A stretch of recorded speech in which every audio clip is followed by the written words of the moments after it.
Good morning. Welcome. We invite you to please rise in whatever way you're able. Page 47, Baruch She'amar.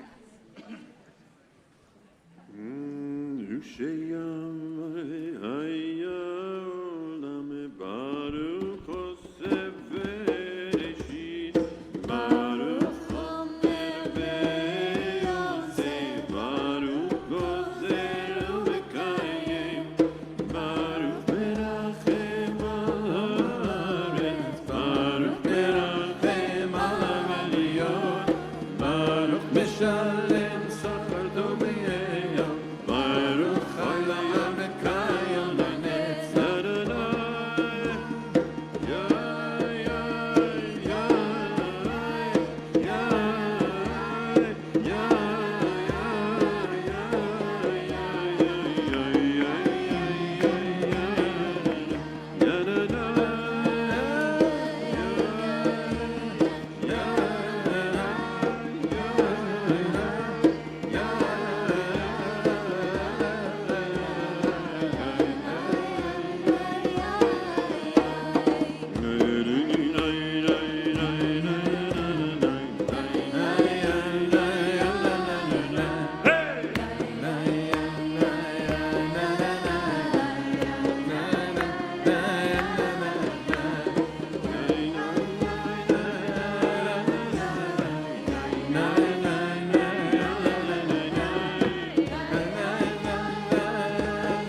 אשרי יושבי ביתך, יללוך סלע, אשריהם שכחלות, אשריהם שלא אלוהים, הרו ממך לא ימלך.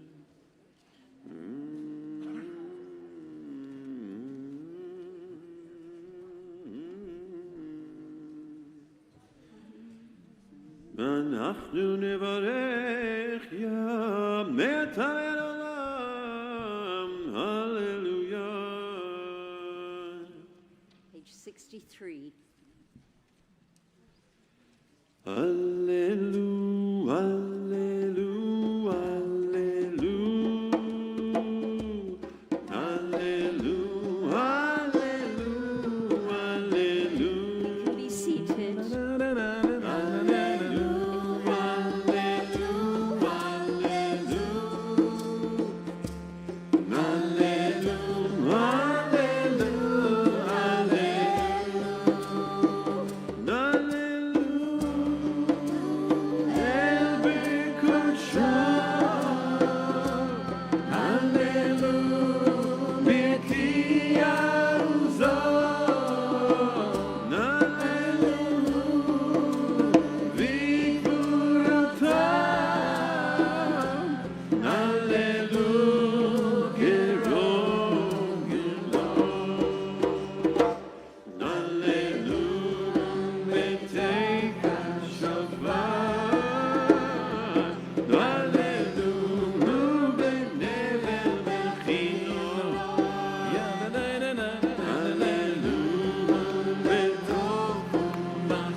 Turning to page 69, moving ourselves into the shacharit for this morning.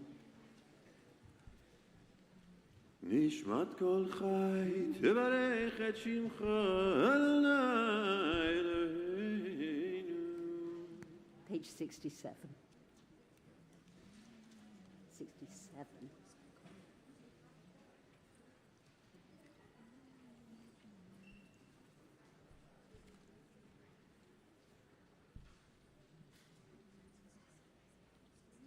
נועל בתעצומות עוזך הגדול, בכבוד שמך הגיבור לנצח, ועל נורא ונוראותיך.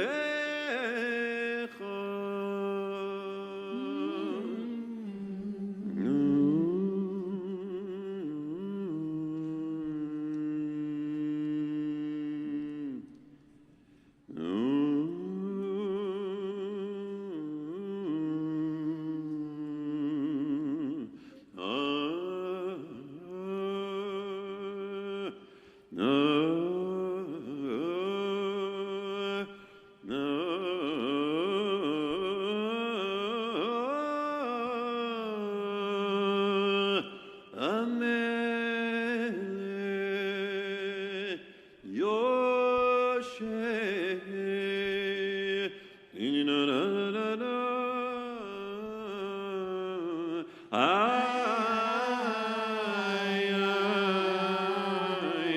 Al kisera menisa shochenad marom vekadoshemo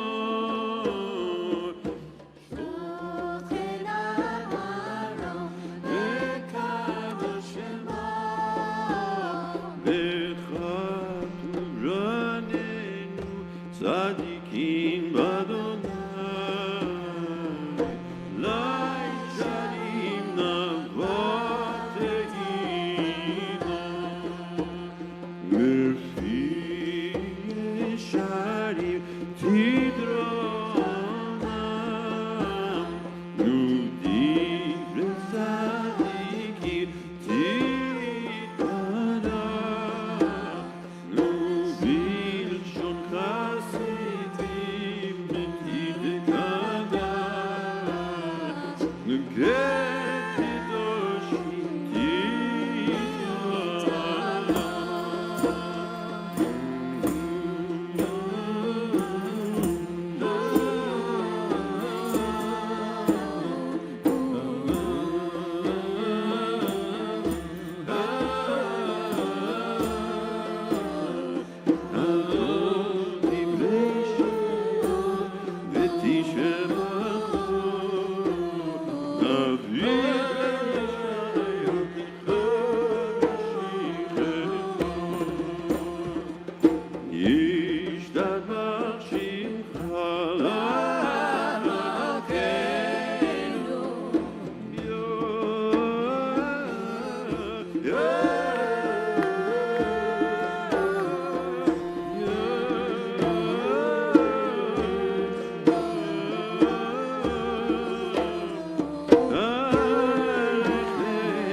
Let's just take a seat for a moment.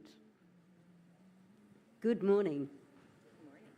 How wonderful to see such a full room ready to get up and get into the business of Yom Kippur.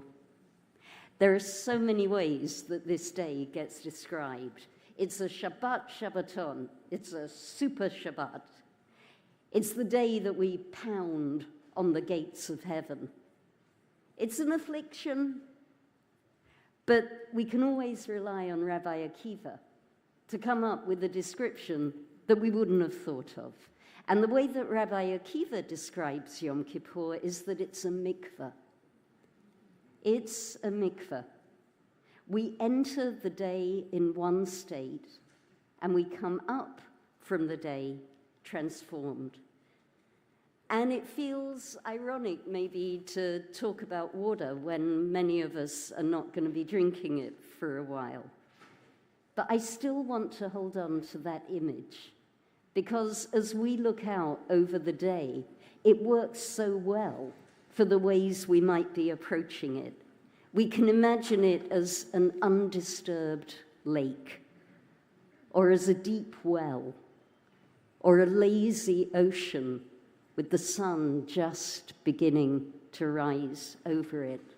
And what's in common with all of those images is that they invite us to come in. The beauty of water is that it's infinitely variable. So we might need to immerse in Yom Kippur and come up multiple times over the course of the day, like we fell and rose in the great Aleinu. Or we might need to sit in it and contemplate and maybe add our tears to the water. Or we might even need to take a running jump at it and just see how big a splash we can make. But whatever it is, welcome. Welcome to the mikveh of Yom Kippur. Let's get in and the water will be whatever we need the water to be. Chatzi Kaddish, page 70. Yitgadal v'yikadash shemer Abba Yinirayayayay V'yolmad yivrach yirutei v'yamlich malchuteyay L'chayei yom echon L'chayei l'chol et Yisrael Tinirayayay Bagala uvizman karev ve'imru Amen Yishmei Rabba mevorach Yelam u'le'om e'omaya Yibarach yishtaba Vitpar v'tshoma vitnasei Tinirayayay Ve'yithadar vitale vitalal Shmei d'kudsha B'rihu neila u'liela Bin kol birchata v'shirata Ha-na-na-na-na-na-na Tush v'chata v'nechemata Daminan me'oma V'imru Amen Baruchu et Adonai Havorach Baruch Adonai Barak. Baruch Adonai HaMevorach Le'olam V'oed Baruch Adonai Eloheinu melech haolam הפותח לנו שערי רחמים ומאיר עיני המחכים לסליחתו יוצר אור וחושך עושה שלום ובורא את הכל אור עולם ויוצר חיים אורות מיופל אמר מה Continue on page 72. You can have a seat if you'd like. אל ברוך גדול דיו יכינו פזרי חמה או גצר כבוד לשמו מאורות נתן בימות וזו פינו צבע קדושים רומם ושדי תמיד מספרים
יתברך שורנו מלכנו וגואלנו בורא קדושים ישתבח שמך לעד מלכנו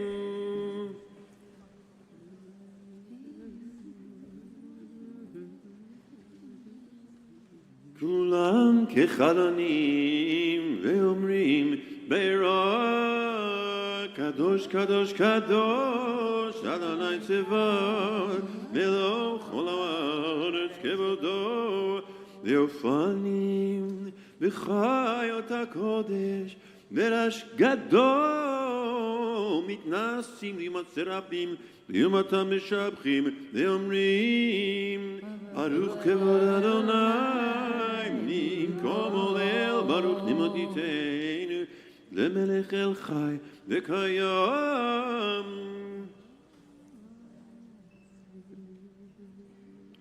Nor Chadash Al Zion Tayim V'nizkeh Kulanu Meira Leoro Or Chadash Al Zion Tayim V'nizkeh Kulanu Meira Leoro Nor Chadash Al Zion Tayim V'nizkeh Kulanu Meira Leoro Baruch Atah Adonai Yosef HaMe'oro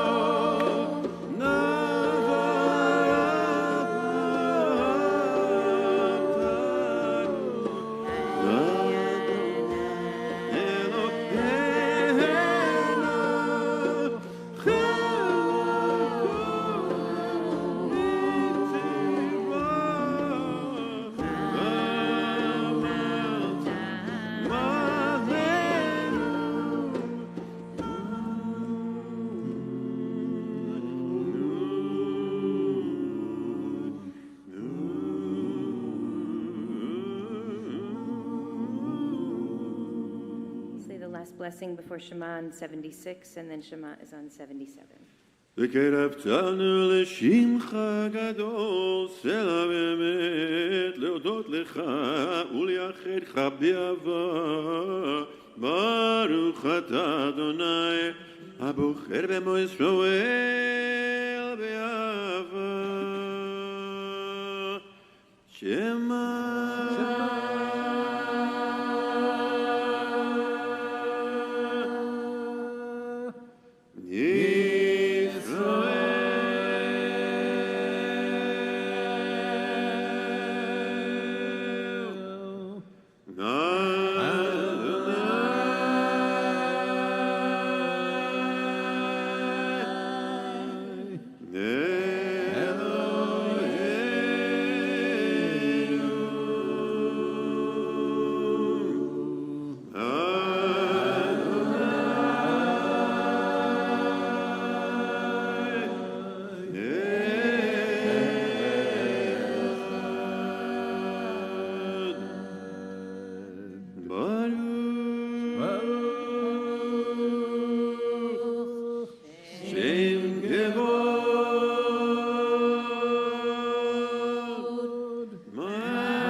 Adonai Elohechem emet.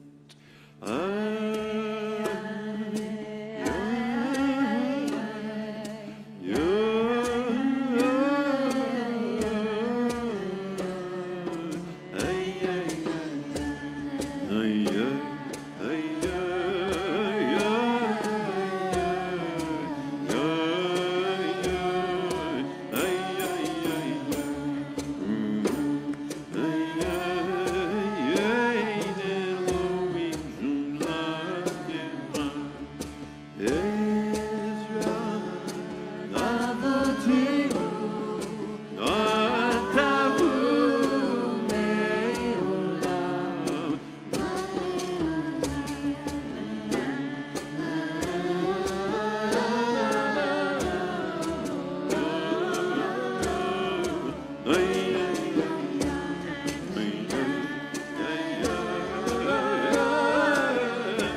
moment, we'll go into our first of many Amidas that we're going to say together today. This is an opportunity for us to stand together in this room, now filling up with people, but to have a little bit of quiet, a little bit of personal space. And like Rabbi Silver, I was thinking about water.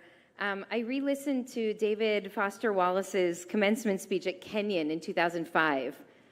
You might remember it. It was among a pool of incredible commencement addresses. This was one of the great ones. But he starts by telling that famous story of the two young fish who are swimming along when an older fish swims by. And the older fish says, "Morning, boys, how's the water?" And the fish keeps swimming along, and then a moment later, one turns to the other and says, "What the hell's water?" And the idea is obviously that the things that are often most essential and even most obvious, even the life force within us, we don't even notice because we're so busy swimming. And so part of what we want to do during this day as we swim in this mikveh, this beautiful ritual bath of love and tears, is we want to actually pay attention to the water and to the air and to the love. And so I just want to invite you to take a few moments. We're going to be repeating the Amidah afterwards, so that's just to make sure, in case you miss a word or two, we'll catch it for you on the other side. If it's meaningful for you to pray these words in the Hebrew from the book, God bless, you can absolutely do so. If it's meaningful for you to put the book down and just take a moment and try to figure out what the water is, what the air is, where the love is. What are those things that we take for granted? Who are the people in our lives that we take for granted? What are the aspects of our own very selves that we don't even notice, but without them, we wouldn't be who we are? And let us take a moment to start to get into the mindset where we can really do the work of this holy day. So we'll invite you to please rise in whatever way you're able. The silent Amidah for Yom Kippur starts on page 213. So after these last prayers out loud, we'll turn to 213.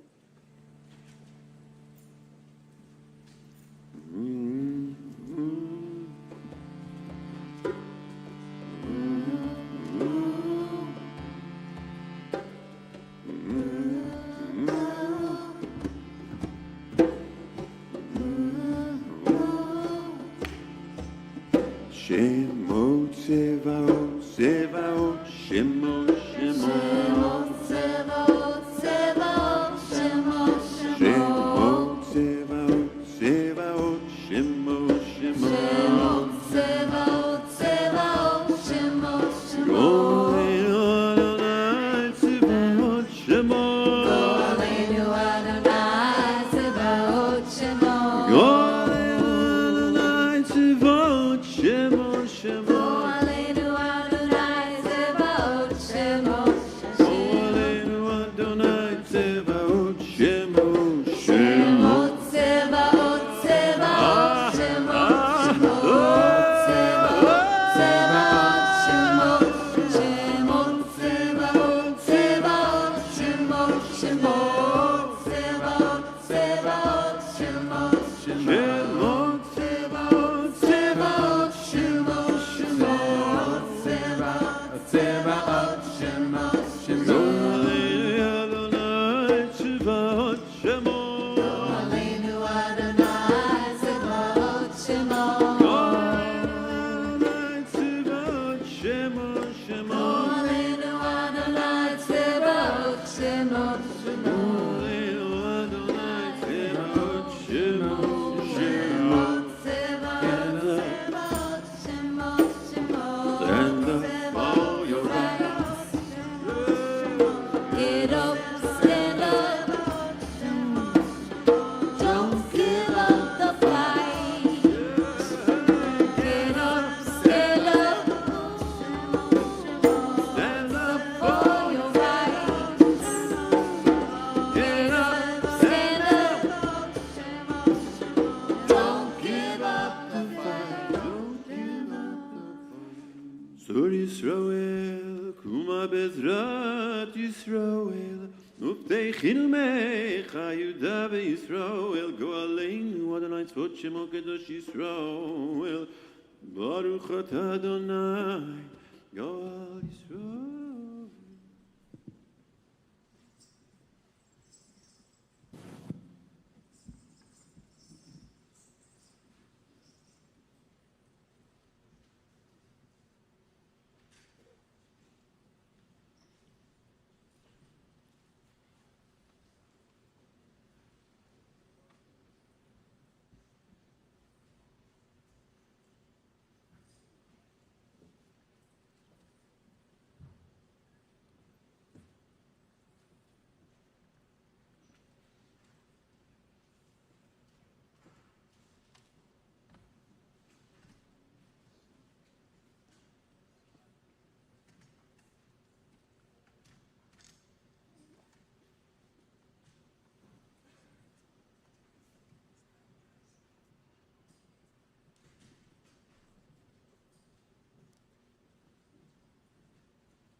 God only knows what I'd be without you.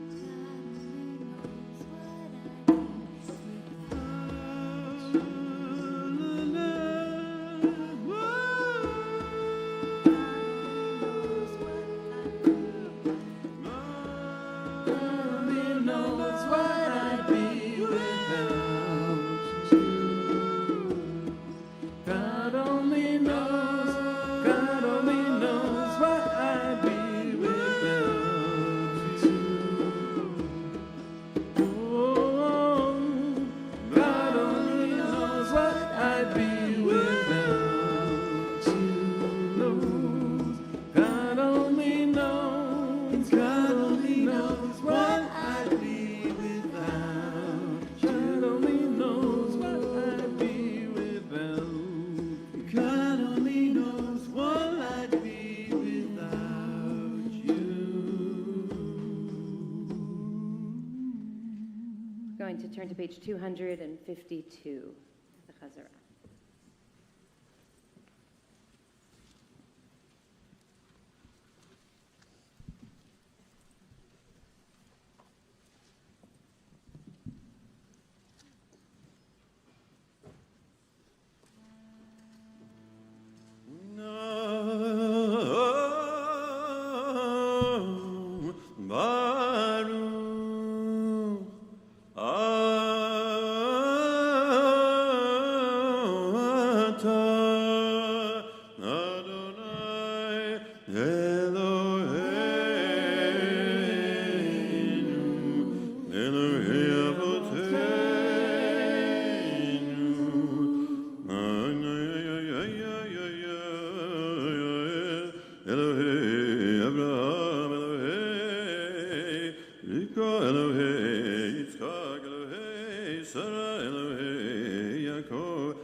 הגדול, הגיבור והנורא, אל עליון. איי איי איי איי איי איי איי, גומל חסדים טובים וקונה הכל, וזוכר חסדי אבות, ומביא גואל לבני בניהם, למען שמו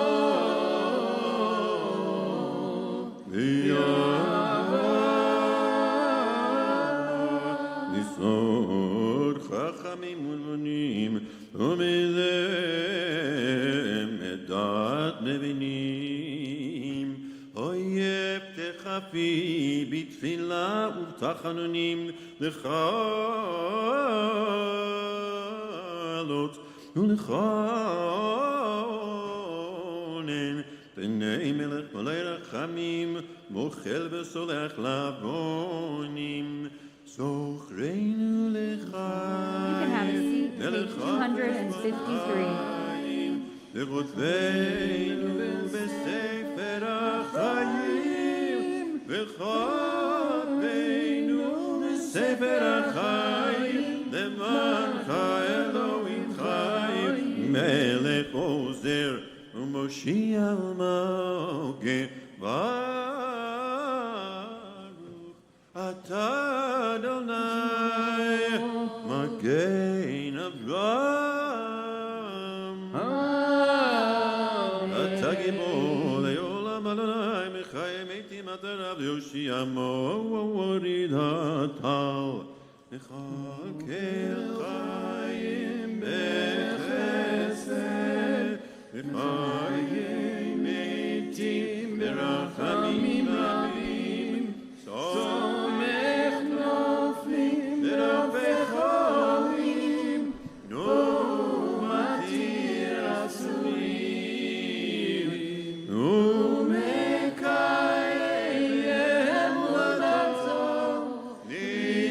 נשעני עפר ניחמוך בגבורות ומדום אליו מלך ממיתו מחיה ומצליח ישועה מי כמוך נא ברחמים זוכר יצורה לחיים ברחמים ונאמנת לחיות ביתים ברוך אתה אדוני מחיי המתים אם לא חד לעולם לא אציל לדור ודור הללויה ואתה קדוש יושב תהילות ישראל אל נא Please rise, page 256. וכן לך כל יכתיר ליל עורך דין לבוא כן לבבות ביום דין כל העמוקות בדין לדובר מישרים ביום הדין להוגה דעות בדין לבטיק ויוסי חסד ביום דין זוכר בריתו בדין לחומל מסע ביום דין לצהר חוסף בדין ויודע מחשבות ביום דין לחובש כסוף בדין ללובש צדקת ביום דין למוך ללבוך לרחם עמו ביום דין לשומר אוהב בדין דין, תומך תמימיו ביום דין. ובחנו לך תעלה קדושה, כי אתה אלוהינו מלך, מוחל וסולח. נעריצך ונקדישך כסוציח שרפי קודש, המקדישים שמך בקודש, ככתוב על יד נביאך, וקרא זה על זה, ואמר קדוש קדוש קדוש אדוני צבאות מלך הארץ קדוש קדוש קדוש אדוני צבאות מלך כל הארץ כבודו כבודו מלא עולם משרתיו שואלים זה לזה איה מקום כבודו ליומתם ברוך יאמרו ברוך כבוד אדוני ברוך כבוד אדוני ממקומו יפן ברחמים ויכול עם יחד עם שמו ערב ובוקר בכל יום תמיד פעמיים ביעבה שמע אומרים שמע ישראל אדוני אלוהינו אדוני אחד שמע ישראל אדוני אלוהינו אדוני אחד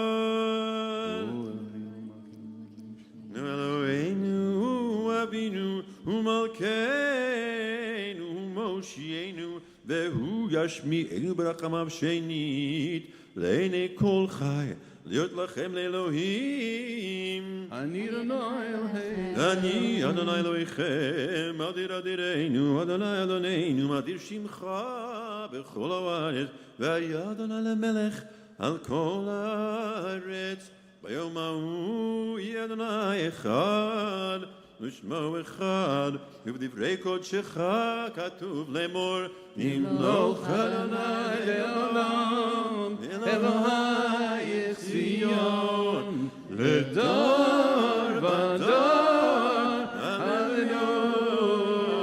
לדור ודור, נגיד גדולך, ולנצח נצחים, קדושתך נקדיש. לדור ודור נגיד גדלך ולנצח נצחים קדושתך נקדיש ושבחך אלוהינו מפינו לא ימות לעולם ועד יהיה המלך גדול וקדוש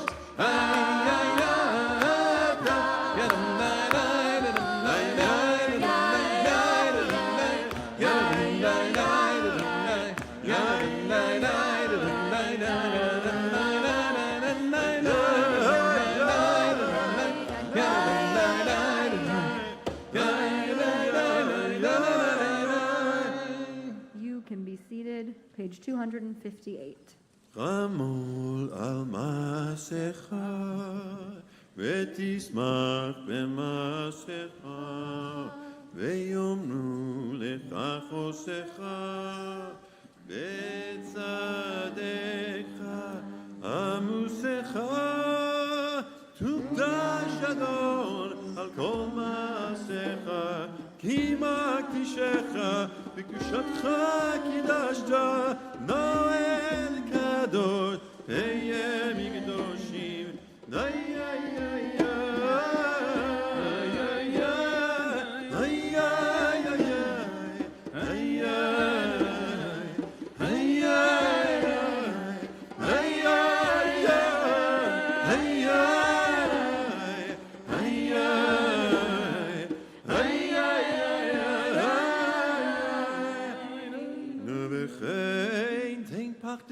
אדוני אלוהינו על כל מעשיך ואימתך על כל מה שבנית ברוך כל המעשים וישתחו לפניך כל הברואים ויעשו כולם אגודה אחת לעשות רצונך בלבב שלם כמו שידענו אדוני אלוהינו שהשלטון לפניך עוז בידיך גבורה בימינך בשמך נורא על כל מה שבראת, ובכן תן כבוד אדוני לעמך, תהילה לירך ותקווה לדורשך, ופתחון פה לעמך לילך, שמחה לארצך, וששון לעירך, מתבקרת לדוידוי, לדוידו פרחה, שמחה לארצך, וששון לעירך, שמיכה קרן לדוידוי, לדוידו פרחה, איי איי איי איי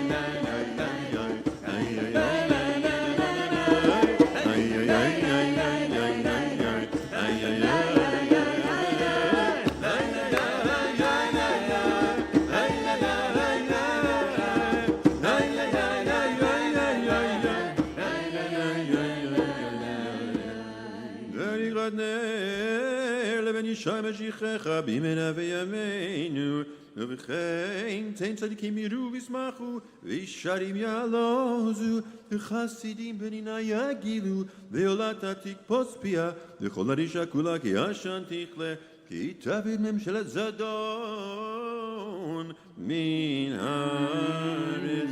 יתמלוך אתה אדוני לבדיך על כל מעשיך, והר ציון משכן כבודך, ובירושלים עיר קודשך, ככתוב בדברי קודשך, ימלוך חלל המלך ציון לדור ודור.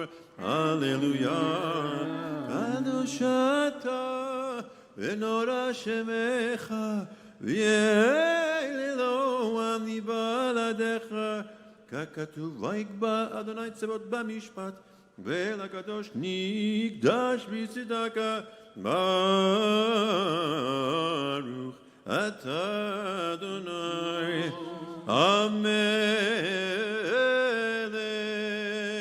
המלך הקדוש.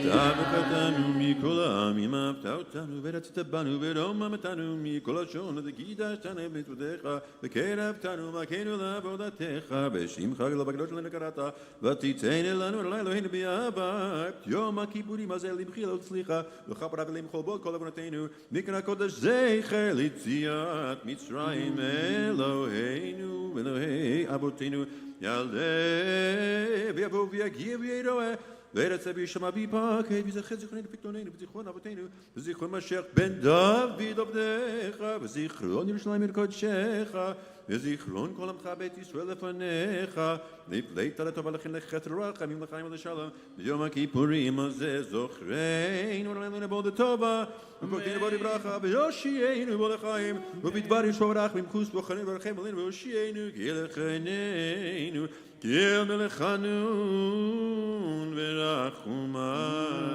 Page 262 is Shema Kolenu. Please rise in whatever way you're able.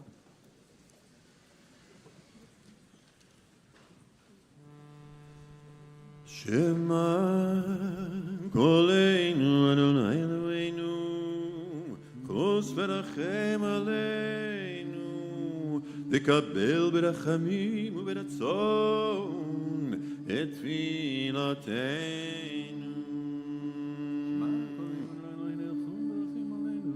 נשיבנו אליך ונשובה חולי שמנו כקדם. אל תשליכנו מלפניך מדור קודשך, אל תיקח ממנו. אל תשליכנו לזקנה, ככלות כוחנו, אל תעזבנו. אל תעזבנו אלוהינו, אל תרחק ממנו, עושנו טובה. אלוהינו לאבותינו, אל תעזבנו ואל תיטשנו ואל תחליבנו, ואל תפר ברית איתנו, קרבנו לתורתך, למדנו מצוותיך, הורינו דרכך. עד ליבנו ליראת שמך, ומאוד ליבנו לבטח, ונשוב אליך באמת ונפלח שבהם, ולמען שמך גדול תמחול ותסלח לעוונותינו, ככתוב בדברי קודשך, למען שמך אדוני, וסלחת לעווני, Irabnu Eloheinu Levoteinu Selach lanu Mechalanu Apelanu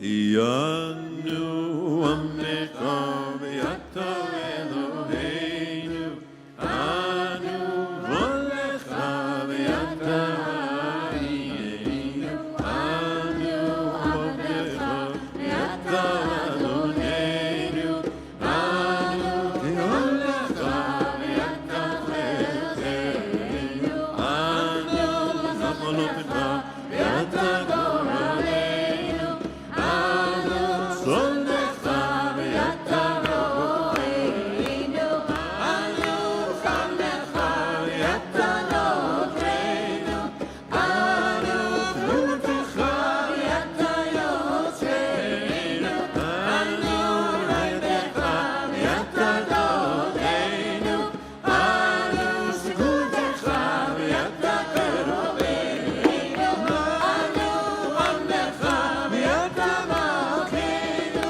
Anu Amnecha V'yata Malkeinu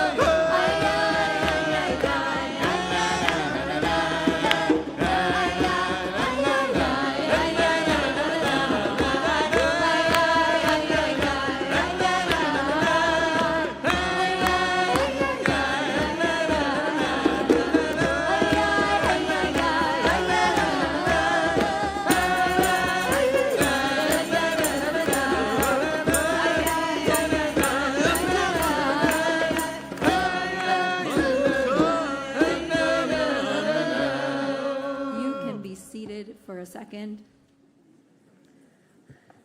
In rabbinical school, I got made fun of for a lot of niche things. You can come ask me about them later, but one of them was my love for Hebrew grammar. I didn't know any before I started rabbinical school, so it was a whole new world to me, and I loved it, even though that really wasn't the popular feeling about it. All the grammar, conjugation, spelling, roots of words, different binyanim, groups of verb kinds. Can't even really know how to explain it. Some people are already shaking their heads because they don't know how to explain it either. But I loved it all. And you have to know this to know how I found myself recently reading through many verb tables and asking other grammar-obsessed friends about the word vidui. It's a very strange one. It seems like in the form vidui, the word itself, is in a kind of verb form called PL, okay? I know I've already lost most of you at this point, but the infinitive form of that same word is actually a reflexive form called hitpael, okay? Which is strange that they would be in these two different forms. That's enough of that. The two of you who are interested in that can ask me later. But most importantly for the moment is that the root of the word vidui is yud dalid hey. And that root is actually a fairly common one. It's the same root as moda, modeh, thank or acknowledge, like moda ani, I am grateful, I am grateful, I appreciate. It's also the same as to throw. But then in this other form we get to admit or to confess. And that's, of course, fitting for the section of the vidui that we're about to enter, a section that we think of only as a confession of our sins. But what if it's something else too? What if it's also a chance to feel grateful, to acknowledge how far we've come? Maybe there's something on this list of transgressions that you didn't do this year. Or maybe there's something that you keep doing and this gives you a chance to see it again and learn from it. Or maybe the gratitude is the acknowledgement of the work left to do and the chance that you have to do it. And finally, this root, yud dalid hey, yada, maybe it's also related to yad, to hand. Maybe it's an invitation to come into this moment open-handed and open-hearted, to acknowledge and be grateful for where you are, even as you admit the ways that you wish you were somewhere else, a place with a more evolved version of yourself. You can get there. Open your heart. Let the gratitude in too. Vidui is on page 264. Please rise in whatever way you're able. Amen. Nanu azefani v'yatarachum v'chanun Nanu ksheyorev v'yata yerech apayim אנו מלא עוון, ואתה מלא רחמים, ננו ימינו כצל עובר, ואתה ושנותיך לא יתמו. אלוהינו אבותינו תבוא לפניך תפילתנו, ואל תתעלם מתחינתנו, שאין אנחנו עזי פנים וקשי עורף, לומר לפניך אדוני אלוהינו ואלוהי אבותינו, צדיקים אנחנו ולא חטאנו, אבל אנחנו חטאנו. איי איי איי איי איי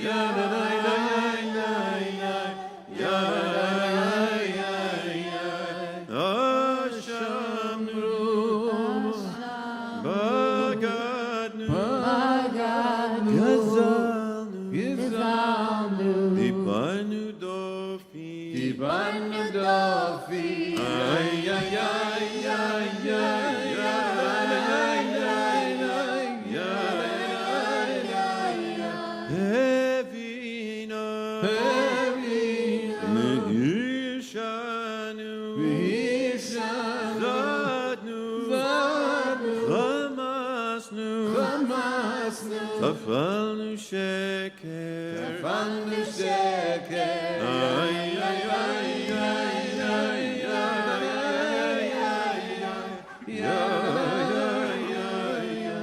יצנו רע, הזבנו, לצנו, מרדנו, נייתנו, זרענו, אבינו, פשענו, זרענו, קישינו עורף, איי איי איי איי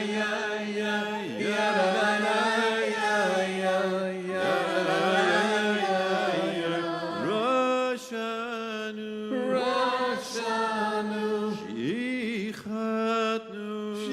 שכחנו, תייבנו, טעינו, איתנו, איי איי איי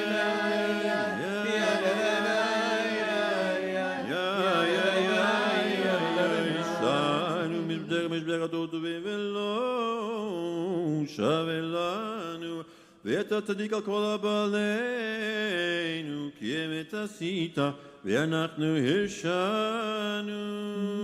We're going to turn to page 266, and I see that most of you know this already, but just a refresher. The posture, the choreography of this prayer is for those who are able to stand or from your seat. We take a fist, a closed fist, and gently tap our heart, and we're awakening. And over the course of the day, maybe you open your fist a little bit, and you end up showing a little bit more tenderness to yourself once you've awakened what needs to come out, and we can move forward a little bit more lovingly. Page 266. על חטא שחטאנו לפניך באונס וברצון, על חטא שחטאנו לפניך באימוץ הלב, על חטא שחטאנו לפניך בבלי דעת, ועל חטא שחטאנו לפניך בביטוי שבעתיים, על חטא שחטאנו לפניך בגילוי עריות.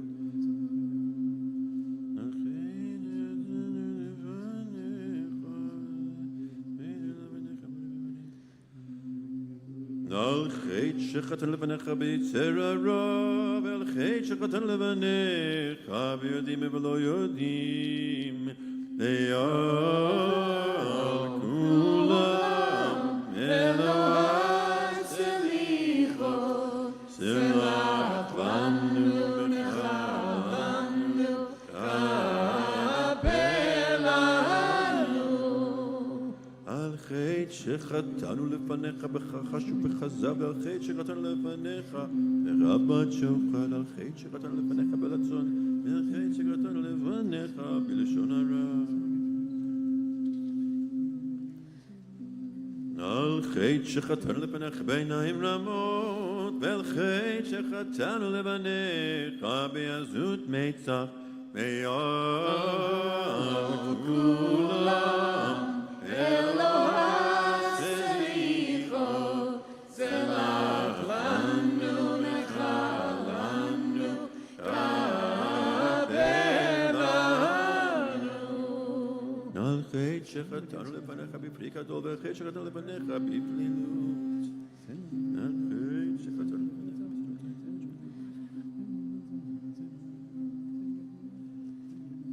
על חטא שחטאנו לפניך בתשומת יד, ועל חטא שחטאנו לפניך בתימהון לבב, ועל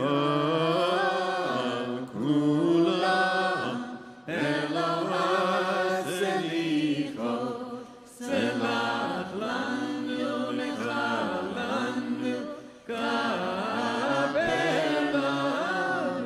ועל כולם אלוהי סליחו, סלח לנו לך לנו, סלח לנו לך לנו, כפר לנו. You can have a seat. We continue in the middle of 268. אלוהינו אלוהי אבותינו מיכל עוונותינו ביום הכיפורים הזה מחבב פשענו וחטאותינו מנגד עיניך כאמור אנוכי ומחה פשעך למעני וחטאותיך לא אזכור ונאמר מחיתי כפשעך וחנן חטאותיך שובה אלי כי גאלתיך ונאמר כי ביום הזה יכפר עליכם לטהר אתכם מכל חטאותיכם לפני אדוני תטהרו. אלוהינו ואלוהי אבותינו קודשנו בזמנך בני כוחנו בתורתך ושמנו מטבעך ושמחנו בישועתך ותעל ליבנו לעובדך באמת יתה סלחן לישוע למחלה נשיב לישורים בכל דור ודור ומבלעדיך אין לנו מלך מלך לבדולח אלא אתה ברוך אתה אדוני מלך מוחל וסולח לעוונותינו ולעוונות עמו בית ישראל ומעביר אשמותינו בשנה בשנה מלך על כל הארץ מקדש ישראל איי איי איי מלך על כל הארץ מקדש ישראל איי איי איי מלך על כל הארץ מקדש ישראל איי איי איי מלך על כל הארץ מקדש ישראל מלך על כל הארץ מקדש ישראל ביום הכיפורים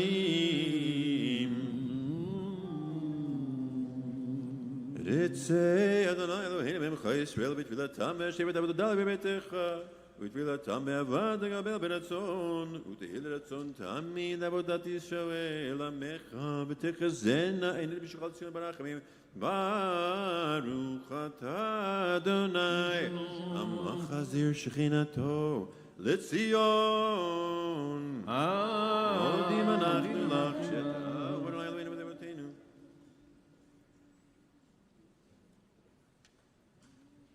הטוב כי לא חלו רחמך ברמכם כי לא תמו חסדיך מעולם קיווינו לך ואל כולם יתברך ותרומם שמך מלכנו תמיד לעולם ועד. אבינו מלכנו זכור רחמך וכבוש כסך בכל דבר וחרב הרב ושביל משחית ועוונו שמענו מגפה ופגע רע וכל מחלה וכל תקלה וכל תקה וכל מיני פורענויות וכל גזירה רע ושנאת חינם מעלינו ומעל כל בני בריתך וכתוב לחיים טובים כל בני בריתך וכל החיים יודוך סלע ויעלו את שמך באמת האל ישועתנו ועזרתנו סלע ברוך אתה אדוני הטוב שמך ולכנו אלי הודות אלוהינו ואבותינו ברכנו בברכה המשולשת בתורה הכתובה על ידי משה עבדך אמורה מפי אהרון ובניו כהנים עם קדושך כאמור יברכך אדוני ישמרך יהוה אדוני פולנה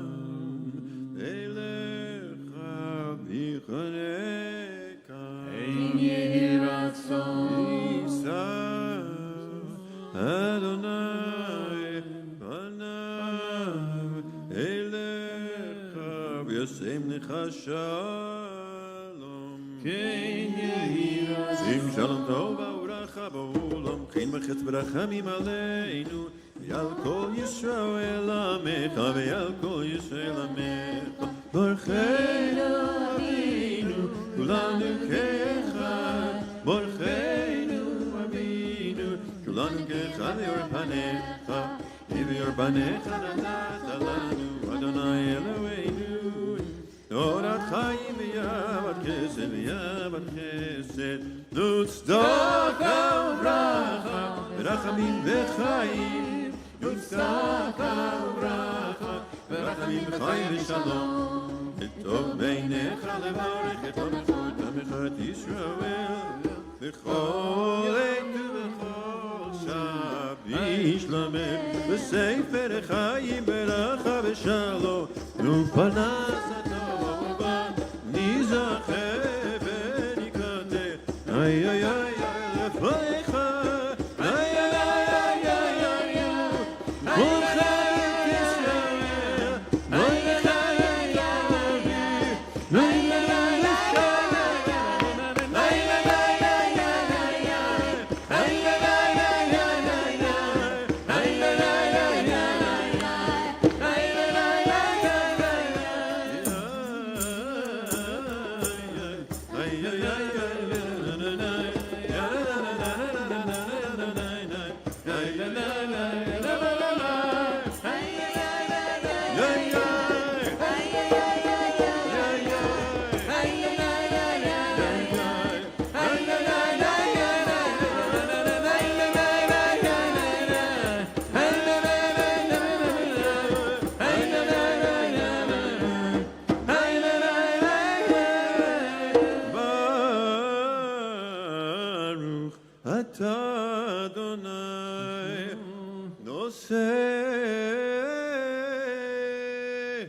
נושא השלום.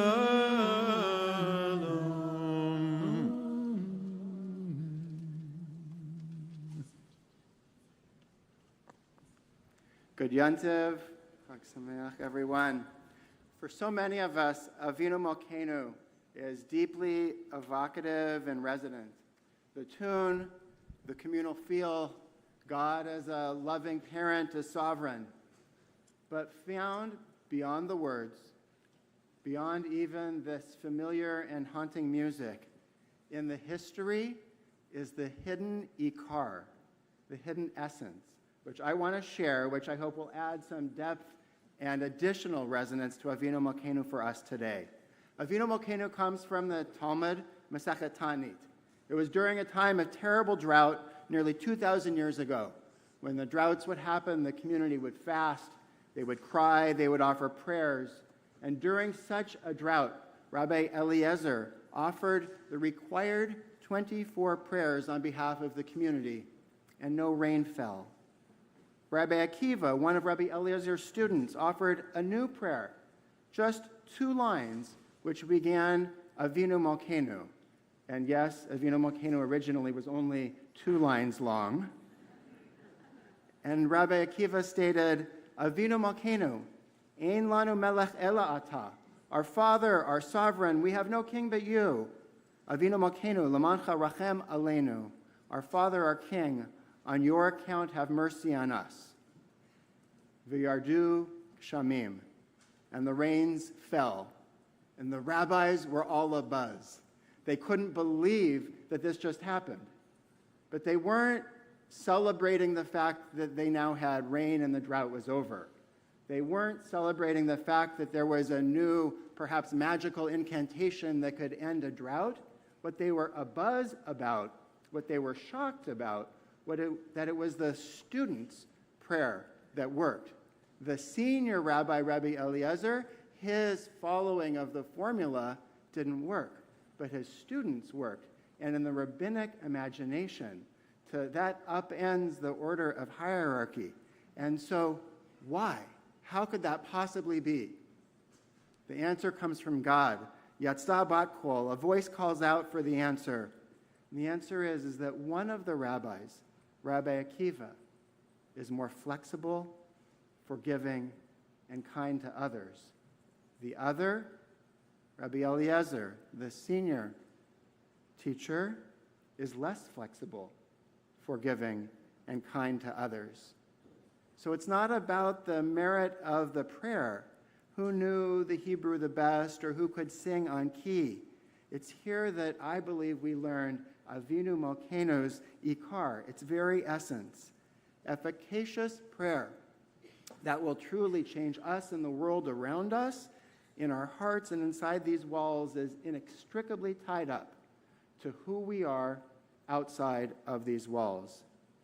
Avinu Malkenu, we say, repeat, and sing these words with the underlying hope that we can fill our hearts and actions, like Rabbi Akiva, with a forgiving spirit and kindness.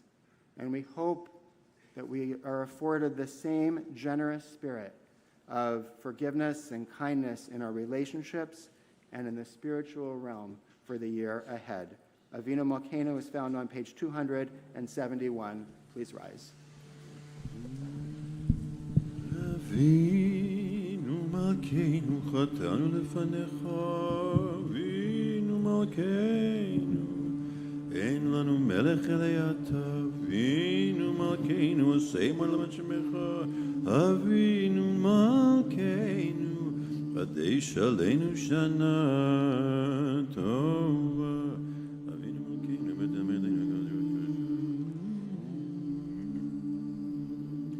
אבינו מלכנו סלח ומחה לכל עוונותינו, אבינו מלכנו מחבר בפשענו וחטאותינו ונגן עליך, אבינו מלכנו החזירנו בתשובה לשמע לבניך, אבינו מלכנו שלח רפואה שלמה לכל ימיך, אבינו מלכנו זוכרנו בזיכרון טוב לפניך, אבינו מלכנו כותבנו בספר חיים טובים, אבינו מלכנו כותבנו בספר גאולה וישועה, אבינו מלכנו כותבנו בספר פרנסה וכלכלה, אבינו מלכנו כותבנו בספר זכויות, אבינו מלכנו כותבנו בספר סליחה ומחילה, אבינו מלכנו סמך לנו ישוע.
Sehiman tzedakah v'chesed ve'oshienu.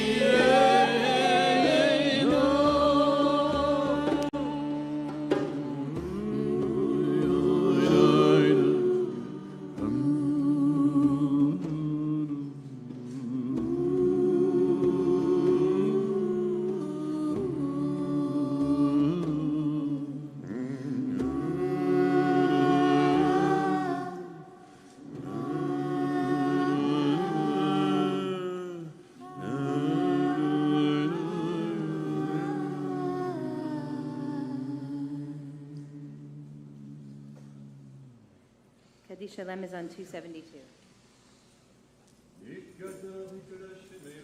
Amen. וימליך מלכותי בחייכון ובימיכון ובחיי דרכו בית ישראל בגלה בזמן קריב ואימרו Amen. שמי רבה מבורך לעולם נעלמי יומיה יתברך יתברך. ישתבח ויתברך ויתברך ויתנשא ויתהדר ויתעלה ויתהלל שמי לקודשה בריחו. ולעילה ולעילה מכל ברכתה ושירתה ושכתה ורחמתה דבירן ויומה ואימרו אמן. יתקבל תותון ובתון דרכו ישראל קדמו ונשמע ואימרו Amen. אמר רבה מן שמיה וחיים ולמקום ישראל ואימרו Amen. עושה שלום עם רמה, והוא יעשה שלום. עלינו ועל כל ישראל ועל כל יושבי תבל ואימרו. You Amen. can have a seat for a moment. We turn back to page 44 for Le David, a psalm for the season. Adonai. לדוד אדוני בשמי מירה.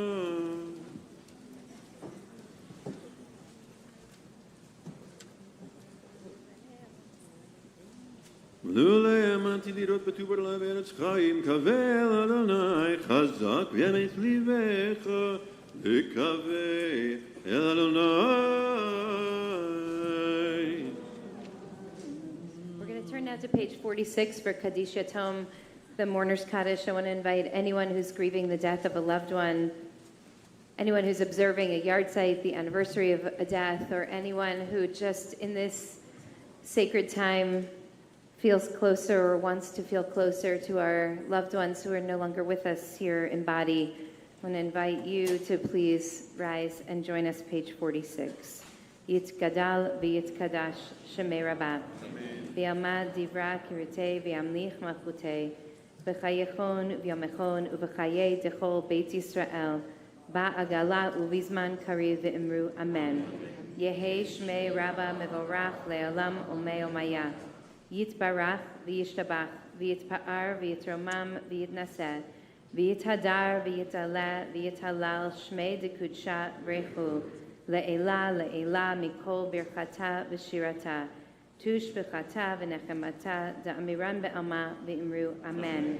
Yehei shlama rabba min shemaya v'chayim aleinu ve'al kol Yisrael v'imru amen.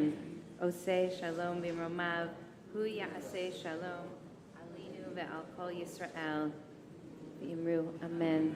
Zichronam livracha. May all of their memories continue to be a blessing. We're going to turn now to our Torah service, which begins on page 274. I said to Melissa on Friday night, what if nobody comes on Monday? It's a Monday.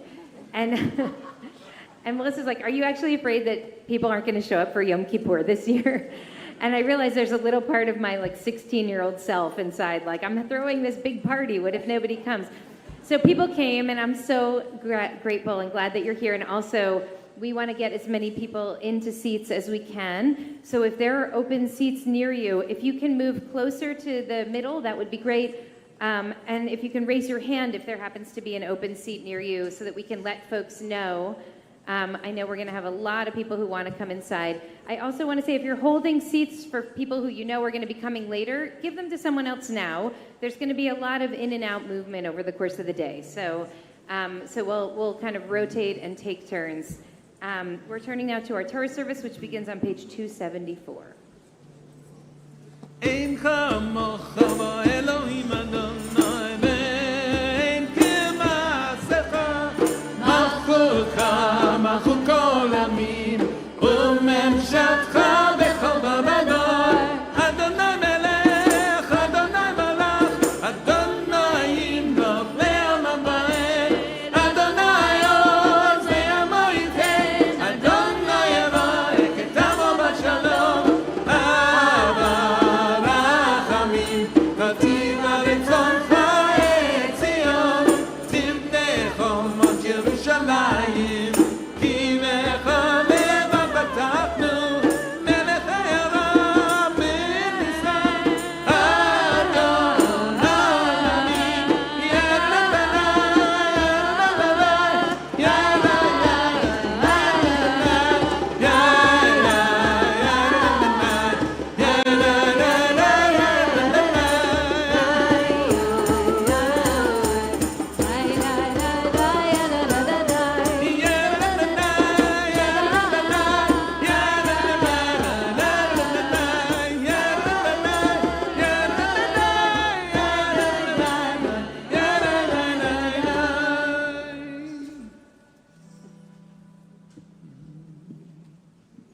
Zoharon lo yomer Moshe.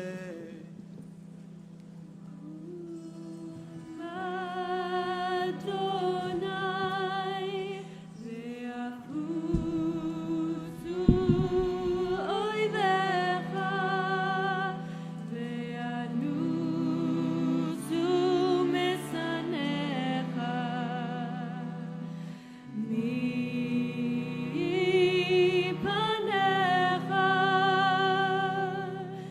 ki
תפילתי לך, אדוני, את רצון אלוהים ברוב חסדך, ענני, ענני, ירד אישך,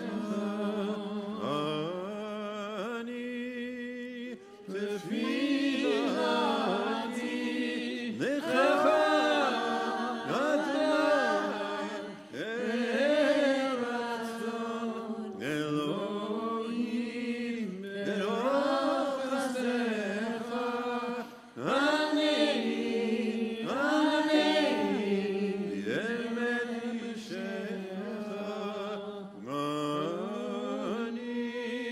תפילתי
can take a seat.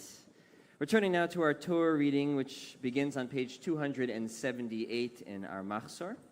ויעזור ויגן וישלח חוסים בו ונאמר אמן הכל אבו גודל להנו תנו כבוד לתורה נא לעמוד מניין הבוקר לעלייה ראשונה ברוך שנתן תורה לעמו ישראל בקדושתו ואתם מבכים עליכם חיים כולכם היום. Calling up our beloved morning minyan, and we see you minyan members who are joining us virtually. We feel your presence here as well.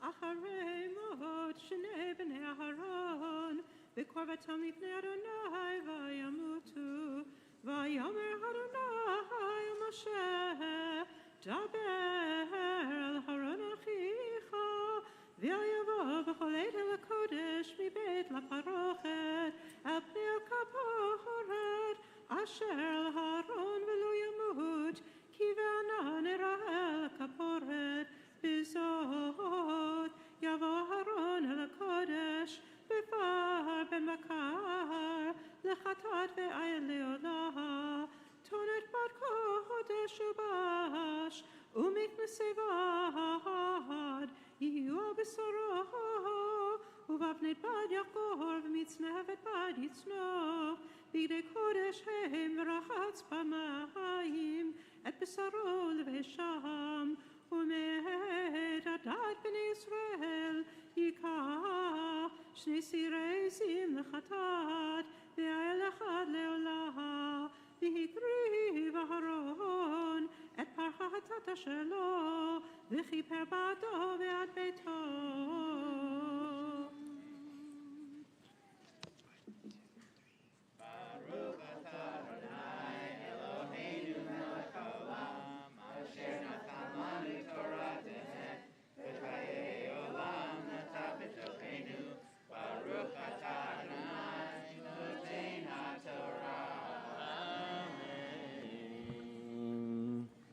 Nalamod Roshei Chesed Aliyah Shenit. Calling up the Chesed chairs and Chesed team for the second Aliyah.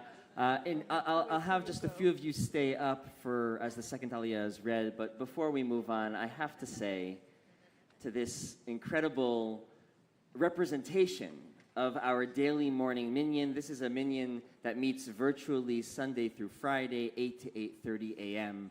You know, the words that I have for the experience of being with you in the morning and what this community has created each and every morning are really the words from our prayer book. We say every day in the Amidah, Modim anachnu lach, we are grateful for you, God. And then it continues, Al nisecha shebechol yom imanu, for the miracles that are daily upon us. You all are a daily miracle. What you've created, the way that you hold each other, through grief and mourning, through smachot, and through all that life brings us. What a blessing to call you our minyan mishpacha. May you continue in good health for many, many years. Amen. All right, the second aliyah begins on the top of page 279.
קח את שני השעירים והעמיד אותם לפני אדוני, פתח אוהל מועד, ונתן אהרון על שני השעירים גורלות, גורל אחד לאדוני וגורל אחד לעזאזל. והקריב אהרון את השעיר אשר עלה עליו הגורל לאדוני, ועשהו חטאת, והשעיר אשר עלה עליו הגורל לעזאזל יעמוד חי לפני אדוני לכפר עליו, לשלח אותו לעזאזל המדברה. והקריב אהרון את פר החטאת אשר לו, וכיפר בעדו ובעד ביתו, ושחט את פר החטאת אשר לו.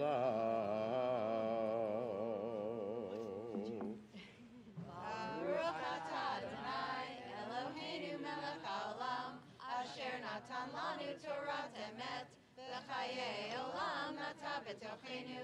ברוך אתה אדוני נותן התורה. אמן. על המהוד מניין צדק לעלייה שלישית. Standing up on the bima right now are two groups of people unified by their commitment to chesed in this community, by manifesting loving kindness in this community.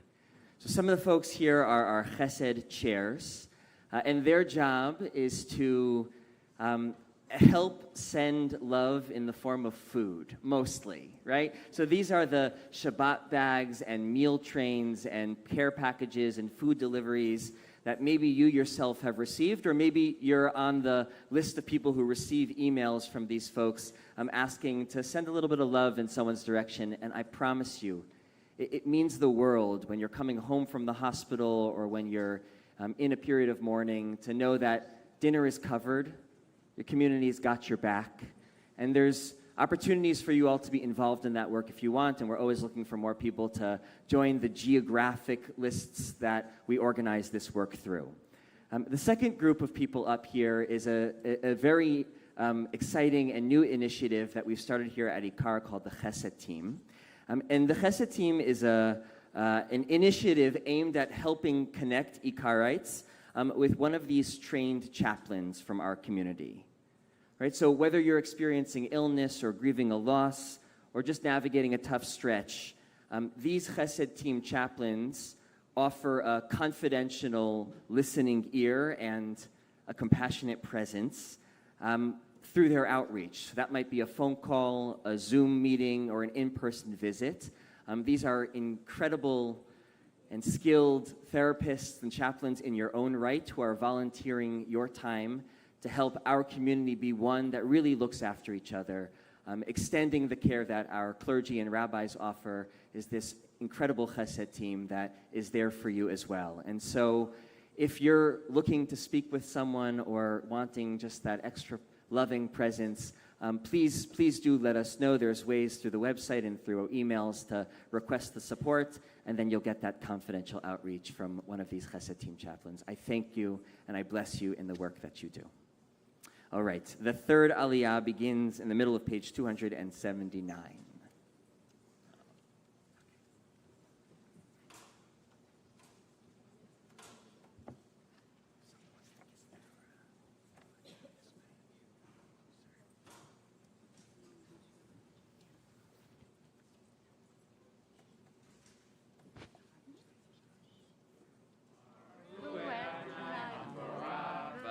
Adonai Baruch Le'olam Va'ed.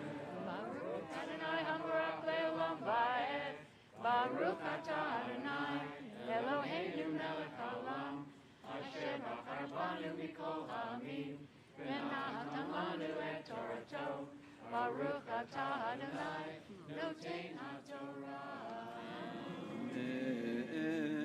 ולקח מלוא המחתה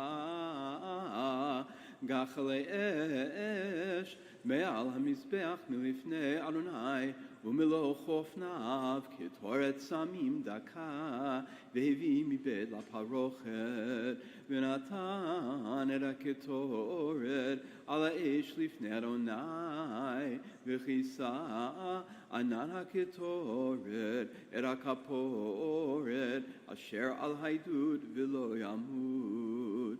ולקח מדם הפר ויזה באצבעו על פני הכפורת קדמה, ולפני הכפורת יזה 7 פעמים מן הדם באצבעו, ושחט את סיר החטאת אשר לעם, והביא את דמו אל מבית לפרוכת, ועשה את דמו כאשר עשה לדם הפר, ויזה אותו על הכפורת ולפני הכפורת, וכיפר על הקודש מטומאות בני ישראל ומפשעיהם לכל חטאותם, וכן יעשה לאוהל מועד השוכן איתם בתוך טומאותם, וכל אדם לא יהיה באוהל מועד בבואו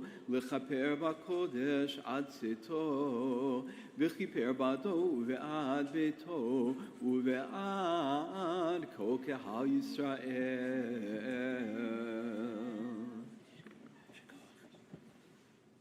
ברוך אתה אדוני אלוהינו מלך העולם, אשר נתן לנו תורה אמת, וחיי עולם נתן בתוכנו. ברוך אתה אדוני נותן התורה.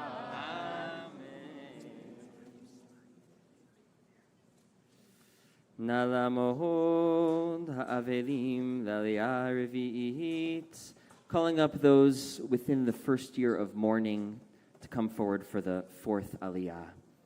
Before we turn to the fourth aliyah, up on the bima here we have representatives of the leaders of our different Minyan Tzedek teams. That's Green Action, Direct Service, and Community Organizing, who lead us courageously throughout the year, making it possible for our community to do justice work year-round. Your work and your vision and your persistence, I believe, are at the backbone of the spiritual mission of this community. And this is not just a moment for us to look at you and say, wow, you're amazing, right? This is a moment for our community, I hope, to think about the kind of justice commitments that we'd like to make for the year ahead, and then talk to these folks. And there's some tables outdoors as well, or in the hallway right here, where I know you would love for people to stop by with the question of how can we get involved, or tell me more about the work that you do. This isn't one size fits all here, right? We have different teams and different efforts and different projects that hopefully one of them speaks to you and speaks to your soul and speaks to the kinds of commitments that you want to make for the year ahead to do justice and to manifest the world of justice that we hope and pray for. Thank you for your leadership year-round. I think I'll have one or two of you stay up here as we move to the fourth aliyah, which is found on the bottom of page 280.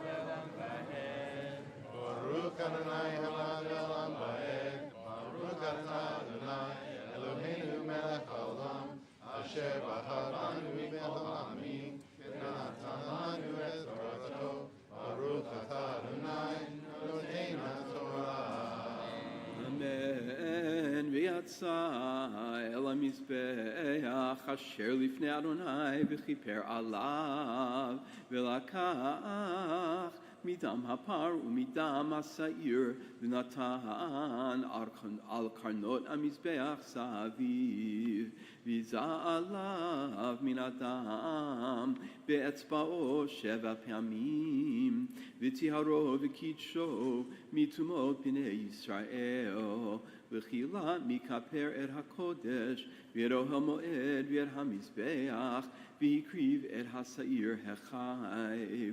ושמח אהרון את 2 ידיו על ראש השעיר החי, והתוודה עליו את כל עוונות בני ישראל ואת כל פשעיהם לכל חטאותם, ונתן אותם על ראש השעיר ושילח ביד איש איתי המדברה, ונשא השעיר עליו את כל עוונותם אל ארץ גזירה, ושילח את השעיר במדבר.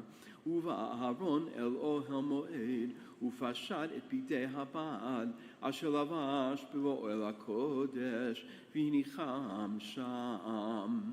ורחץ את בשרו במים במקום קדוש, ולבש את בגדיו, ויצא, ועשה עולתו ונולד העם, וכיפר בעדו ובעד העם.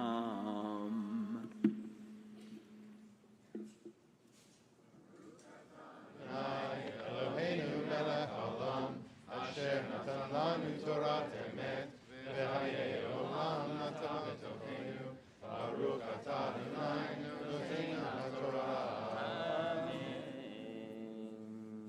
נא לעמוד, מתנדבים, מצטיינים, לעלייה חמישית.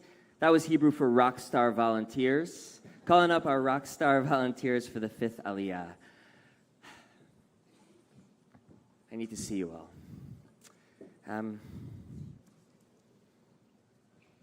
One of the things that we say to mourners in the immediacy of your loss, it's a traditional phrase. We say, Hamakom yinachem etchem. May God bring comfort to you. But it's a particular choice of which of God's names to use in that phrase. Hamakom, meaning may the place, may God the place bring comfort to you. As you all experience the journey of grief, navigating its deep pain and its loss and its heartbreak, it's my prayer that it's also this place, this community, these people that bring comfort to you, that communicate to you at every step of the way that you're not alone in this process, that we're here to love you that much more urgently and to walk your side as you navigate this experience. May God, may this place, may this community bring comfort in your time of mourning. Zichronam livracha.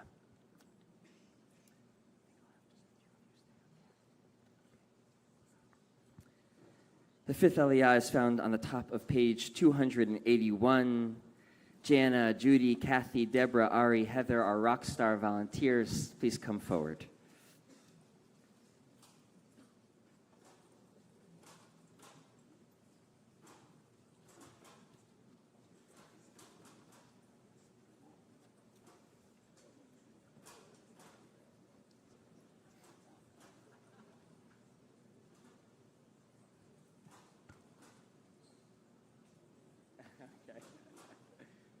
She said the others are all out volunteering. That tracks, that tracks. Okay.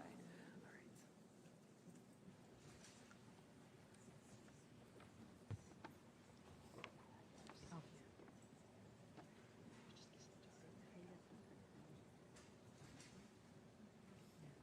right. You can have one and I'll take. Oh.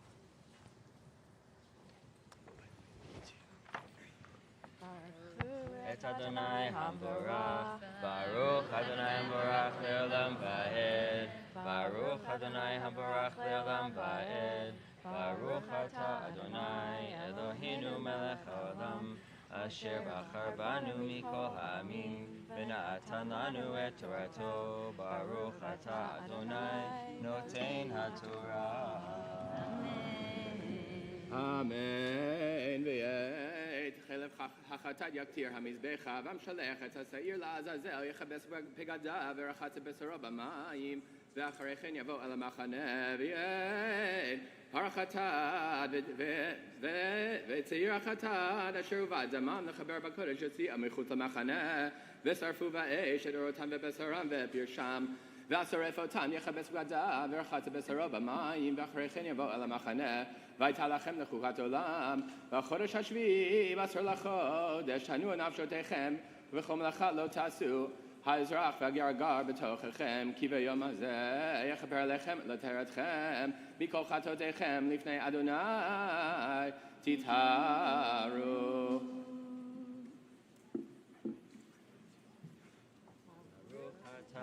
Adonai Eloheinu melech haolam, asher natan lanu Torat emet, v'chayei olam nata b'tochenu, Baruch atah Adonai noten haTorah.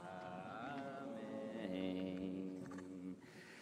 To Jana and Kathy and Ari and some of the volunteers who are outside taking this aliyah and some of the volunteers who are running around and making sure everything is going smoothly, it's just an enormous thank you on behalf of the entire IKAR staff, and if I may, on behalf of this community. You all, every time something was needed, you were available.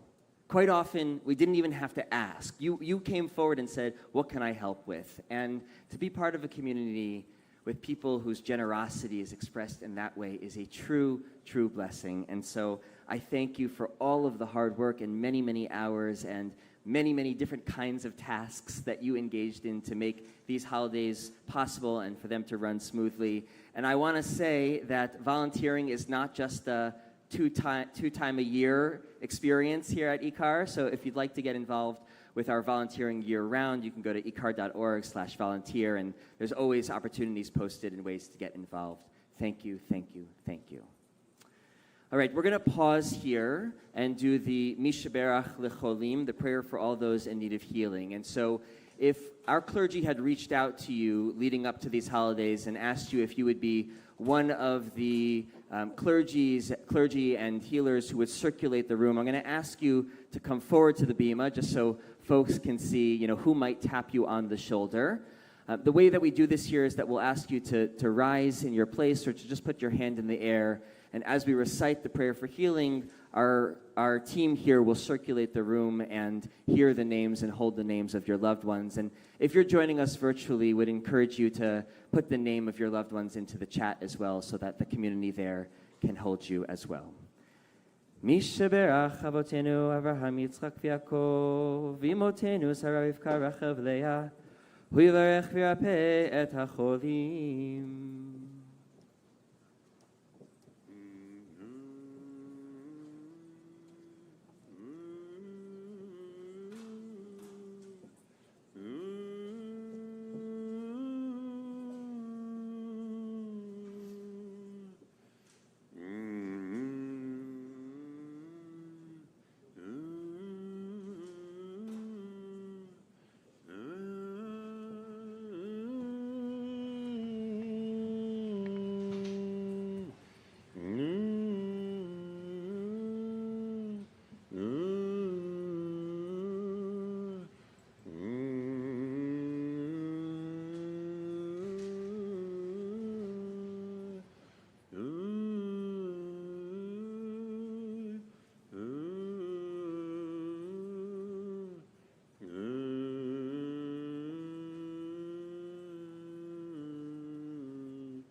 Sure.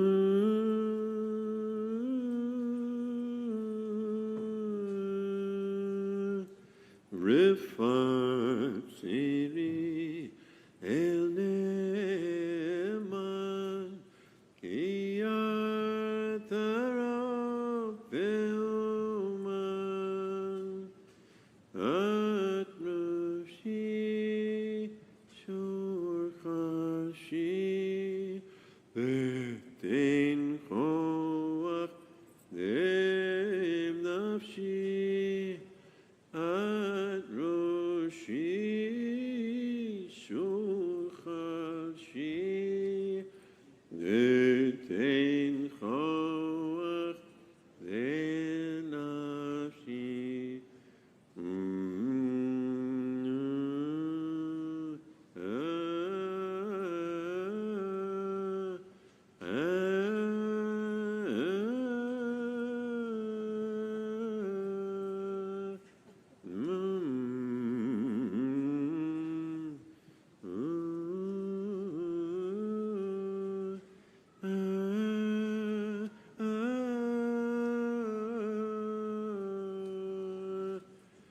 At Roshi Shor Chalshim Etein Choach Lenafshi At Roshi Shor Chalshim Etein Choach Lenafshi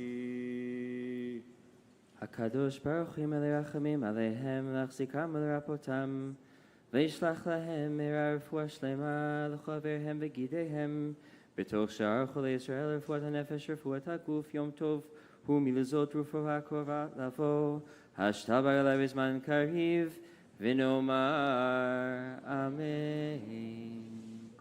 Refuah Shlema for all those loved ones holding in our hearts and in our prayers.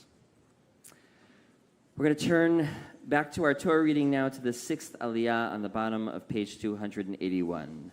Nala Mohod Chavrei HaDirektorion Aliyah Shishihit, calling up the board for the 6th Aliyah.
Shabbaton hi lachem, vinitem ad noshotechem, chukat olam.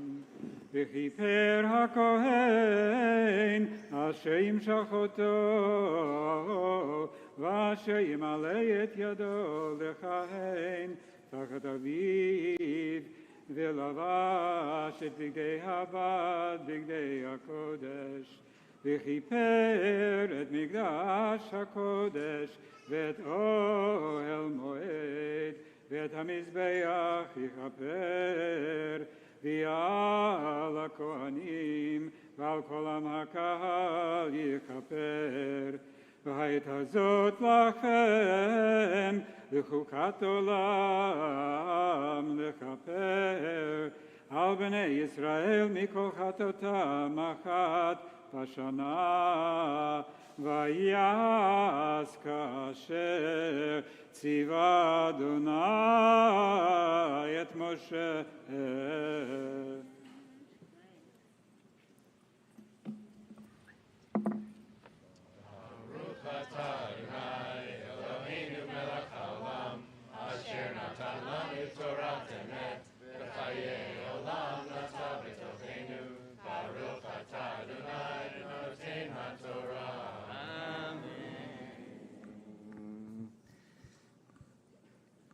without fail, every single time I walk into Rabbi Browse's office or Melissa's office and I have a question about the board, so I say something, well, tell me something about the board. Without fail, their response each time, their face changes, a big smile appears on their face, and they say, we have the best board. Right? Maybe you've heard them say that, and I know it's so true. I know it's so true. This is a group of people who are committed to advancing the very best ideas that we have here at IKAR. This is not about reining in our leadership. This is about working together to imagine and to dream and to build this community together. And I thank you, we thank you for the many, many hours and the devotion of heart and creativity and mind and spirit and resources that you all have given to help create this dream, this collective dream of ours. And I want to give a special shout out to Michelle Rosenthal and Jeremy Rosenthal, no relation, our board chair and vice chair, really along with Rabbi Browse and Melissa and Elad, who spend that many more hours together each week in the executive committee meetings, really thinking through the big questions that define this community and always ushering us into the next phase of who we are and who we can be, with the core questions of dignity and respect and equity at the very center. And so I thank you for your leadership and for your collective leadership.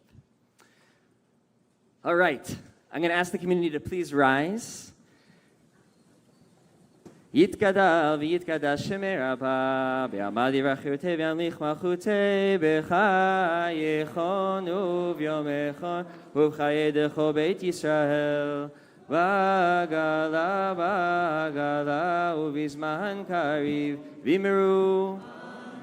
יהי שמי רבה מבורך לעולם ליום להומיה.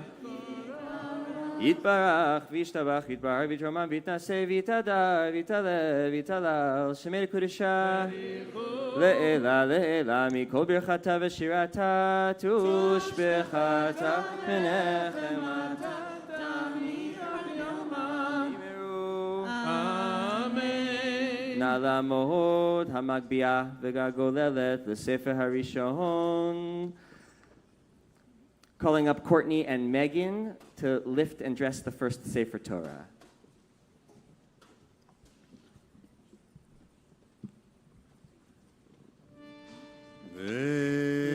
וזאת התורה אשר שם משה לפני בני ישראל אבי אדוני ביד משה. Ay, ay, ay, ay, ay, ay, Baruch HaMakom, Baruch HaMakom, ay, ay, ay, ay, ay, ay, Baruch HaMakom, Baruch HaMakom, שנתן תורה עמו ישראל, Baruch HaMakom, Baruch HaMakom.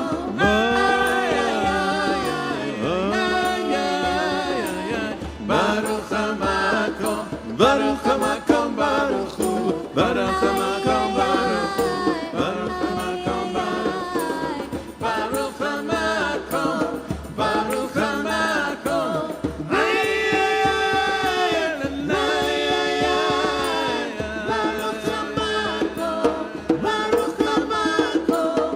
Ay ay ay, ay ay ay, Baruch HaMakom, Baruch HaMakom. שנתן תורה עמו ישראל, Baruch HaMakom, Baruch HaMakom. Ay, ay, ay, ay, Baruch HaMakom, Baruch HaMakom, Baruch Hu. You can take a seat. We turn to the Maftir reading on the bottom of page 282. Nala Mohod, Harav David Yoshua, Ben Natan Yudit, Mafti here.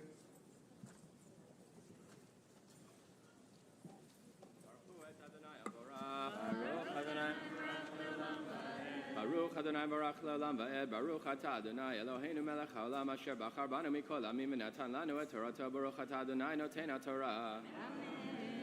עמנו בעשור לחודש השביעי הזה מקרא קודש יהיה לכם ועיניתם את נפשותיכם כל מלאכה לא תעשו והקרבתם עולה לאדוני ריח ניחוח פר בן בקר אחד איל אחד כבשים בני שנה 7 תמימים יהיו לכם ומנחתם סולת בלולה בשמן 3 עשרונים לפר 2 עשרונים לאיל האחד יסרון לכבש האחד לשבעת הכבשים שעיר עזים אחד חטאת מלבד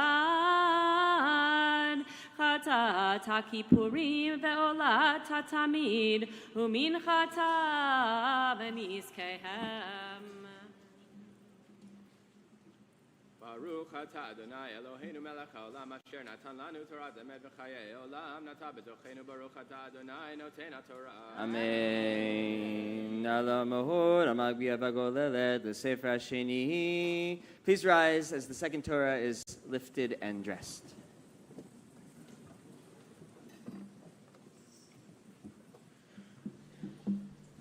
Bezot HaTorah asher sam Moshe lifnei bnei Yisrael al pi Adonai b'yad Moshe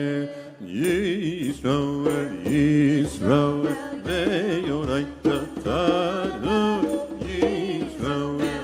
Yisrael ve'yoraita tadon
Something so special happened last year at High Holy Days. Many special things, but one of them was that Hillel and Ross and Gary and Sean, Janine and Jenny, our beautiful davening team, sang a song to lift the spirits of this community.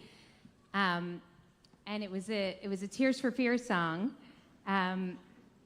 And it didn't just move the people in the room, apparently, because it just so happened that someone alerted their friend Kurt Smith from Tears for Fears, and he also joined us via live stream and saw it. And this happened to spark a beautiful friendship between Kurt and Hillel.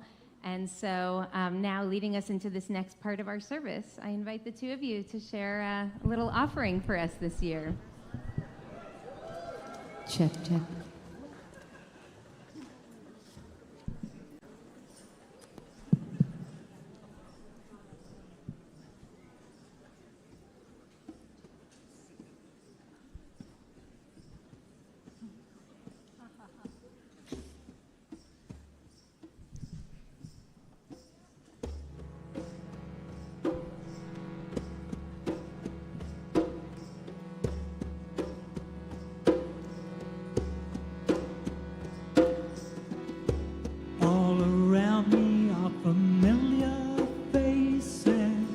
worn out places, worn out faces, brightened early for their daily races, going nowhere, going nowhere, and their tears are filling up their glasses. No expression, no expression. Have my head, I want to drown my sorrow. No tomorrow, no tomorrow. And I find it kind of funny, I find it kind of sad. The dreams in which I'm dying are the best I've ever had. I find it hard to tell you, 'cause I find it hard to take. When people run in circles, it's a very, very mad world. Mad world. Mad world. Mad world. Children waiting for the day they feel good. Happy birthday, happy birthday. Made to feel the way that every child should. Sit and listen, sit and listen. Went to school and I was very nervous. No one knew me, no one knew me. Hello teacher, tell me what's my lesson. Look right through me, look right through me. And I find it kind of funny, I find it kind of sad. The dreams in which I'm dying are the best I've ever had. I find it hard to tell you, 'cause I find it hard to take. When people run in circles, it's a very, very mad world. Mad world. Mad world. Mad world. Nowhere, where, where, oh. Where, where, oh. Where, where,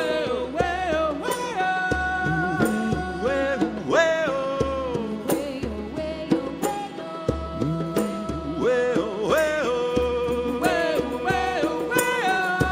Then I find it kind of funny, I find it kind of sad. The dreams in which I'm dying are the best I've ever had. I find it hard to tell you, 'cause I find it hard to take. When people run in circles, it's a very, very mad world. Mad world. Mad world.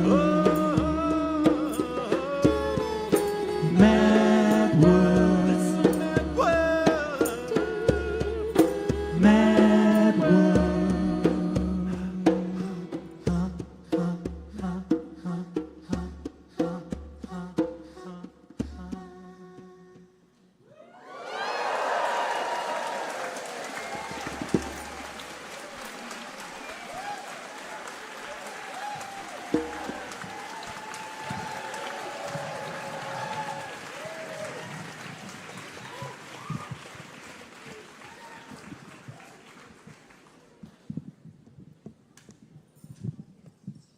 All right, you can have a seat. Thank you, Kurt.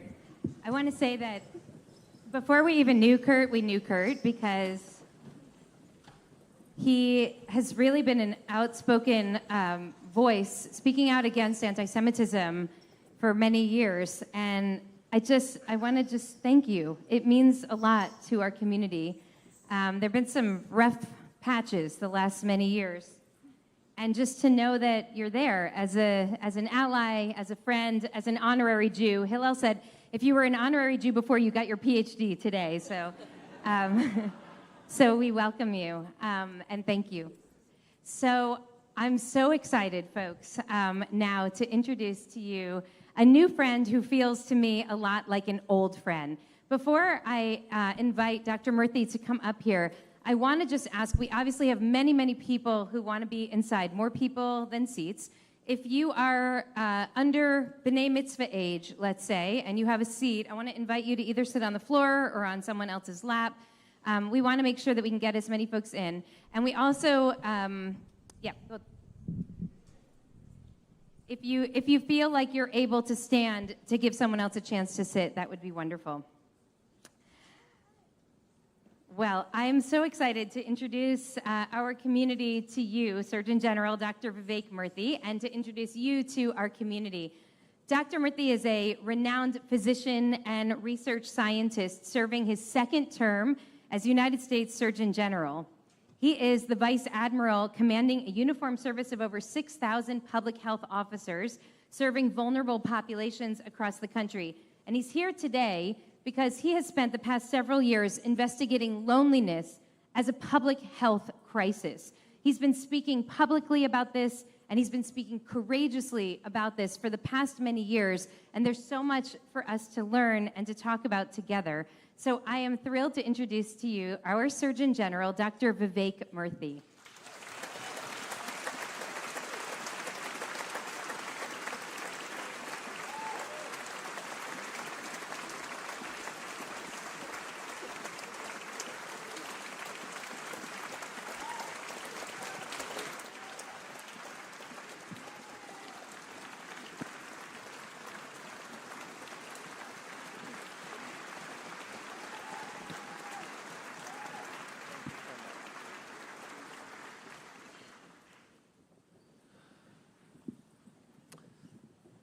Thank you. This is really a dream, I have to say. We're so thrilled to have you with us. I want to just start by saying our community knows that loneliness is something that I care really deeply about. This loneliness epidemic, which I really came to as a pastor, has been a core driver of our thinking around community, not only of our preaching and writing and speaking here, but also the way that we think about physical space and small groups and things that we hand people when they walk in the door and who's there handing it to them. And so this is really very much a part of it's woven into the very essence of our community. And it has been very exciting for me to read your book, your extraordinary book together. And as I've told you, it felt when I read it like I was meeting my best friend who I never knew before. It felt like I was meeting somebody who cares about all the same things and even takes in a lot of the same inputs, but is processing them through a slightly different vantage point, yours through medicine and health, and mine through faith and spirituality, and then landing on some of the same conclusions that we've come to. And then when we spoke, I realized that that is a false binary, that you are not engaging from a science and health vantage point and me from a spirituality standpoint. But actually, this is one big, complex conversation that has to do with our bodies, our spirits, our hearts, and our souls.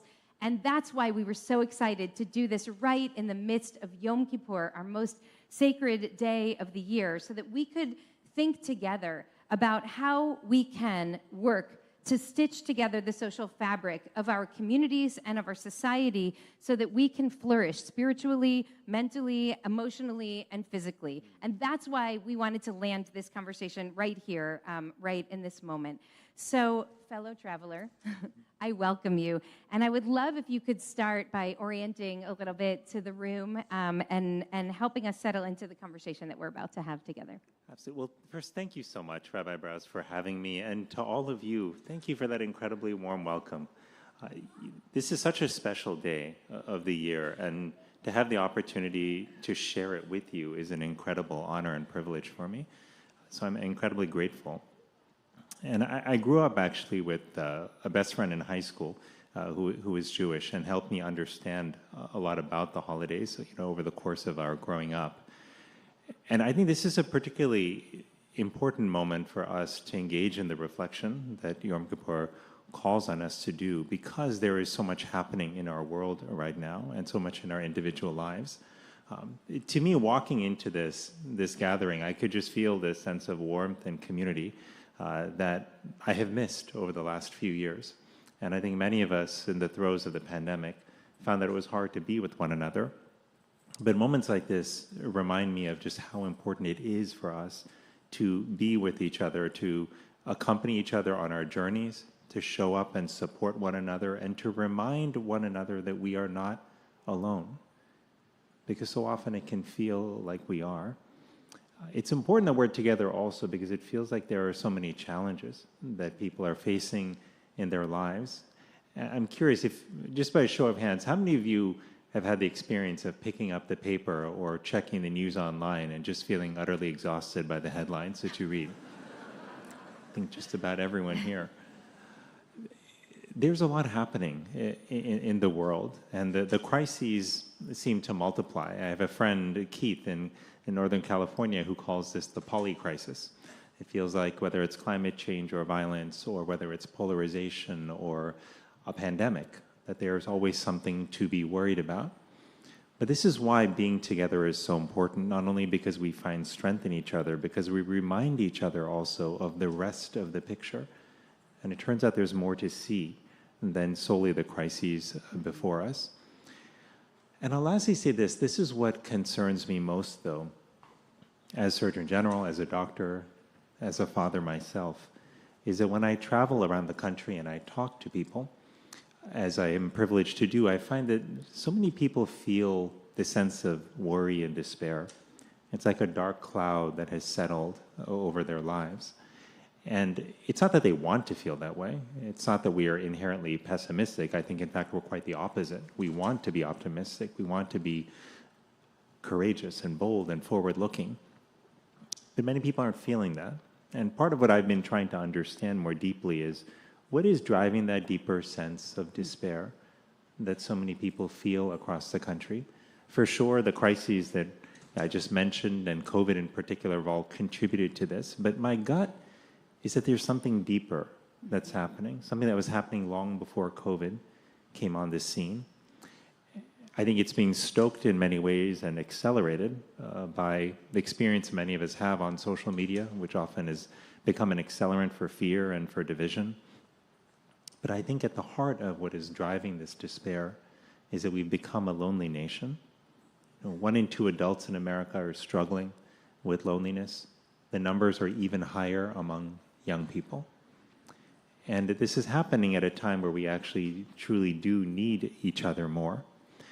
And so I think that this crisis of disconnection, of loneliness, is driving the broader crisis.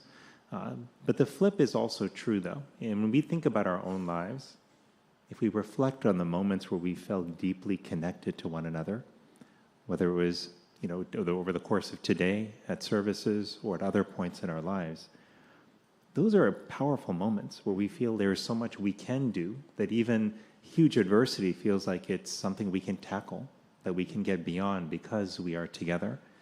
And that is the good news, is that to address the crisis of connection in our time is not about transforming us into something fundamentally different than who we are. This is about a return to who we have always been for thousands of years. It's about a recognition and a reclaiming of our identity as people who were made to live with one another, to support one another, and to recognize that there's no weakness in interdependence, but there is in fact great strength and power that comes from it. And we're going to come to this. I want to, before we go into the remedy to loneliness, I want to dive a little bit deeper into what's actually going on in the country and what you found when you started traveling around, because my understanding is you didn't think that loneliness was going to be the theme of your tenure as Surgeon General. In my own research, I just want to share 2 of the studies that really disturbed me the most. One of them said that 1/3 of Americans have absolutely no encounters or relationships with their neighbors. They don't know their neighbors' names. To their north, south, across the street, they don't know their neighbors. And the other is that an astonishing 20% of Americans say that they don't have any close confidant at all. that there's nobody in their life who they can share their deepest pain, their fear, their worry. That was pre-pandemic. And the pandemic only exacerbated all of these trends. So as I've been trying to understand what's actually going on with our country and what's going on with the human heart, I've found your definition of loneliness to be by far the most sensitive and helpful definition that I've come across. So I wonder if you can share with us how you even define loneliness. Absolutely. And let me just say how much it warms my heart to be able to have this conversation with you, as somebody who's been a leader in the community, but who understands what's happening at the core. So just thank you for all of your insight and leadership, Rabbi Brous, in this area.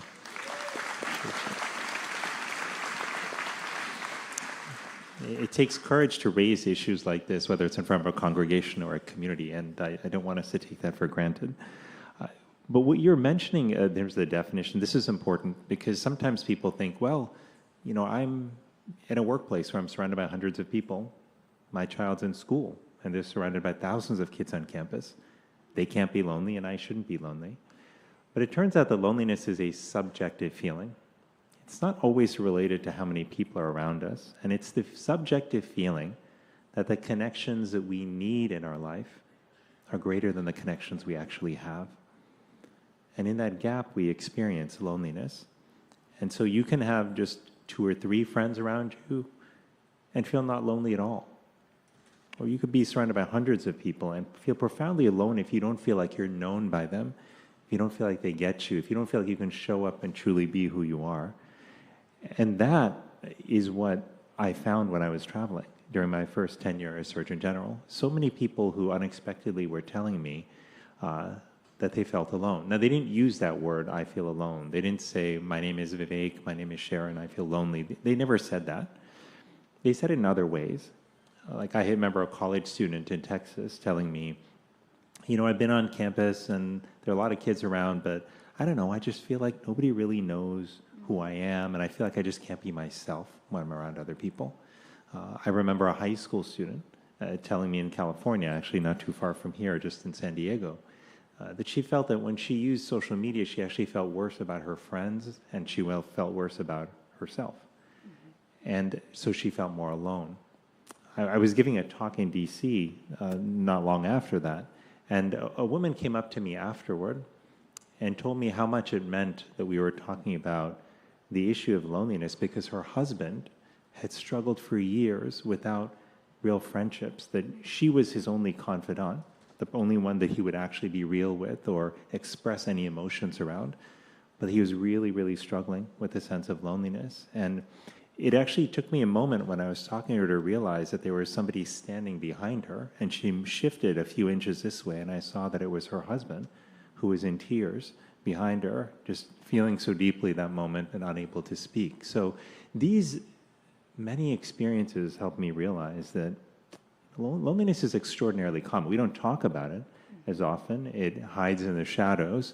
And especially in the extroverted society that we live in, people feel a sense of shame if they are struggling with loneliness. I know that feeling firsthand. You know, as a child who grew up feeling quite lonely at times. When I was growing up in Miami, Florida, you know, there weren't a whole lot of people who looked like me in my school, who practiced my faith, who understood the foods that we ate, and all of those things kind of made me feel like I was different, compounded by being really shy and introverted. And I found it was just hard to make friends, even though I really wanted to. And a lot of days I didn't want to go to school at all. In fact, I would sometimes fake having a stomach ache, I will admit, and so that my mother, you know, would, out of sympathy, let me stay home for the day. And I'm glad she's not here in the congregation. Otherwise, she would take me to task after this talk, because she still doesn't know. But these are the... She knows now. Is this being recorded? But these are the things that we do to avoid pain. And I use that word very intentionally, pain, because loneliness is painful. And it can feel and manifest in different ways to different people, but it is a source of pain. And as human beings, we will seek to alleviate that pain, whether it's by reaching for something that may seek to alleviate that pain, even if it harms us, like alcohol or drugs. We may resort to violence at times. We may do different things that may harm ourselves and others. But when that pain is there, it's very difficult. On the other hand, if we respond to the pain of loneliness by reaching out to someone, by talking to a friend, by getting in the car and going to see a family member, that can help greatly. And that's why, as you and I have talked about, I tend to think about loneliness as a signal, like hunger or thirst, that our body sends us when we are missing something that we need for survival. And just like hunger or thirst, if we respond to it in a healthy way, the feeling goes away. It's when it persists for a long period of time that we run into profound health challenges. Mm-hmm. And it's an interesting irony that we've talked about how some of the pain we experience in our bodies teaches our bodies that we're in danger. So hand on the stove teaches you pull your hand away before you get burned. And loneliness, in some ways, it has the inverse effect. So when people feel the pain of loneliness, it often drives us further away from community instead of in. And so because we feel like we're not wanted or we're not needed in that place. And so we have to actually be a little bit counter-instinctual, I think, in our response to loneliness so that we step closer to social connection rather than avoiding social connection. I'm not going to go out. I'm not going to go to the dinner party. I'm not really wanted or I won't really be welcome there, but instead stepping closer. In our Jewish tradition, the idea of living dialogically is essential to how we understand human nature. So in the beginning of the book of Genesis, we're told that Adam Harishon, the first person, was created alone, but then God said, you need someone. Adam was alone, and God said, Lo tov heyot Adam levado. It's not good for a person to be fundamentally alone. And Chava, Eve, was created in order to be an ezer kenegdo to Adam, to Adam. And an ezer kenegdo we translate often as a helpmate, but it really means someone to help him by being opposite him, by standing opposite him. And for many years, I've understood that to be kind of the key to strong relationships, that we have to be able to find people in our lives who can stand opposite us and say, no, kenegdo, against that person even, and say, you're better than that. I know you can do better than that. And there's a midrash from our tradition, an ancient rabbinic text, that tells the story that at the end of the sixth day of creation, which was the end of their first day of life, Adam and Eve, created on the sixth day. So it was this beautiful day, and they're frolicking in the garden, and everybody, they're having so much fun with the animals and all the trees. And then the sun starts to go down, and Adam gets really scared because they've never seen darkness before, and he starts to cry. And Eve sees him crying, and it says in the Midrash, comes and sits kenegedlo, across from him, and they cry together all night long. And then in the morning, the sun starts to rise. And we learn from this that this is the way of the world, that the sun will go down, and then the sun will rise again. There will inevitably be chapters of pain and heartache, of grief, of loss, of longing. Who's going to be sitting across from you, weeping with you in the night? And I love that in the story, Eve doesn't lift him up and say, it's okay, stop crying. She just sits with him and cries with him all night long until the light comes. And so I'm really struck by this notion of the need for, we are biologically and spiritually, we are relational beings, that we actually need each other in our core. And I know that you've witnessed and helped to spark many really creative ways for people to find their way to one another in community to actually answer that very profound human need.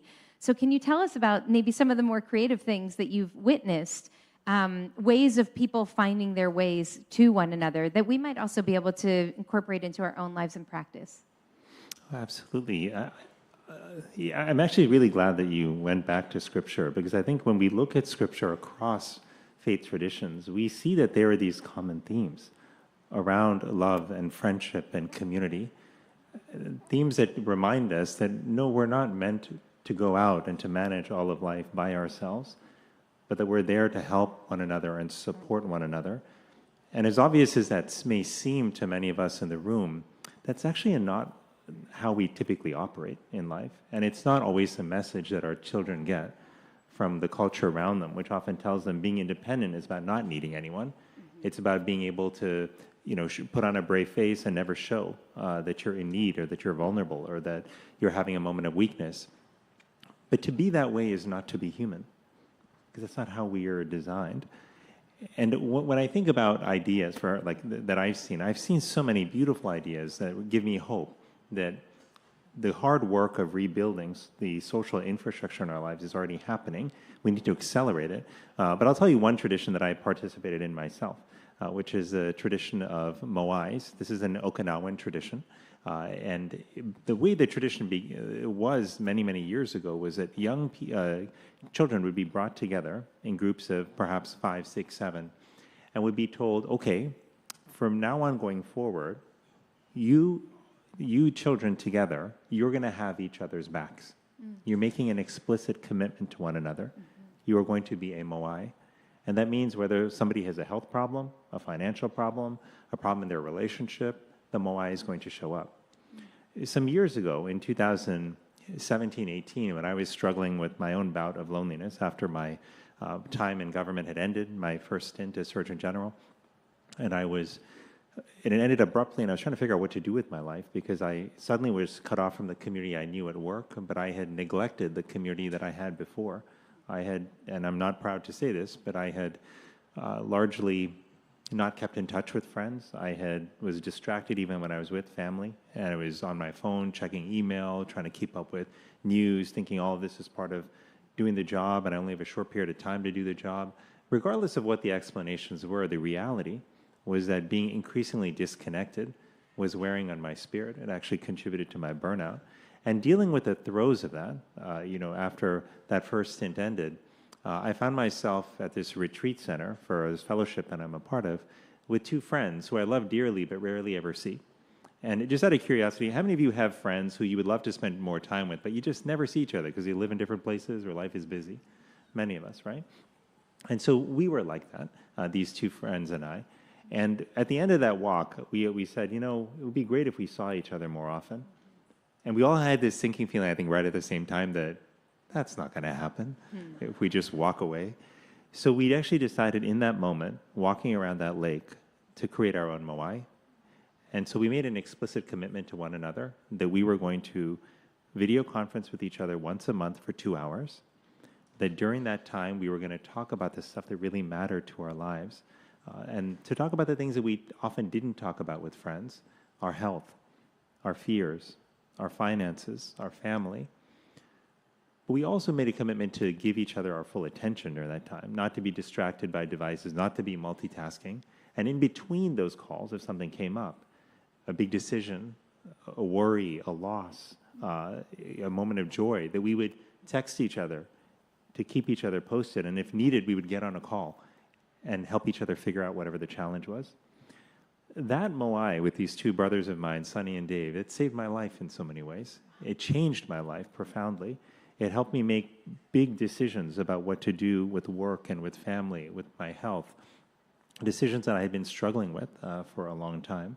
So that is the power of what just a simple, explicit commitment to friends can do. And the truth is, I suspect what was true with Sonny and Dave will be true for many of you if you think about your friends, which is that sometimes we think, I don't want to reach out to my friends. They're busy. They have a lot going on. I don't want to impose on them. That word impose looms large, I think, in our lives and our decision making. But the truth is, most of the time our friends are thinking the same thing. Gosh, I would love to spend more time together, but I don't want to impose. I don't want to reach out. And one of the things I think we need to do is to be in each other's lives more, to lean more in to those situations, because people don't always ask. I'll tell you one thing maybe I'll share this. It happened, it's very fresh in my mind because it happened yesterday. I was reading an article that a friend had sent me about the importance of showing up for our friends. This is not bad that I was just literally reading it like 10 o'clock in the morning. And about an hour or two after that, I suddenly get this call from my friend, my best friend from middle school, actually, who I'm still in touch with. And she was calling me because she had been at church that morning with her mother, and her mother suddenly developed a headache, a terrible headache, and she thought, gosh, let me take her home. She started taking her home, and then her mom felt nauseous, and then she passed out. And it turned out when she took her to the hospital, she'd had a catastrophic bleed in her brain. And my friend was calling me to figure out, what do we do? Should we get a second opinion? Should I send her to surgery? They're asking whether or not we want to do surgery or not. These are monumental decisions and incredibly painful decisions. But I was so glad that she called in that moment, because it gave me an opportunity to show up for her as a friend. She invited me in to be a part of this moment and to struggle through it together. And I talked to her last night. I've been in touch with her this morning, and I know how hard it is in those moments to reach out. I know because I've been in the hospital with family members who are very sick, wondering and worrying if I should reach out to somebody or not. It's not easy. But in those moments, I think it's important for us to reach out, because it's not only good for us, it gives other people, our community, our moai, our extended family, an opportunity to show up for us and to feel the power of community, which whether we come together around tragedy or around celebration, that community is healing, and we all need it in our own way. Thank you for sharing that. And I'll share my version of that story, which is mine actually starts back when my rabbi, Marcelo Bronstein, who happens to be here, when he had a loss many years ago, and when your mother died. And Marcelo Bronstein, you know him here as our Kol Nidre, great pitch giver. But back in New York, he was really one of the most brilliant, loved rabbis of all time. And I had already moved out here. And I remember, Marcelo, when your mother died, I just thought literally thousands of people will be at his house, hugging him, bringing him food, taking care of him. And so I wrote a note and sent it off to you. I didn't call and I didn't show up. And I remember next time we saw each other, Marcelo said to me, "Sharon, you weren't there, and I needed you." And he said, "Next time, err on the side of presence," just showing up. And it hurt me, and it changed me. It hurt me that I had hurt you. Do you remember? Yeah, I wrote it in my book now, so it will be in the hardcover version soon enough. Anyway, it changed me, and when we started to build IKAR, it was it was a driving force for me in speaking with our community about showing up, about how we have to actually show up for each other and not just assume like, oh, they don't want guests right now, they don't want visitors. I mean, you should call before you show up, but but then I wrote this book about the sacred power of showing up, and what I've seen from this community, just being present with each other, is standing together, showing up in moments of celebration and sorrow and solidarity. And the book is coming out in a few months, and then my father died. And my family and I have been through this experience in this past month. It's 1 month today, in which this family has shown up for us. And everything that I'm writing about from my experience as a pastor, I'm experiencing now as a mourner. And all of a sudden, I see like literally hundreds of people driving out to Simi Valley. It's 103 degrees out there, and spending hours burying my father with their hands, like placing earth on my father's coffin. And then hundreds of people coming every night and just bringing food. We got a guy who lives in Malibu bringing LaCroix, schlepping it in his suit coming from work. And I know. But literally hundreds of people just showing up just to respond with love when the moment calls. And I believe that this Torah is the central Torah of our time, that this teaching is so central to the fabric of our communities and of our lives, that we actually have to learn how to see each other. And it's precisely in those moments when we would instinctively pull away because we think that we're not needed there, or other people's pain is destabilizing for us, and we don't want to catch it. We don't want to catch the grief or catch the divorce or catch the worry, and so we pull away. But instead, there's this kind of centrifugal force that's pulling us toward each other and saying it actually matters when we are present for each other. In the midst of all of this, one of our friends from New York got on a plane and flew to LA to just come to Shiva one night because he wanted to be with us in person. And I heard he was coming, and I'm like, that's crazy. It's like, I know he loves me. He doesn't need to come, but he showed up. Greg Rosenberg showed up in LA, came to Shiva, and then got back on a plane and went home, and I know I'll remember it for the rest of my life. So there's such power in this teaching, and I'm so grateful. I want to I want to share with the community one piece of your work that really unlocked something for me in my own experience with loneliness, which is I had been using for years this paradigm that comes from Rambam, from Maimonides, about 3 different levels of or kinds of relationship. He talks about how there's a kind of, the language differs, but the word, this is from his commentary to Pirkei Avot, and he says there gimel minim, there are 3 different types of love or friendship. There's ohev to'elet, ohev menucha, ohev ma'ala. There's a kind of basic utilitarian or functional relationship. I need you, you need me, we serve each other, but when the need is gone, the relationship's gone. Then there's a relationship of mutual concern. We worry about each other, we show up for each other in hard moments, we celebrate together, we enjoy each other's presence, and we care for one another. But then he says there's a level that's even higher than that, which are relationships of shared purpose. That's when people actually together are building towards something that's bigger than either one of them alone. Many of you have heard me share this because for years I've been sharing this at IKAR as a kind of central reason for joining a community. Why do you join a community? Because we want to be in those second to, those top tier levels of relationship with people of shared concern and with people of shared purpose. Then I read your book, and you have a slightly different framing also of 3. And I would love if you can share it with the community now, because for me, what you explained in your 3 circles of relationships actually helped me understand my own heart in a way that I didn't before. Do you know what I'm talking about? Yes. Okay. I do, yeah. Gosh, I hope, because I did write it, but but you never know. Yeah, so the 3, I was thinking about this because I realized that there were people who said that they were lonely, who actually had parents who loved them. There were people who said they were lonely who were part of an incredible temple or a church community or a mosque. And so I was trying to understand this, and as I dug into it, what I realized is that it seemed to be 3 types of relationships that people needed in their life. One were intimate connections, the second are relational connections, and the third are community or collective connections. Intimate connections, these are the kind of connections we have with like a spouse or a best friend, people who know us really well, with whom we can just be ourselves. We don't have to put on airs, we don't have to have a mask on, we can just be who we are. These are the people who would show up for us in the middle of a crisis, the people who we would call in the middle of a crisis. And then there are relational connections. These are good friends, the people you might go on vacation with or have over for your children's birthday parties or have over on a weekend.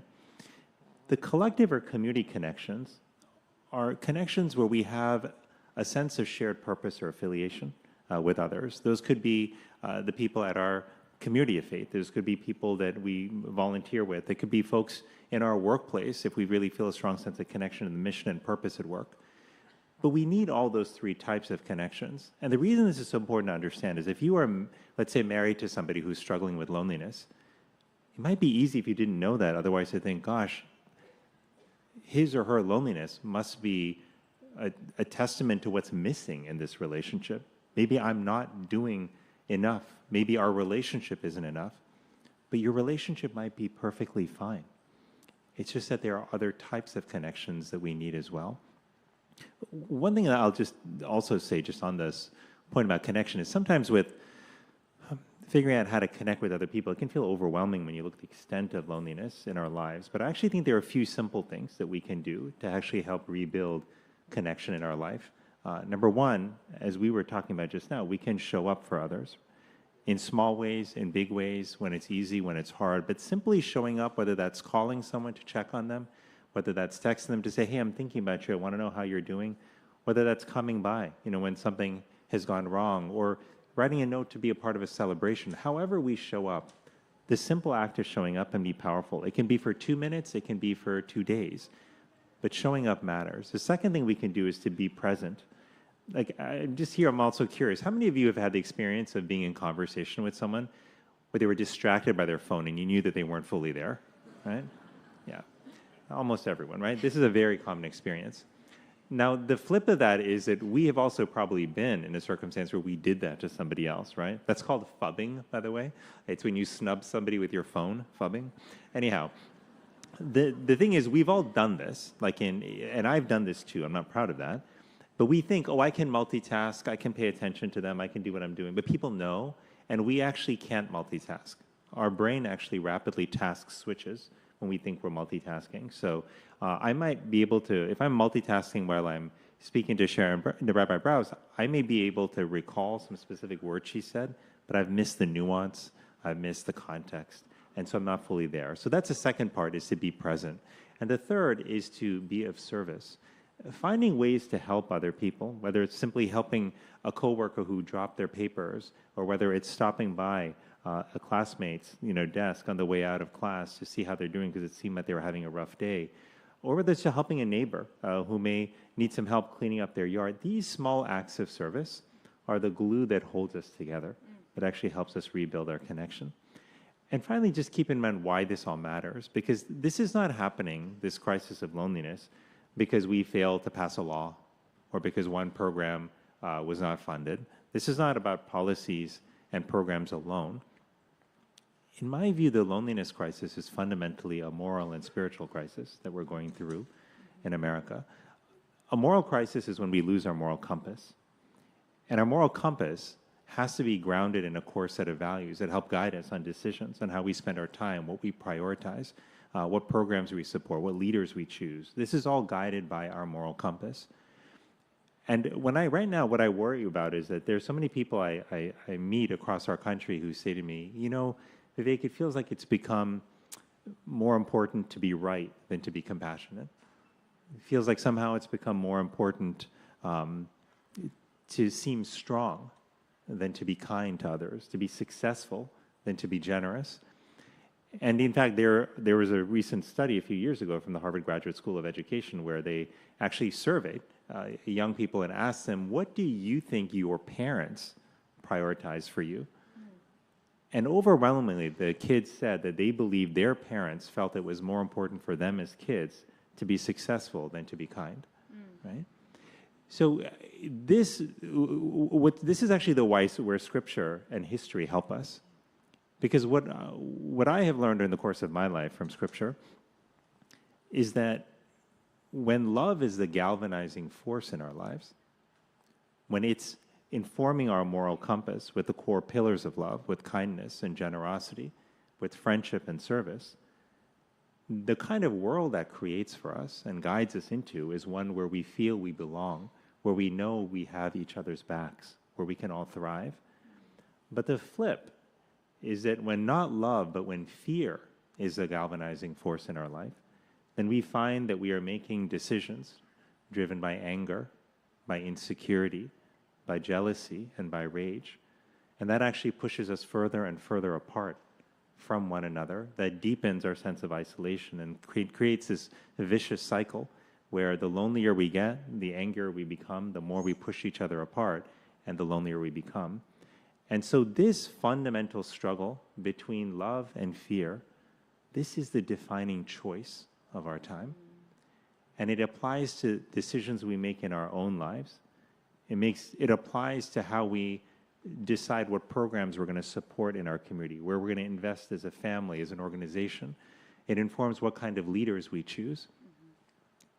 And if we choose love, as Scripture and history guide us to, then we can stitch back the social fabric of our communities. But that requires a moral reawakening in our country. Nothing less than that. Because this isn't, again, about a specific policy or program. It's about the compass that guides us. It's about making sure that compass is grounded in love. And it's about having the courage to follow that compass when it guides us in our actions and in our words. Oh, beautiful. I wish we could talk for 3 more hours, but I hope that this is the beginning of a conversation with our community and not the end. I do want to share with you one last piece of text and then ask if you could offer us a blessing as we close. Very well known, the 9th plague in the book of Exodus, the penultimate plague is the plague of darkness. And we've talked about it a lot here. Why is it we imagine that the plagues are getting progressively worse as God is trying to message to Pharaoh that it's time for the liberation of the Israelite people, but the plague of darkness just doesn't seem as bad as some of the other horrible things that have come before. And then we learn that the darkness, it's described as a darkness that's so thick that a person can't see another person. And I just want to share this with you because it's one of the commentators. This is a 19th century Polish rabbi who said that the deepest darkness is when one cannot even see his neighbor and therefore can't join him in his suffering and pain. Once a person no longer feels his neighbor's pain, it renders him completely impotent. In other words, we are built to see each other, to care for each other, to help lift one another. And when we don't do that, we're actually harming not only the person who we're not giving care to, but we're actually harming ourselves as well. And so I love this as a call for a kind of moral and spiritual revival, that we have to think differently about who we are and what it means to connect with each other in such a powerful way. You close your book with an incredibly beautiful blessing for your children. Given all of the pain that you encountered as you've traveled around the country and all the traps that you've seen that people can fall into, you give them an offering of love. And I wonder if you could give us a version of that as a blessing for us on this Yom Kippur, on this holiest of days, to just remind us of what actually matters most as we begin this new year full of pain and also full of so much promise.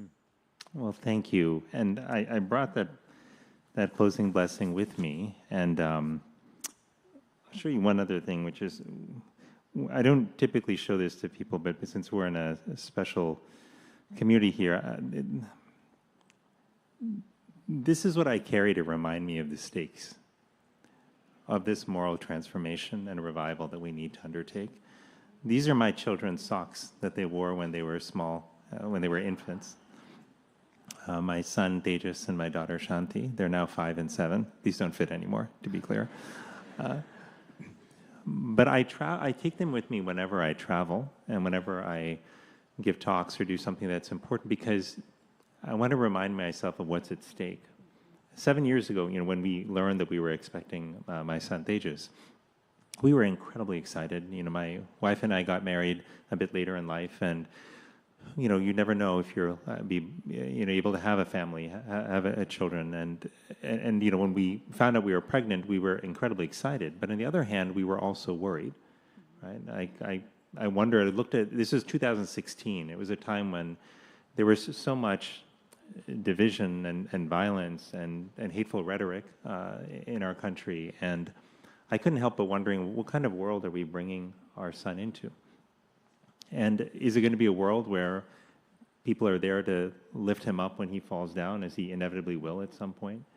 Is it a world that's going to judge him because of the color of his skin and the fact that he has a funny-sounding name like his father? Like, what kind of world is it going to be? And I don't fully know the answer to that question yet, because we are collectively creating the world that my children and your children and all of us will live in. And there is no responsibility that I can think of that is more sacred than that. But it's why I believe this moral reawakening is so important, because it is a sacred responsibility that we have. And it's one, though, that we're not alone in. There are millions of people around the country who want what we are talking about today, to live in a world where we are more connected, where people feel like we have each other's backs, where even though we may have differences of opinion or experiences or backgrounds, where we recognize there's something beautiful, a flame of divinity that exists within each of us, that connects us and that makes us whole. And that's what we're called to remember today. But I say this because I want you to know that we are not alone on this journey, that we are part of an invisible movement of people who are guided by kindness, who are guided by generosity, who are guided by that spirit of service and friendship that we're talking about. It's not always easy to see them. We don't talk about this, but it's why we have to make this implicit desire that we have explicit. It's why we have to build a movement around this.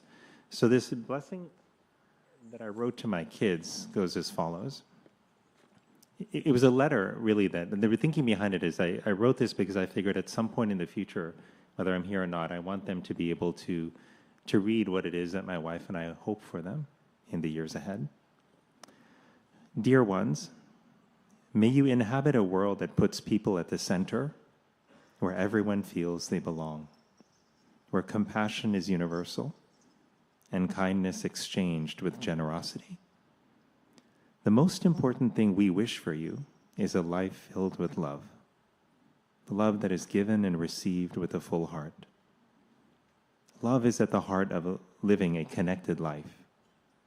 Choose love, always. We worry about the world that you're inheriting. When you reach out with kindness, will your compassion be reciprocated? When you are in need of support, will others reach out to you? Right now, the world you are inheriting is locked in a struggle between love and fear. So we teach you that every healthy relationship inspires love, not fear.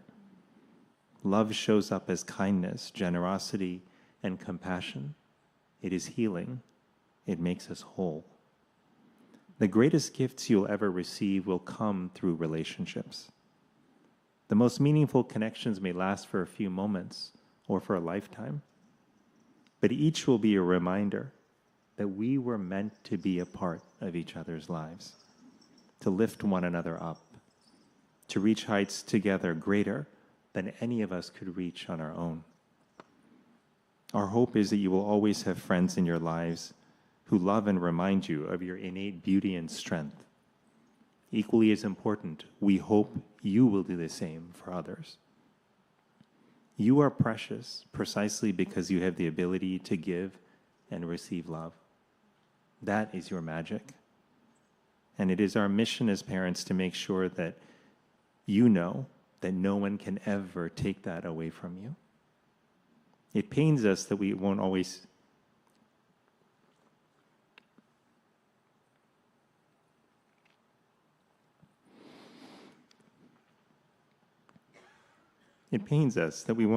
be there for you when you feel lonely and sad.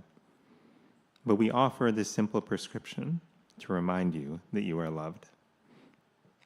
When these moments of loneliness and suffering arise, take your right hand, as I invite all of you to do, and place it on your heart and close your eyes. Think about the friends and family who have been there for you throughout your life, in moments of joy and also in the depths of disappointment. The people who have listened to you when you were sad.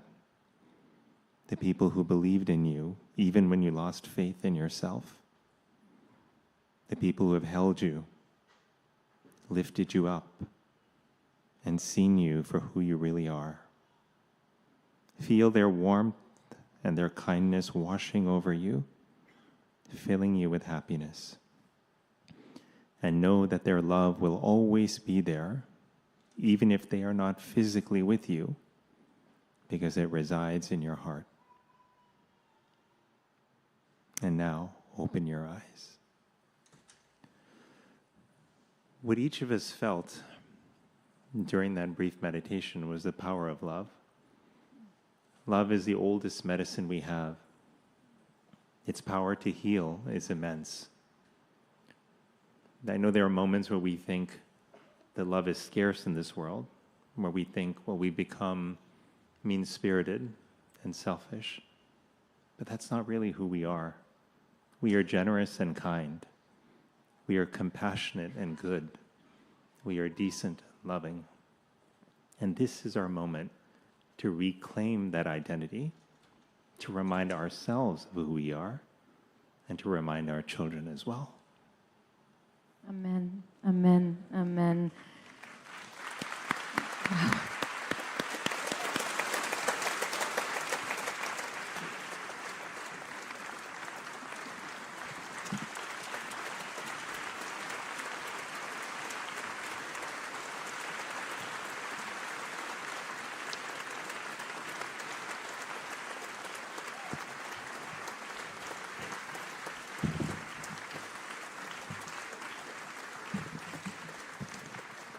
Dr. Murthy, I bless you the way that in the Talmud our students would bless their teachers when they would depart from them, saying, may you be blessed to witness the world that you have envisioned for all of us.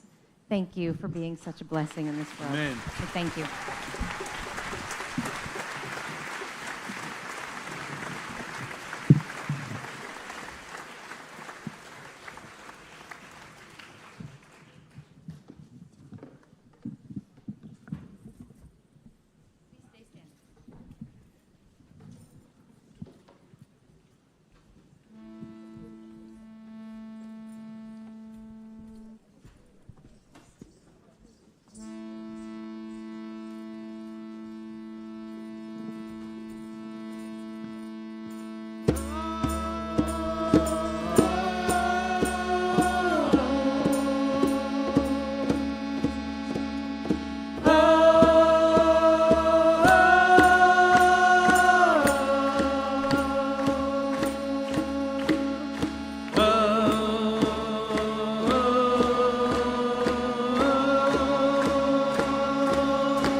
make the pain away.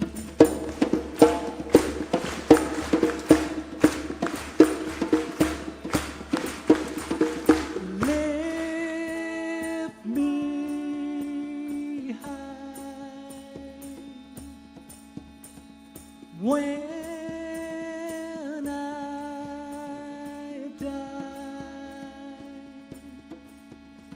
You make me want to cry.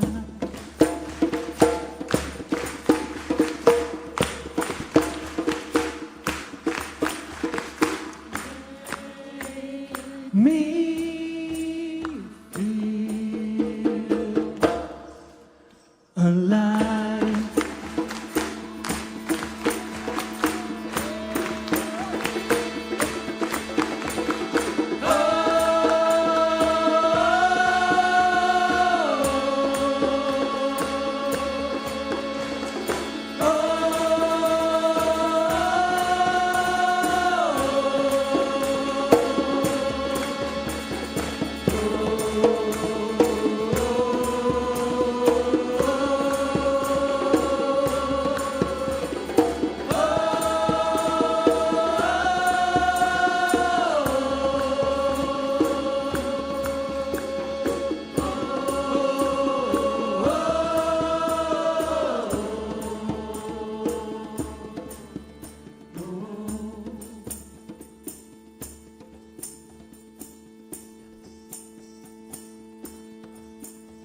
You bring me round when I'm down. You take my breath away.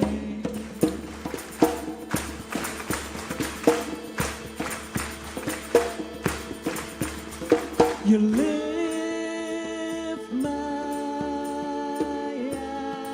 eyes through blue skies.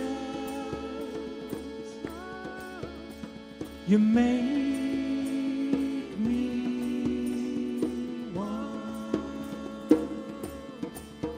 to cry.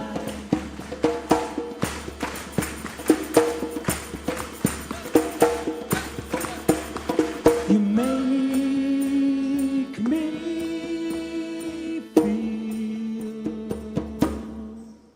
alive.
We're you can all have a seat if you like. You can stay standing if you want.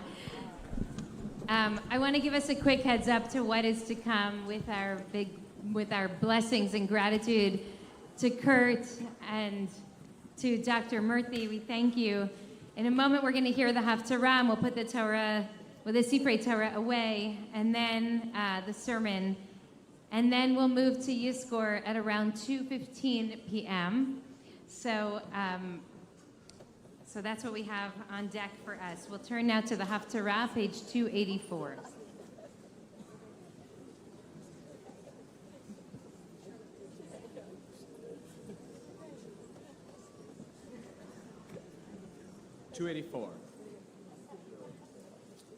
Baruch atah Adonai Eloheinu melech haolam asher bachar b'nviim tovim v'ratzav v'divreihem hanemarim b'emet.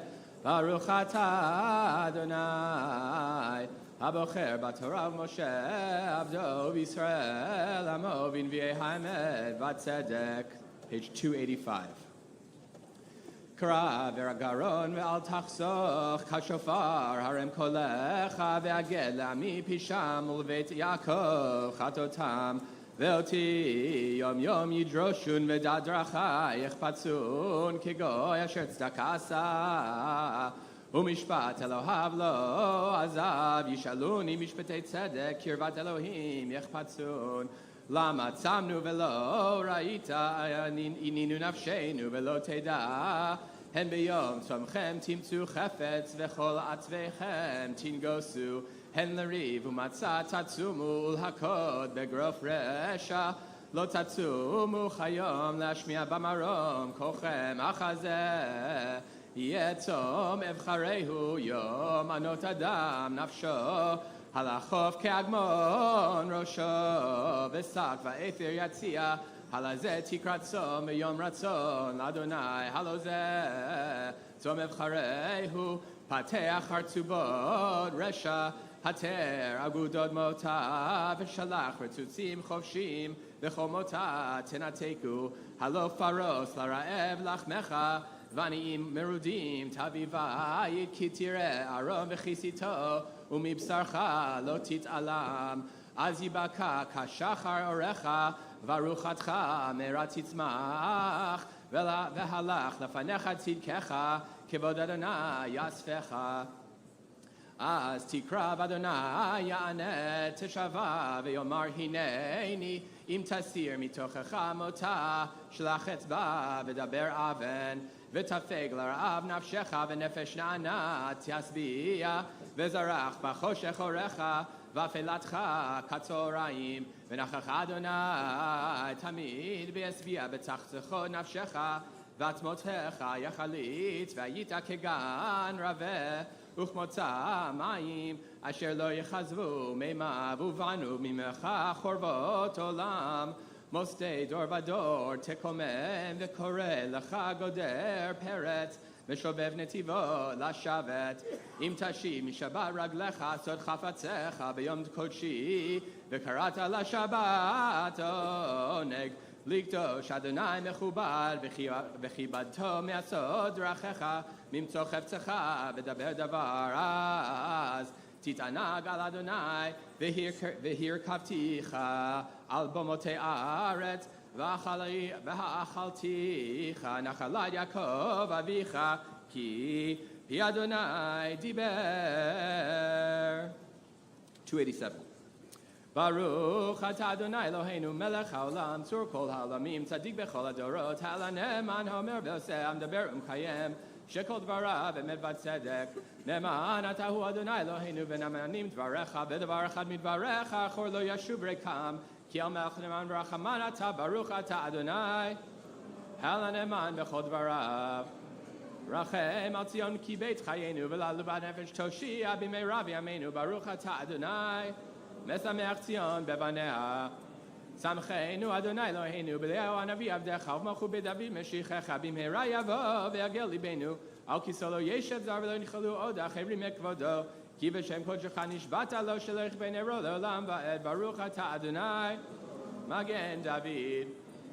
על התורה ועל העבודה ועל הנביאים ועל יום הכיפורים הזה שנתת לנו אדוני אלוהינו למחילה ולסליחה ולכפרה לכבוד ולתפארת על הכל אדוני אלוהינו אנחנו מודים לך ומברכים אותך יתברך שמך בפי כוחך תמיד לעולם ועד ודברך אמת וקיים לעד ברוך אתה אדוני מלך מלכו וסולח לעוונותינו ולעוונות בעמו בישראל מעביר אשמותינו בכל שנה ושנה מלך על כל הארץ מקדש ישראל ביום הכיפורים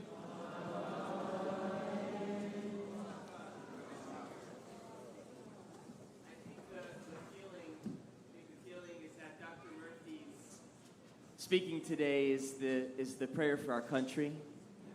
It's the prayer that we need so badly, and in just a few moments we'll turn to Rabbi Brause's sermon, which is a prayer for Israel, and the prayer we need in that space as well. And so we're going to continue on with our service. I'd like to call forward Lauren Buckman and Michael and Sarah Ellenberg, and if you have the honors card to open the Ark as we prepare to return Sifrei Torah to the Ark, we're going to continue in our Machzor with the Ashrei on page 295. אשרי יושבי ביתך עוד ילדוך סלע אשריהם שככה לו אשריהם שאולי אלוהיו ארומים כלוי המלך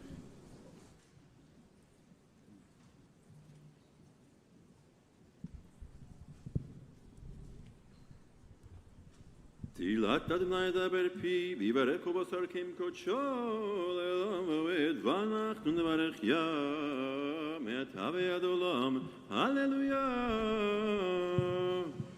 Please rise, top of 296. יהללו את שם אדוני כי נשגב שמו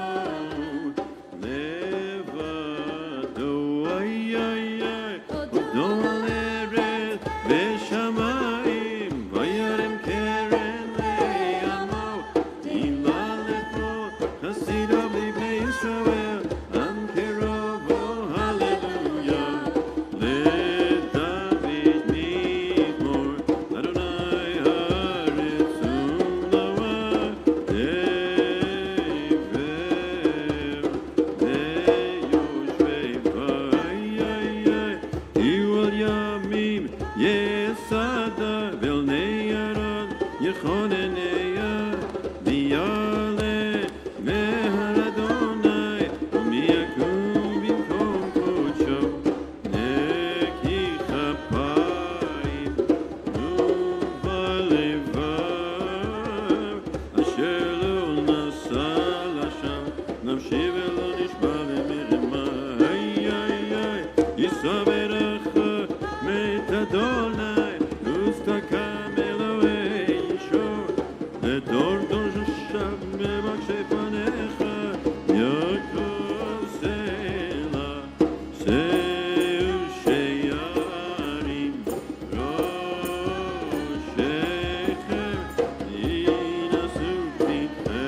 Israel.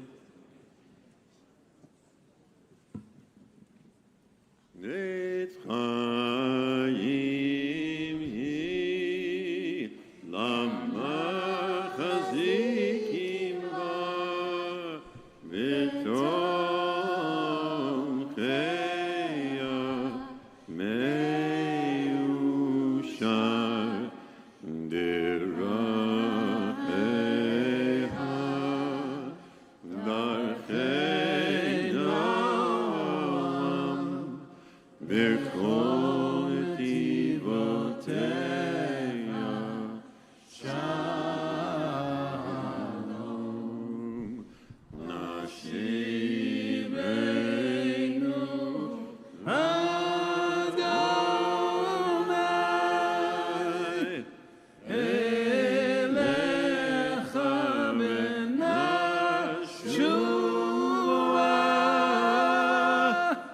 Chadesh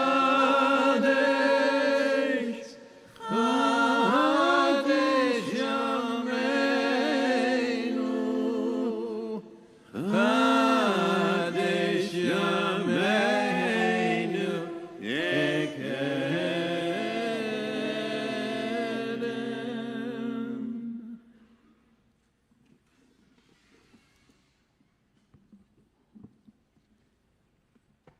You can have a seat. Couple of very quick announcements for us. First, we're immensely grateful to all of you for being here with us. Thank you to our volunteers, to our staff, and our wonderful team for putting all of the many, many pieces together for this beautiful sacred encounter. I want to just give you a quick heads up about what's going to be happening moving forward right now. In a few moments, we're going to hear from the wonderful Sarah Goldfinger, and then I'm going to give a sermon. After the sermon, we'll move to Musaf and then Yizkor. Outside, they'll be hearing the sermon afterwards, so they're doing Yizkor now. And then we have a break for a couple of hours, or maybe an hour. It looks like it's from about 3:15 or 3 o'clock to 4:15 or so. There will be learning with Rabbi Deborah Silver. Are you there, Jonah? It's me, God, in the Beit Midrash, which is upstairs on the 3rd floor. There'll be silent meditation and sound bath, a groundbreaking journey through restorative mystical soundscape with Dev Brous and Yael Shafir, which will be downstairs. There were so many people who wanted to be there last year. We had to move them to a bigger room, but I highly recommend. Then we have a complicated and familiar grief, a grief support group with Dr. Barry Goldstein in the Wildfire Classroom, which is the classroom at the back end of this room. It's behind the theater, behind the stage. We have a subtle meditative yoga practice that will be upstairs on the rooftop, rooted in Taoism. It's all about balancing energy through mindful movement with Cindy Frazier. And we have a mindful meditation with Mark Landsman in room 308 upstairs, and a brotherhood circle with male identifying folks with Scott Fields in room 303 upstairs. I know you didn't remember all of that, but hopefully something sparked your interest and you'll remember, and then we'll ask, and there'll be people who can be here to guide you after we're done with Yizkor.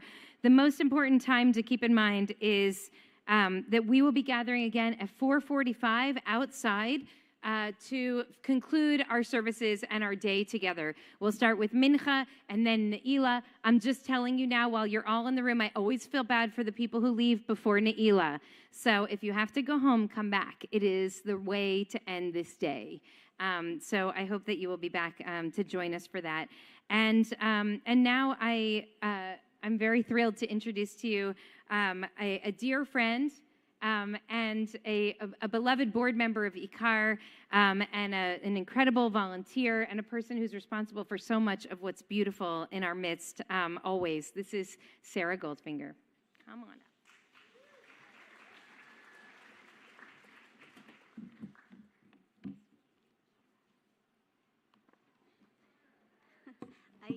those acts to follow. My God.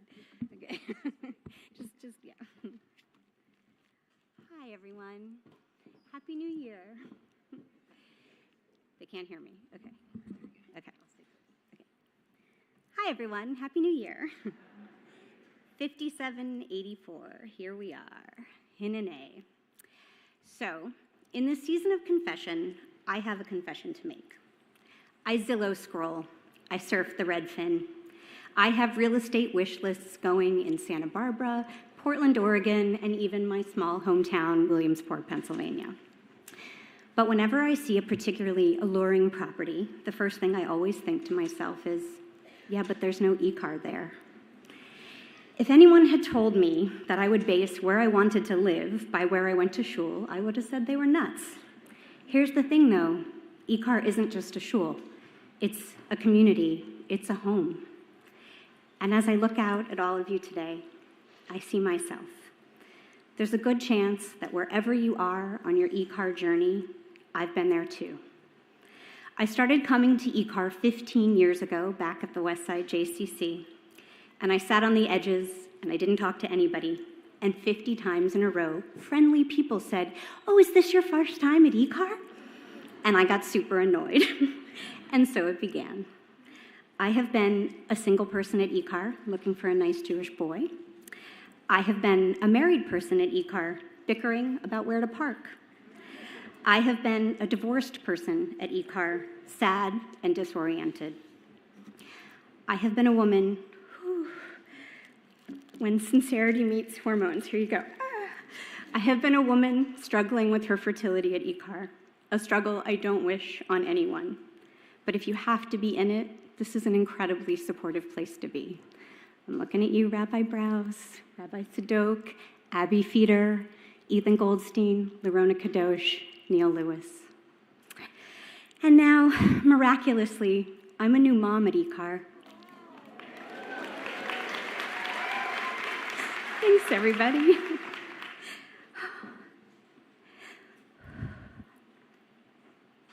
I have thanked God. I have wrestled with God. I've always believed in God. But if you don't, that's okay. Adam Wargelis would love to talk to you about his own spiritual bankruptcy. So, from all the places I've been over the many years of engagement with this magnificent community, here's my pro tip. When IKAR asks, say yes. At some point, someone asked me to join a committee. I said yes. And the next thing I knew, I was hanging surrealist art in the Timberman Redlick's backyard for the annual IKAR fundraiser. It was one of the best parties I've ever attended. There was a green fairy pushing an absinthe cart and a woman playing the saw. I mean, come on. Then someone invited me to the Rosh Chodesh New Moon Circle led by Devorah Browse. I said yes. And I spent month after month pouring my heart out over a bowl of sacred salts with other Jewish women, holding each other's pain and triumphs. It was transformative. Listen, folks, Jewishes are real, and at IKAR, they walk amongst us. Then, at High Holiday Services, we were encouraged to join Minyan Tzedek, IKAR's social justice and activism network. I said yes. And I discovered an amazing group of kind and generous people within our community who do meaningful work. We met with faith leaders and congresspeople, canvassed for voter registration, protested, held each other in the darker times, and rather than complaining into the wind, we prayed with our feet. Then someone asked me to join the board. Honored, I said yes. During my few years discovering the inner workings of this place, I witnessed an impasse over a major decision. And rather than someone just deciding, we found a third way. And it was one of the most impressive displays of conscientious leadership I've ever experienced. Then, after my divorce, Melissa Balaban and Adam Wargelis invited me to dinner with 3 other recently divorced IKARite women. I said yes. That night, we talked and we laughed and we cried, and we have become very, very dear friends. You may think you're in the coolest divorced ladies club, but I assure you mine's the coolest. During the pandemic, someone suggested I tune in for Morning Minyan. I said yes. And every weekday at 8 a.m., there's a friendly cohort of adorable faces trying to connect and find godliness in that lonely, lonely time. It was like an old-timey quilting circle. You knew who was sick and who was suffering, who was grieving and who was celebrating, and you didn't even have to get out of your pajamas. My mornings look a little different now, but the Minyan lives on. I highly recommend it. It's like a vitamin shot for your day. And most recently, someone asked me to join an early childhood center parent and me group, and I said no. Just kidding, I said yes. And I ate Jane Rosen's banana bread, and I sat on blankets, and I made new friends with some of the loveliest families who I imagine will be a part of my son Noah's future B'nai Mitzvah class. So now you, take a look at the year ahead. Try a yes on for size. Yes to the committee. Yes to the volunteer opportunity. Yes to the dinner with people you don't know yet. And yes to what you know I'm up here to ask. Please give, because all this magic, all of it, costs money, and who couldn't use a little magic right now? Give as big as you can. We have a deal, the strike is over, Los Angeles, let's be honest. Picture a number, then add a zero, then give something between those two amounts. At IKAR, yeses deliver community and social justice. Yeses hold space and open doors and forge connections. Yeses make miracles, like actual miracles. So just say yes. And next year, find me and tell me all about yours.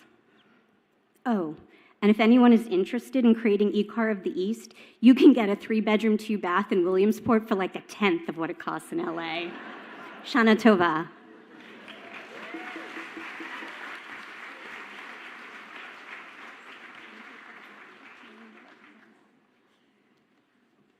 I'm just curious how many people actually turned in a pledge card last night by show of hands.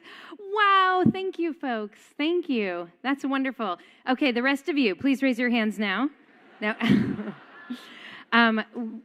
I can't give a more compelling ask than Sarah and Eric last night. You know that the need is real. You know how deeply we appreciate it. You are actually benefiting from the experience of being at IKAR right now, so please just help us support it. It would be wonderful if you could now please pull out your cards, and if you haven't yet, please put your sticker down. I'm going to reiterate in case people didn't hear me last night. If you find yourself in a position in which you're not able to contribute this year, either at all or as significantly as you would like, it's okay. We have you. We got your back. We want you here. If you find yourself in a position where you can give a little bit more generously, know that there's some people really on hard times right now, and we all have to step up for each other. And if you are a person who we should be talking to for a significant leadership gift for our capital campaign, please make yourselves known. Not right now, not in this room, but put your sticker on the card and let us know, and we will be so happy to have a conversation with you right after the Chagim.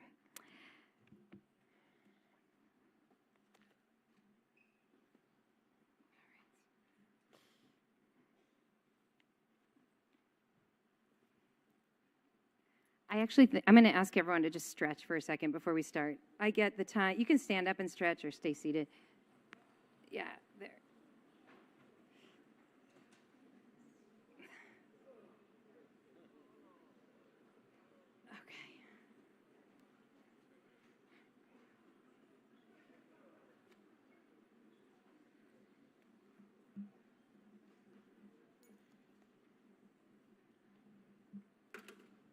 Okay.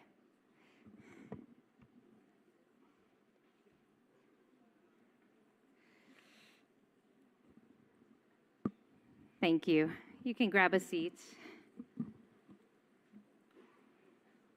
It feels good, right? How are folks doing? You okay? Okay.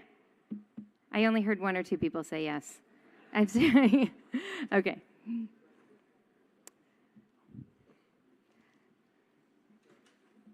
I want to tell you today about something absolutely miraculous that happened right in this room several years ago. My friend Jamie, a beloved member of our community, a mother of 4 beautiful little children, was suffering from agonizing, inexplicable abdominal pain. For months, she tried to ignore the pain, but every day it grew worse until one Shabbat, standing right in the back of this room, Jamie turned to her friend, Ellen, a deeply empathic soul. And Jamie shared what was going on. Ellen was concerned. She sensed that this was serious.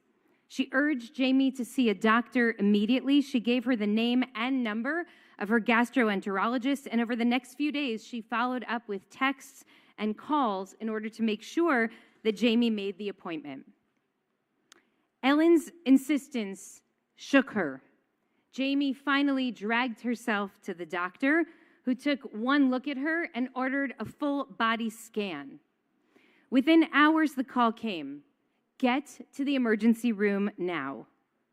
Tests had revealed that while the pain was issued from the abdomen, the real problem was a tumor that was wrapped around her spine. They rushed Jamie into surgery where, to extract the tumor, they had to remove a nerve root, which could have left her experiencing pockets of numbness in her body for the rest of her life. But Jamie remembers the surgeon saying to her, "We'd rather take that risk than leave the tumor there where it will lead to total paralysis." The tumor was the size of a grapefruit. Jamie is astonished by this detail. "Imagine you have something that big attacking your system," she said, "and you don't even really know it's there or fully understand the nature of it until it almost breaks you." Through a combination of the doctor's ingenuity and God's grace and Jamie's iron will, she survived. And that abdominal pain, it saved her life. It was the pain that awakened her to the existence of the tumor that could have, God forbid, killed her. I have returned to this story again and again during the tumultuous past many years, not only because Jamie is a medical miracle, and I thank God that she is still with us, but also because of the grace that landed her with a clinician who was willing to take a clear-eyed look at the patient before her in order to discern the right diagnosis. And now, today, this story is once again at the forefront of my heart and mind as we enter into a difficult conversation about the state of Israel. These are the first High Holy Days since the election last January of the most extreme right-wing government in Israel's history. This is a regime that boasts a brand of Jewish supremacy that is anathema to our post-Enlightenment self-understanding and profoundly threatening to Israel's democracy. This Yom Kippur is also 50 years to the day from the start of the Yom Kippur War, when simultaneous surprise attacks posed an existential threat to the young state of Israel. Today, Israel's intelligence and security apparatus and the Israeli street are sounding a different alarm. The existential threat to the state of Israel is internal. The call is coming from inside the house. To put it plainly, a few days ago, an Israeli elder stood in front of the Knesset holding a protest sign that read, "The scariest moment of my life was facing the Syrian tank brigade in 73, plowing through our northern border in the Golan Heights." Until today. What is happening today with this government is even scarier. For the past 40-some weeks, Israelis of all ages, backgrounds, socioeconomics have risen up in protest. This is the largest social protest movement in Israel's history, far surpassing our own protest movements in the United States. A creative, courageous, consistent presence, roughly the equivalent to 17 million Americans protesting on the streets week after week after week. There is no question that this is a moment of great collective awakening in the Israeli consciousness. And what about us, American Jews? How are we to respond to the cataclysmic eruption in Israel, to the messaging from Israeli family and friends, "We need you, we need your help"? what is demanded of us in this time of moral crisis for the Jewish people. In this season, we open our hearts to the work of tshuva, reckoning and reconciliation, rooted in the deeply held promise that change and repair are possible.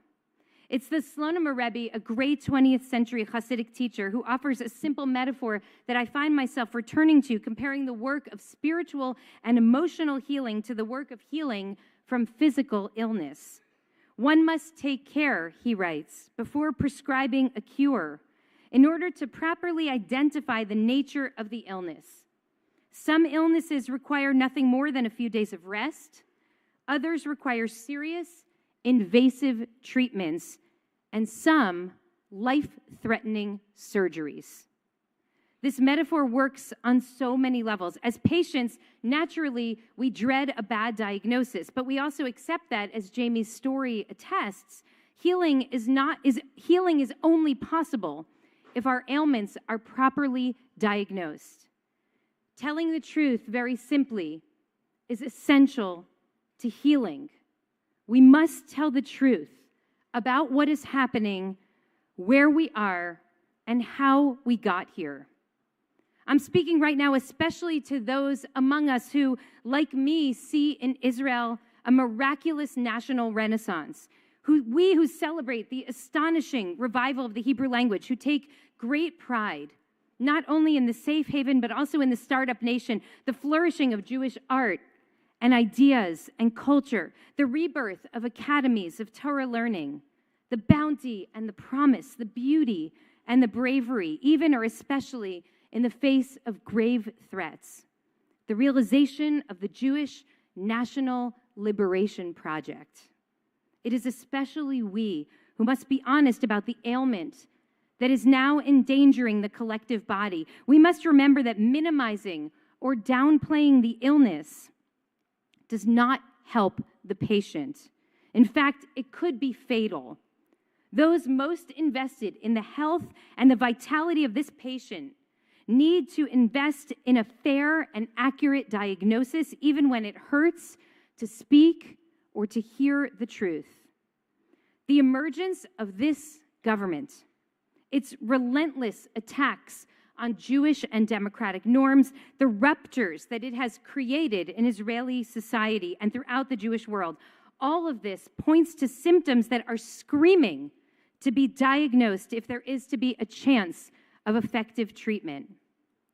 To do the work of tshuva, it is imperative that we move beyond the platitudinous. The protests are a reflection of Israel's robust democracy. The primary driver of the protest movement on the street has been a rift over the nature of judicial power. But that is not the essence of the ailment. The threat facing Israel today was not born when the prime minister last year, fighting first and foremost to keep himself out of prison, signed a deal with the devil, bringing the most extreme actors into positions of power, including one person who was barred from compulsory service in the IDF after being convicted of supporting a terror organization and inciting racism. No, there is a much deeper illness that is afflicting this body, which we as a Jewish community must finally be willing to accurately diagnose if there will ever be an effective intervention. All diagnosticians must take a serious effort to set aside our cognitive biases and see what is truly before us, rather than what our implicit bias orients us toward. But when we do, only then do we see that this government and its maximalist agenda are the natural outcomes of a growing extremism in Israeli society, manifesting most egregiously in more than a half century of occupation. 56 years of too many people allowing our own trauma and fear to justify the denial of basic rights, dignities, and dreams for millions of Palestinian people living under Israeli rule. Decades of justifying an unjustifiable status quo as the only reasonable response to the failures and missteps of Palestinian leadership and the violence of Palestinian extremists. Many of us have spent years trying not to look. We don't know because we don't want to know, because the world is sometimes cruel and unfair to Jews, and yes, delivers to Israel disproportionate opprobrium among all the bad state actors. We don't want to know because we don't want to fuel anti-Semitism, because accepting the reality of Palestinian suffering under Israeli rule means accepting that the Jewish people can be not only victims, but also victimizers. It means that our great dream, this monumental national project, has come at the expense of another people's aspirations, their safety, their dignity, even their lives. But there, hidden in plain sight, is the toll of decades of occupation, the reality of life under dual systems of justice that renders Palestinians vulnerable to the whims of Israeli laws and Israeli forces, with no legal recourse when terrible things happen. There stands Adel Abu Badawiya. A terrible tragedy struck Adel's family when the Israeli army years ago forcefully entered their home in Jenin. Adel's little brother, Majed, was 5 years old. Terrified of the soldiers, he, like all the other children, ran away. The last time his family saw him, little Majed was standing just there by the door. But when the soldiers finally left, the family could not find their little boy. They searched for hours until they discovered Majed's body in a refrigerator. In his terror, he had hidden there to escape the soldiers, and he could not get out. He died there. No mercy, no accountability. But if we're honest, it's not only they, the Palestinians, who suffer from this ailment. In April, I watched the Yom HaZikaron Memorial Day ceremony put together by Parents Circle and Combatants for Peace, and I wept when I heard Adel share this story of his little brother. And then he was joined on stage by a parade of broken-hearted Palestinians and Israelis sharing the depths of their sorrow. Yuval Sapir spoke, a professor at Tel Aviv University. His beloved sister Tamar had just gotten married in 1994 when a 26-year-old Palestinian man blew up the bus that she was riding in downtown Tel Aviv. She is gone, he said.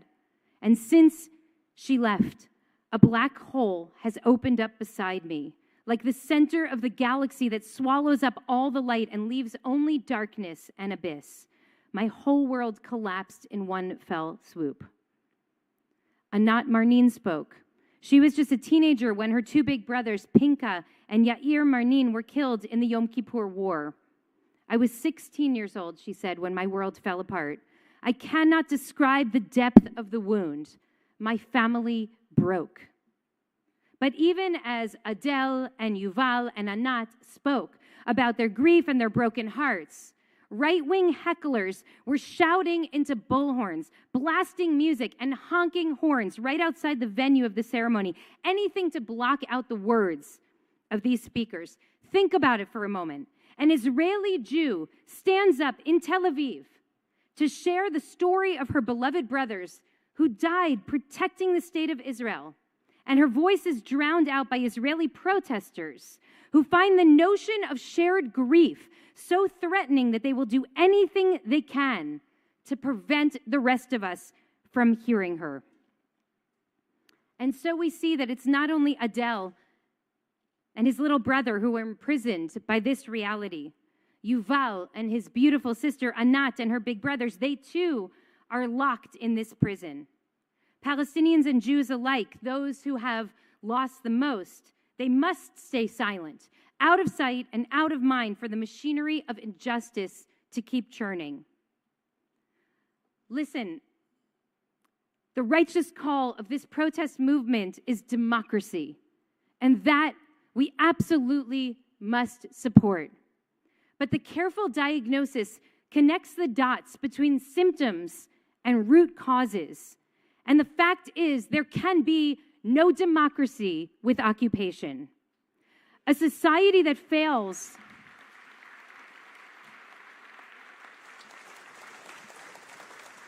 A society that fails to honor the image of God among some will ultimately undermine God's image in all. This government's radical legislative agenda has landed the body on the examination table, and it would be a travesty to diagnose a life-threatening spinal tumor as indigestion. The proposed judicial overhaul may be the abdominal pain, but the occupation, the many decades of unjust policy and practice is the grapefruit-sized tumor wrapped around the spine of the nation. And the cancer cells coursing through the body, that is homebred ideological extremism.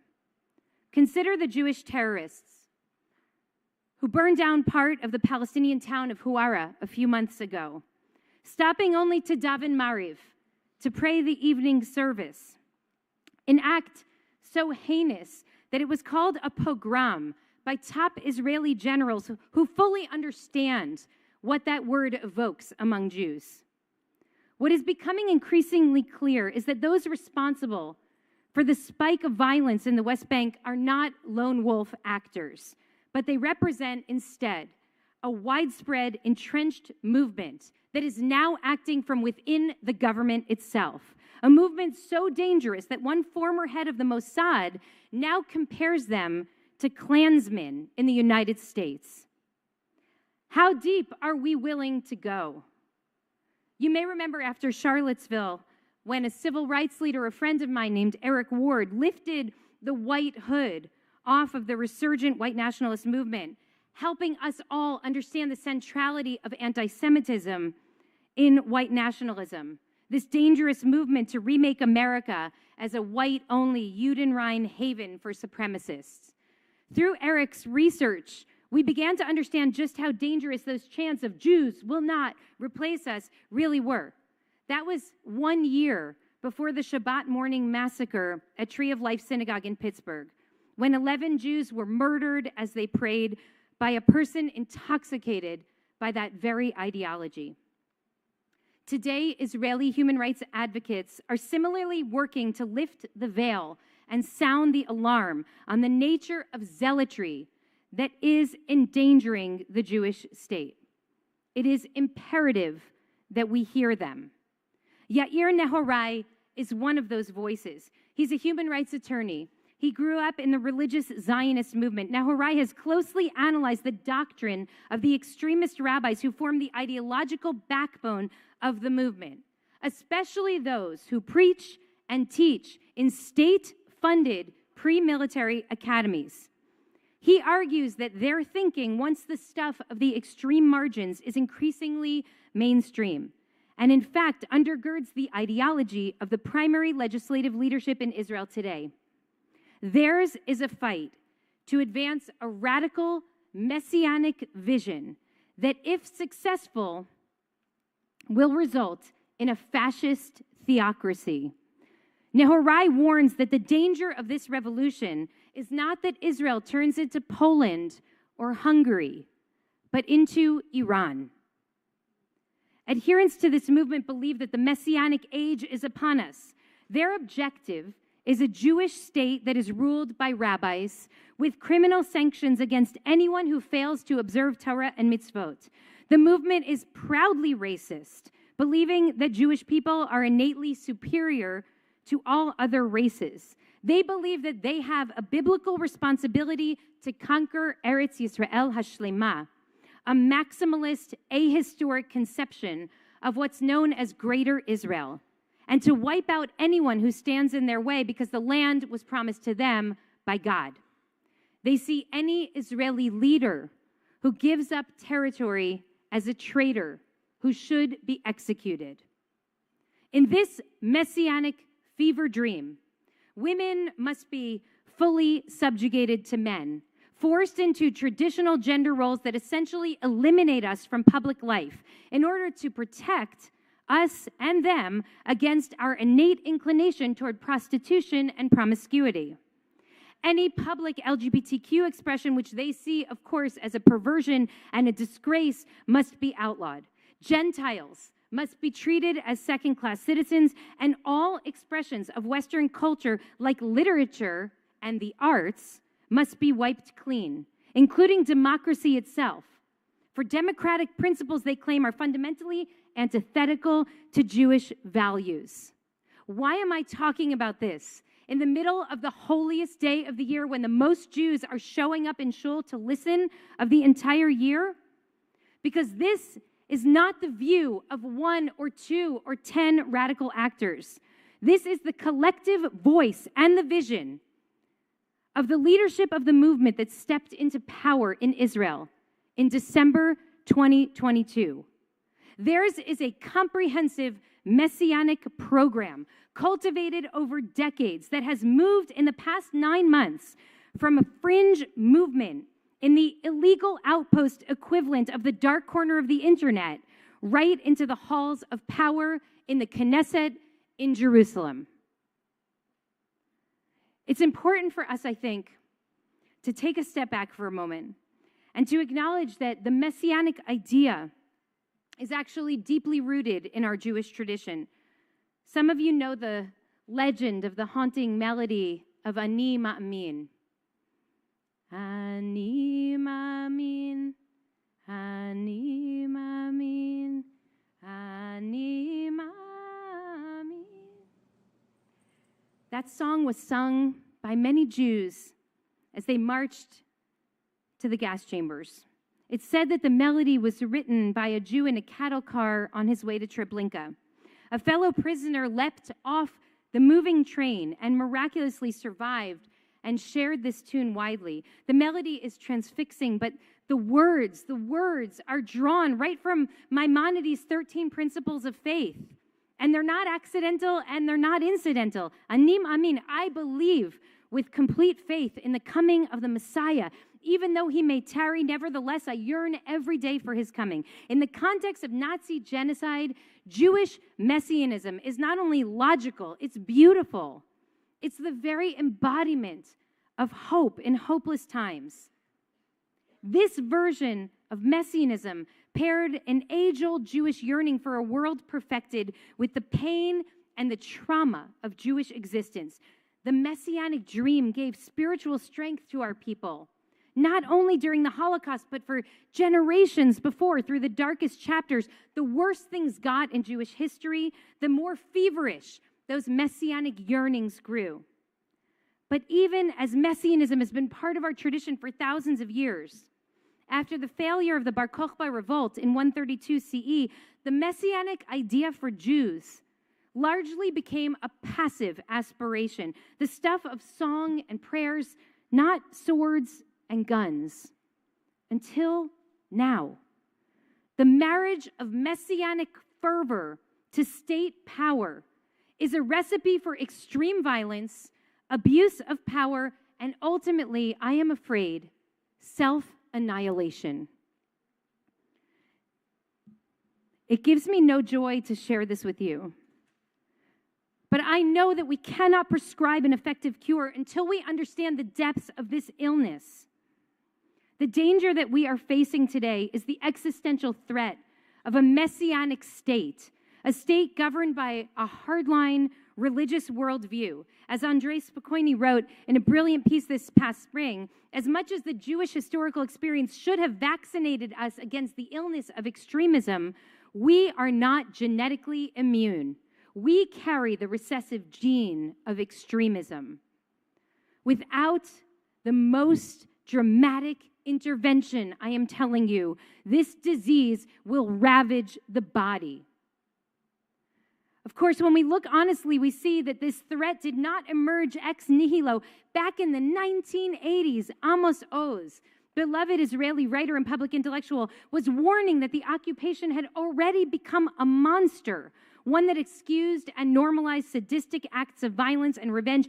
He beseeched us then to take this threat seriously. Let us remember, he wrote, this sect of Jewish extremists received the bullets, the rifles, and the machine guns from the state of Israel, from our hands, because the state of Israel did not understand that their ultimate goal is not to mow down Arabs, but rather to eliminate the state of Israel altogether and to establish in its place the unhinged messianic kingdom of Judah. if we don't all rise up, Oz warned. Hawks and doves, religious and secular, rabbis and legislators, if we don't rise up and call out sadism and pogrom, Judaism itself will be dragged to the depths of moral confusion and abject misery. But not enough people did rise up. Instead, successive administrations, both there and here, and generations of Jewish communal leaders, both here and there, whether from fear, from love, or from ignorance, turned a blind eye to the growing threat, as if ignoring the disease ever helps the patient. And today, our beloved Israel, and arguably Judaism itself, is being dragged to the depths of moral confusion and abject misery, just as Amos Oz had predicted. The hardest and worst of all, the Slonim Rebbe writes, is when one needs to remove part of his foundational nature to uproot the root of evil that dwells within. That really is the hardest and the worst of all. What are we to do when we discover through honest diagnosis that the disease has been lurking in the system for decades and has now metastasized? Henry David Thoreau, a lifelong abolitionist, wrestled with this question too. He went to Walden Pond because he desperately yearned to wash his hands of the slave state, only to realize that walking away does not stop an injustice from being perpetrated in one's name. In other words, abandoning Israel now might feel righteous, but it is not a moral choice. Walking away does not help Adele or Yuval or Anat. It doesn't actually help anyone. In fact, the suffering will likely only be prolonged and perpetuated once the people of conscience have disengaged. But if we don't walk away, so what path is left to us? There is, I am telling you, only one choice. In Thoreau's words, let your life be a counter friction to stop the machine. Let your life be a counter friction to stop the machine. Do not dismiss, disengage, downplay, disregard the life-threatening illness. Instead, we must mobilize to treat it, even at great risk. The establishment of the State of Israel was the most hopeful, definitive response to the slaughter of European Jewry. The Jewish community understood, as Herzl had before them, that Jewish safety would always be provisional in the diaspora, that we who had been marginalized, persecuted, even genocided, would need to defend ourselves. And out of the ashes of Europe, from the depths of our trauma, our people midwifed a new reality in the world that would serve not only as a refuge, but hold the promise for an empowered, vibrant Jewish future rooted in Jewish and democratic values.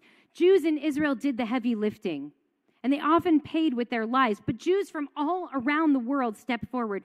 Our American Jewish communal organizations, our schools, our shuls, our grandparents dedicated money and time and resources to the project of national Jewish revival. Every room in every Hebrew school in New Jersey had its tzedakah box from the Jewish National Fund. This was the great collective project of the Jewish people. What we must do now is summon the same urgency and fervency that our grandparents mustered in their fight for Jewish liberation in order to counter Jewish extremism. Is this the biggest threat facing the world? No, it's not. But it is the greatest threat facing the state of Israel. And it is the greatest threat facing the Jewish people. I was speaking with Jamie the other day about the miracle of her survival from that tumor wrapped around her spine. And we found ourselves most grateful upon reflection, not only for the incredible doctors, but for Ellen, her persistent friend. Probably in my gut, I knew for years that something really wasn't right, Jamie said.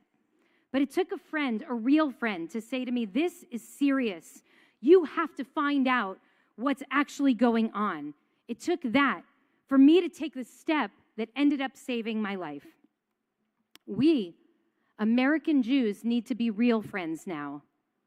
That doesn't mean firewalling and soft pedaling and mincing words. It means speaking truthfully and publicly about the ailment that is endangering the life of this patient. We must be brave and we must be clear in our condemnation of Jewish supremacy and messianism. We need to draw red lines. Say no to occupation, no to annexation, no to fascism, no to Jewish terror. And for those of you waiting to hear if I'll now say no to an apartheid state, let me be very clear. Without a strong, independent Supreme Court able to check this government as it pursues its hardline agenda, it will become increasingly difficult, if not impossible, to defend Israel from that characterization. We must fight the conditions. We must fight the conditions of apartheid with at least as much fervor as we fight the designation. Our American Jewish institutions must not offer scaffolding to the occupation or the messianic delusion. Many well-intentioned institutions and individuals on this side of the ocean are unwittingly right now funding, platforming, and supporting this extremism. These are good people. These are people who don't want to prop up an authoritative ethno-nationalist theocratic regime. They don't share that messianic supremacist ideology. But whether from love or from fear, they have failed to honestly examine the body that is on the table. And that ends now. We have to do the forensics on our tzedakah, refusing to support organizations and initiatives that strengthen the settlement enterprise. This means shifting philanthropic dollars away from institutions that are effectively sustaining an untenable status quo. We have to refuse to strengthen the very extremists who are demonstrating such profound contempt for our Jewish lives and for our values. Part of what makes this so hard, I want to acknowledge, is that this is not some abstract theoretical diagnosis. It is our beloved on the table, including Israeli family and friends and our own diaspora Jewish community. But on this day of Cheshbon HaNefesh, on this day of deep, honest self-reflection, I beg us to recognize that if we are not willing to do uncomfortable, difficult things, even as the Slonim Rebbe wrote, potentially life-threatening treatments, we are enabling the disease that is attacking this body, and that we cannot abide. And then, after all of those no's, we need to step into the fray and say yes. Yes to a true democracy. Yes to shared society with equal rights and dignities for Palestinians and Israelis. Yes to a thriving, pluralistic Jewish culture. Yes to women's leadership. Yes to LGBTQ liberation. We have to answer the call of Israeli civil society, those who are in the street protesting the extremism, and those lifting up a counter vision of a true, just, democratic society. It is possible, but only with our support. And we do this through supporting Israeli leaders and organizations that are on the front lines fighting for Israel's future. If you will indulge me, one final metaphor. Instead of us planting trees in Israel, let our generation's project be to plant democracy in Israel, supporting the New Israel Fund, whose grantees are working every single day to protect the human rights of all people living in Israel and the West Bank. Let us plant justice through our support of human rights organizations like the Association for Civil Rights in Israel and Yesh Din. Let us plant feminism, bolstering Jewish and Palestinian women's leadership through support of organizations like Women Against Violence in Nazareth and Israel Women's Network. Let us plant the seeds of shared society through our support of Omdim B'Yachad Nakif Ma'an, the brave Israelis and Palestinians who are reminding us every single day that where there is struggle, there is still hope. The only force powerful enough to counter a Torah of extremism is a Torah of love. Let us plant a Torah of love, supporting Smol Emuni, mobilizing left-wing observant Jews in Israel, and Zion in Jerusalem, where Rabbi Tamar Elad Applebaum counters the annual violent rampage through the Old City on Yom Yerushalayim with public multi-faith prayers for peace. The state of Israel, very simply, has been the most important project of the Jewish people in modern times. What is happening there today is very, very dangerous, but it's not yet over. Listen to Thoreau. We dare not equivocate in the face of a moral earthquake. This is the moral earthquake. My college professor, Yosef Chaim Yerushalmi, insisted that Messianism is not the only possible form of human hope. So what other hope is there? There's the hope of the speakers at the Parents' Circle, Yom HaZikaron, Memorial Day ceremony. There is a reason that those hecklers were working so hard to silence their voices, because these speakers and their supporters, among them people in this room, have chosen not revenge but love, not despair but hope. They have chosen to keep their loved ones' memories and their own great dreams alive by spreading a message of honesty and accountability, peace and reconciliation. From the depth of our sorrow, one person said, we have found a deep desire to work together in order to show that there is another way. Ru'u otanu. See us, we say, Ru'u otanu.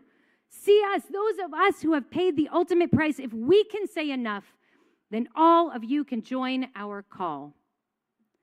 So let us join the call. It's time for us to bring the medicine of love and hope, a medicine so powerful that it counters the forces of extremism and can be harnessed not only to heal, but also to build a vibrant Jewish future and a truly just society. Gemar Chatima Tova.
Tova and Gamar Tov. I just wanted to take a quiet moment to speak directly to you, the folks who are joining us from afar.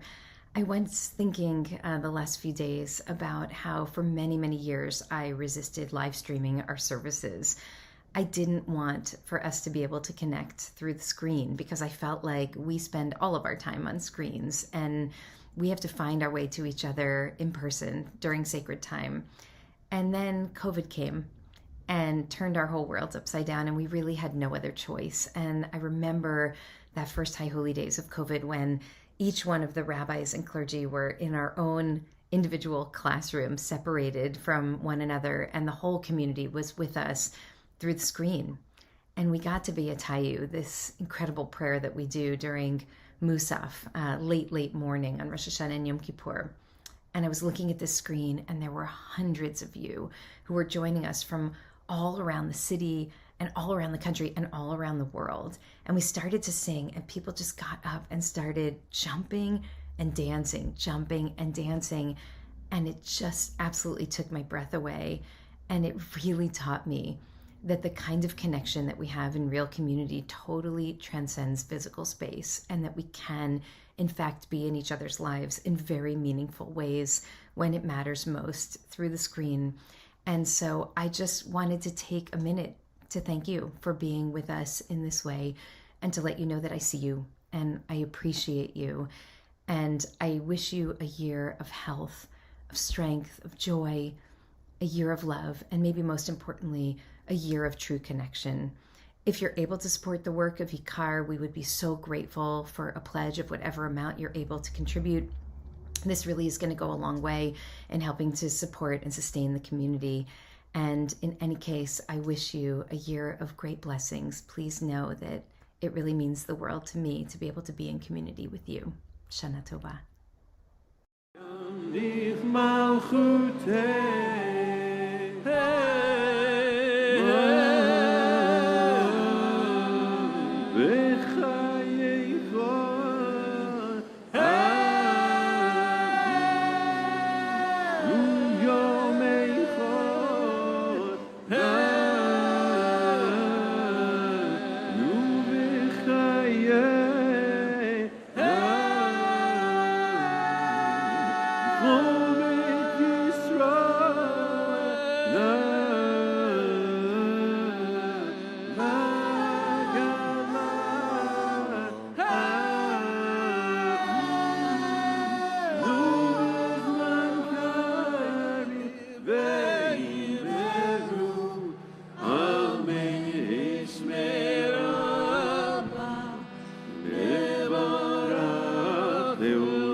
Yeah.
folks,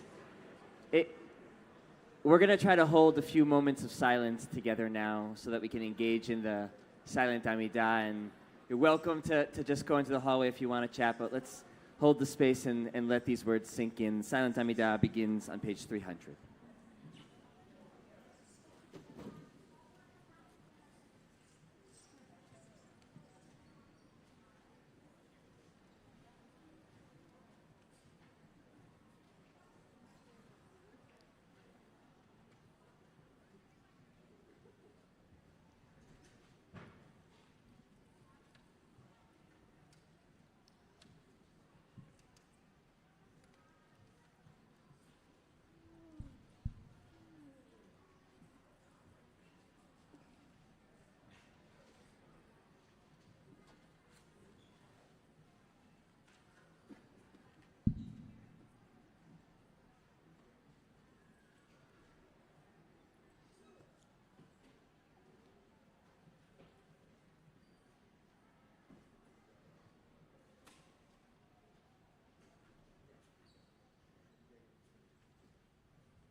Page 312.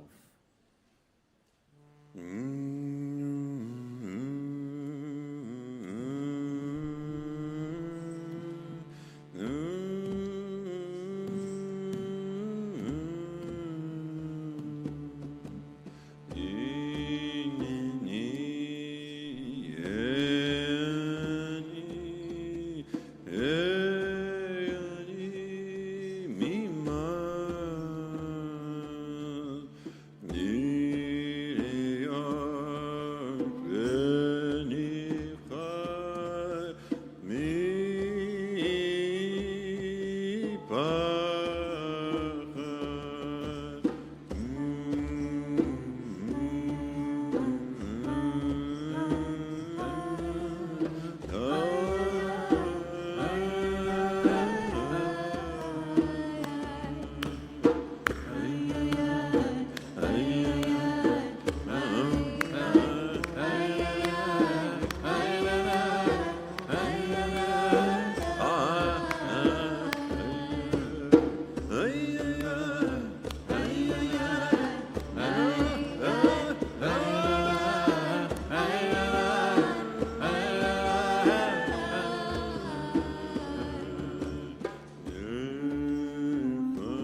השומע תפילת עמך ישראל ברחמים, ברוך אתה שומע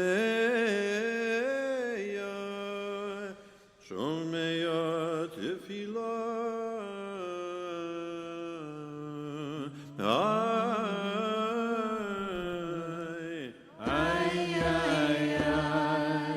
Repetition begins on page 313.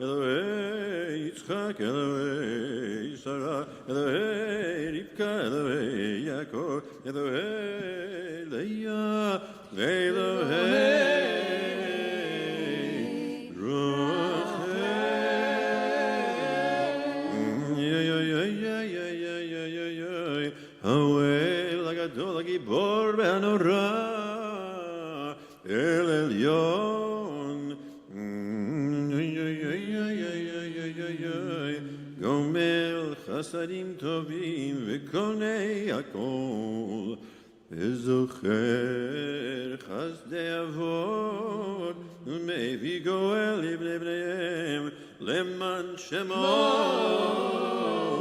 יעבור מסוד חכמים ובנים ומילם את דעת מבינים. אויב תכפי בתפילה ובתחנונים לכלות ולכונן פני מלך מלא רחמים מוחל וסולח לבונים. זוכרנו לחיים ילד חפץ בחיים וכותבי בספר החיים וכותבנו בספר החיים למענך אלוהים חיים מלך עוזר ומושיע ומגן. ברוך אתה אדוני מגן אברהם, אתה גיבור לעולם אדוני מחיים מתים עד הרב יושיע מוריד עטל וחוקר חיים בחסד בחיי מתים ברחמים רבים צומח נופלים ורופא חולים ומתיר אסורים ומקיים אמונתו לשני עפר ניחמוך על גבורות ומדום אליו מלך ממית ומחיה ומצליח ישועה מי כמוך נא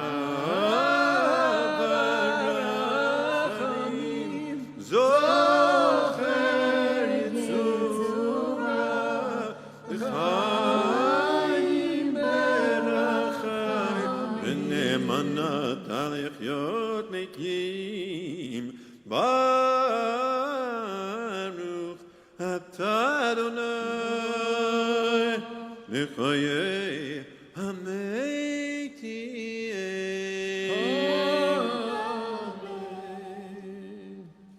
Gonna take a seat for just a moment as we turn our hearts and attention to Rabbi Marcelo Bronstein.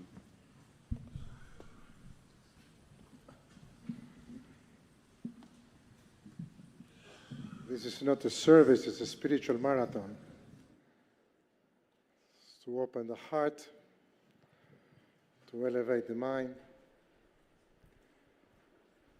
to feel uncomfortable, Real Jewish spirituality is not a jacuzzi. It's not a massage. As Rabbi Heschel used to say, the whole purpose of this is to bring comfort to those who are in distress and to bring distress to those who are too comfortable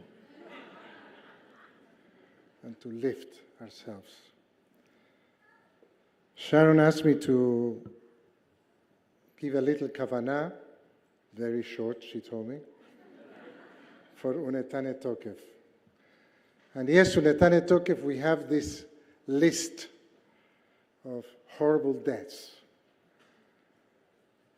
I have 3 girls. The youngest one, when she was 7, she was obsessed with asking me questions about how I wanted to die. And all the options that she gave me were terrible. I said, is there an option for, nice old age surrounded by family? No, that's not an option. Eaten by sharks or, lightning. So she had her own Unetane Tokef. Thank God that face, left her. So it's about the fragility. It's about vulnerability, because the truth of the matter is anything could happen to anybody at any time. That's the truth. And we don't need Yom Kippur to know that, but in Yom Kippur, Rosh Hashanah comes as a slap in the face. So wake up, because today may be your last day. But there is something that says before the list. And this phrase has changed my life, literally. Because of this, I decided to dedicate my life to what I do. ובשופר גדול ייתקע וקול דממה דקה יישמע. A big shofar will be blown, but we'll hear a whisper. A whisper. A small, still voice. And the question that I'm asking myself is, nice, but how do we listen to this whisper of the soul? How do we listen to this whisper of the soul that is a whisper from the divine, that is a whisper from the higher spiritual self, that is connected to purpose and meaning and transcendence? And we have kind of an answer. We have to shut up, because I was so moved by the dialogue with the Surgeon General. Also, Surgeon General dressed in the army uniform, talking about love and kindness. Wow. That in itself is a sermon. So how do we listen? We listen by believing firmly that behind our thoughts, behind our egos, behind our wants, behind our narratives, there is this soul, as the Surgeon General said, that wants to be seen and says to us, can you just shut up for a little while and listen to me, that I'm suffering alone because you are pushing me through overactivity, to multitasking, to million gadgets, to everything that we do not to listen. Can you just be in silence to listen? To Unetane Tokef is a cry of our soul for us to listen, because our soul wants to be listened to and wants to be seen. And this marathon is about that. So I wish for all of us that maybe we listen to an echo of an echo of an echo of the voice of God.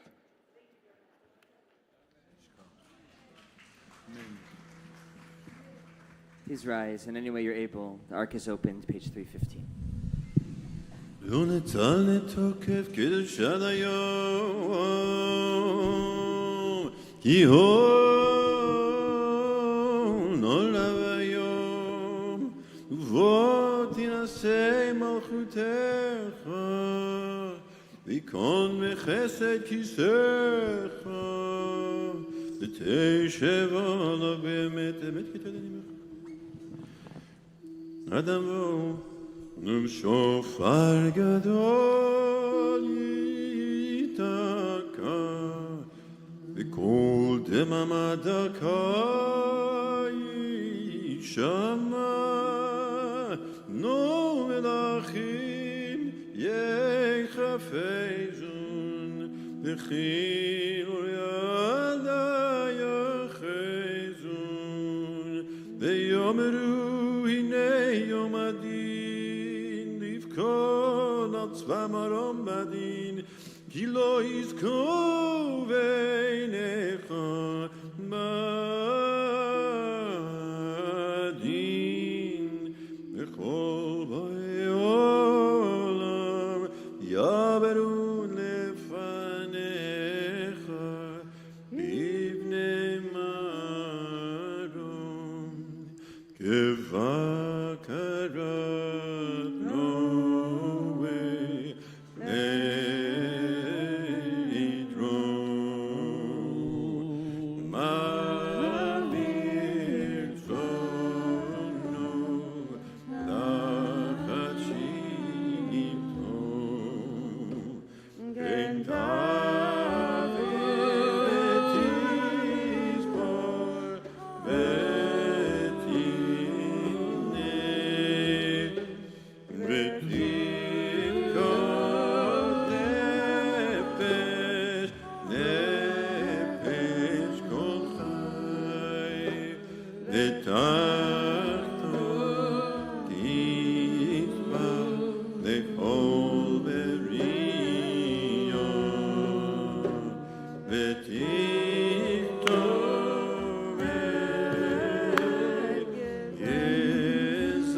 Shashana ikatevun, v'yom tzom kippur yechatemun.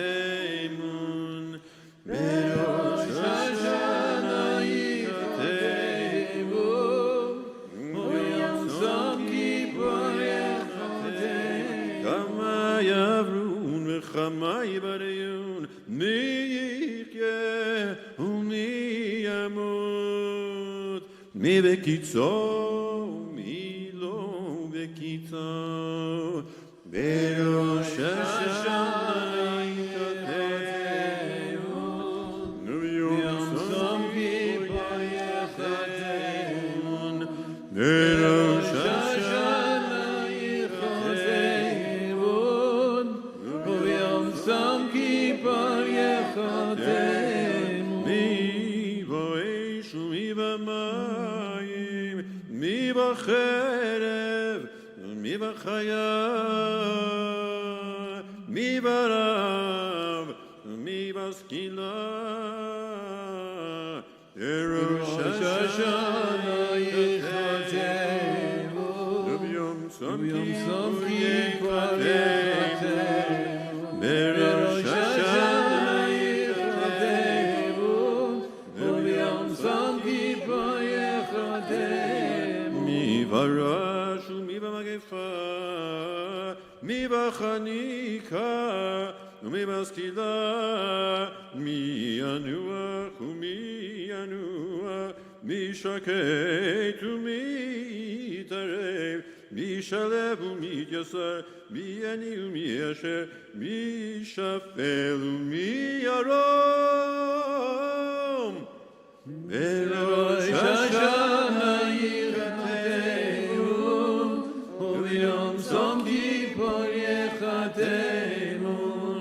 בראש השנה יחתנו, וביום צום כיפור יחתנו. ותשובה, עוד ותשובה, ותפילה,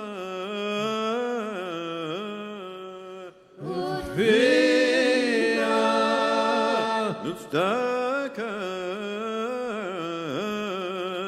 וצדקה, מעבירין את רוע גזירה.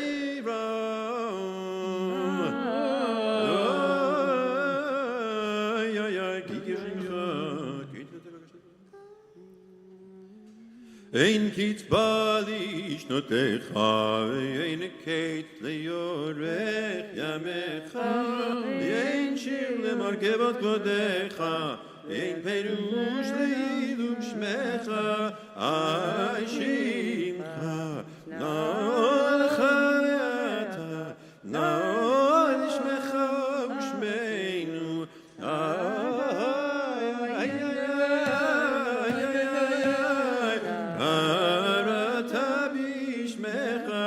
עשה למען שמך וקדש את שמך מקדישי שמך בעבור כבוד שמך הנרס ונקדש. 317. נריצך כסוד שיח שרפי קודש המקדישים שמך בקודש דרם עליים דרם אתה, ככתוב ירביעך וכרזל זה ויאמר קדוש קדוש קדוש אדוני צבאות מלך הארץ כבודו קדוש קדוש קדוש אדוני צבאות מלך הארץ כבודו כבודו מלא עולם נשארת שואלים זה כבודו מלא עולם נשארת שואלים זה לזה נעים מקום כבודו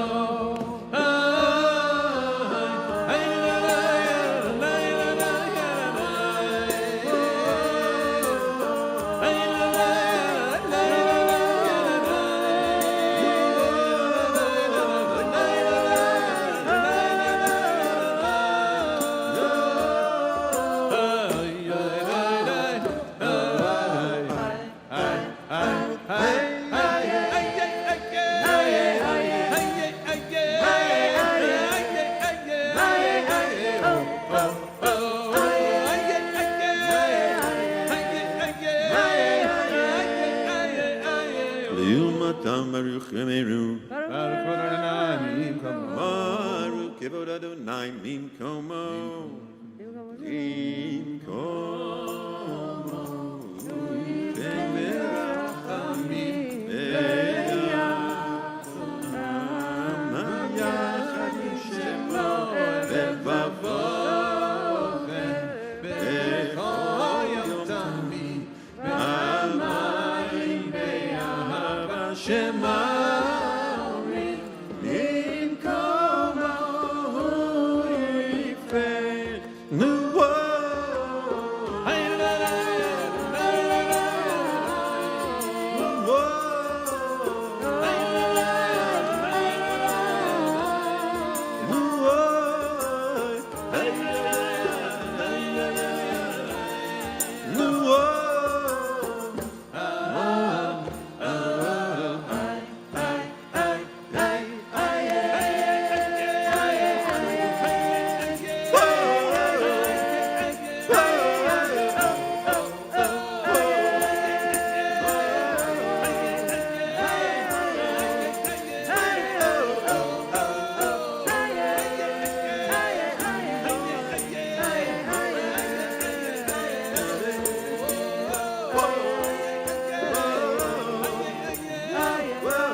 Amay mi'ava Hashem omrim Shema Yisrael, Adonai Eloheinu, Adonai. Shema Yisrael,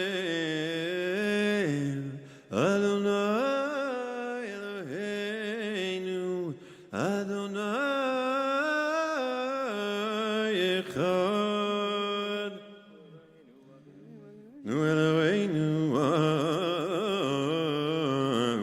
Avinu, Malkeinu, Moshienu, B'Yoshmienu, Barachamav Shenit, Leine Kol Chai, Liot Lachem, Leiloim.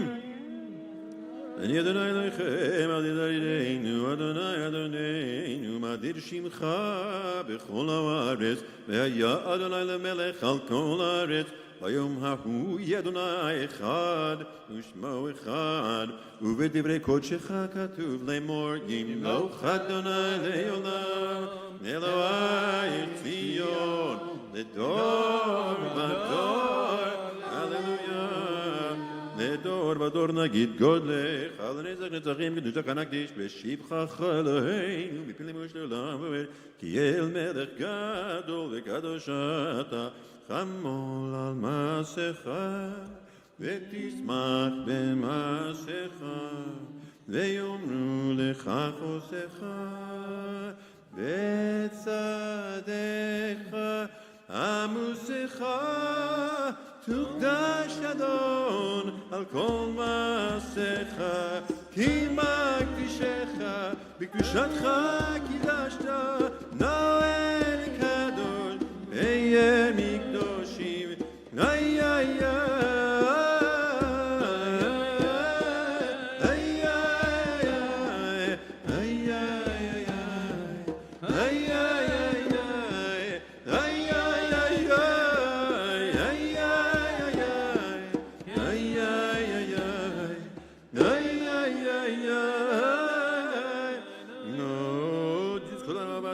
אדוננו ובבינני קדיש ביתמדייננו ובזכות אתה מצויים לצדק דיננו כי קדוש היום לאדוננו. You can take a seat. We're going to turn to page 321. Continue on the middle of the page. תגיד ליעקב דבר חוק ומשפט בצדקנו במשפט המלך המשפט. 321. ושגב לברך ונמלוך על כל בייחוד ככתוב על יד נביאך והיה אדוני למלך על כל הארץ ביום ההוא יהיה אחד ושמו אחד וכן תן פח תחר לאלוהינו על כל מעשיך ואמתך על כל מה שבראת ויראוך כל המעשים וישתחוו לפניך כל הברואים ויעשו כולם אגודה אחת לעשות רצונך מלב אבשלם כמו שידענו אדוני אלוהינו שהשלטון לפניך עוז בידיך ורע בימינך ושמך נורא על כל מה שבראת וכן תן כבוד אדוני לעמך תהילה ליראך ותקווה לדורשך ופתחון פה למייחלים לך שמחה לארצך וששון ליראך וצמיחת קרן לדוד עבדך ובריחת לאדוני שם משיחך במהרה בימינו חיים צדיקים יראו וישמחו וישרים יעלוזו בחסידים ברינה יגילו לעולת עתיק פוצפיה לכל אבישה כולה כשן תכלה כי תביא ממשל זדון מן הארץ. Earlier this week, I was in the car with my 4-year-old Matan, and we were driving to school. And he said to me, "Abba, I'm bored." So I said, well, why don't you think about something interesting? And he said, but I'm thirsty, and I'm hot, and I can't get my jacket off. So then I said, well, why don't you think about God? That's what happens when there's 5 rabbis in your family. That is what I said to him, and guess what he said? But I'm thirsty, and I'm hot, and I can't get my jacket off. So I'm going to say to you what I should have said to him, just in case you're feeling thirsty and hot, and you're wearing one too many layer, which is, why don't we come close and jump around a little bit and have as much fun as we possibly can, and then I'll take you to school. All right, so Vayetayu starts on page 322. This is really an invitation. You can take off your talis. You can come forward. We're going to stand up. We're going to jump. We're going to summon whatever joy we have. Page 322. Please rise as the ark is opened.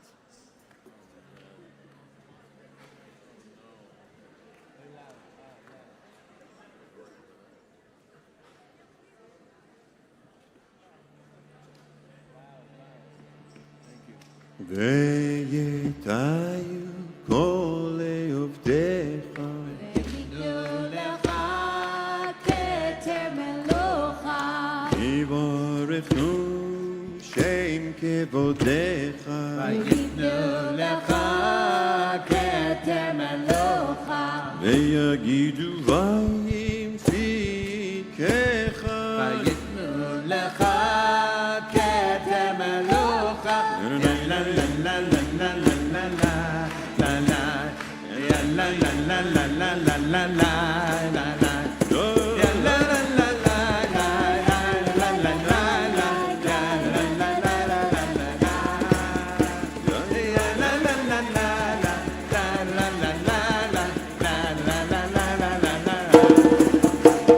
וידרשוך ממנו ידעוך ויתנו לך כתר מלוכה ויעללוך כל אפסי הארץ ויתנו לך כתר מלוכה יאמרו תמיד יגדל אדוני ויתנו לך כתר מלוכה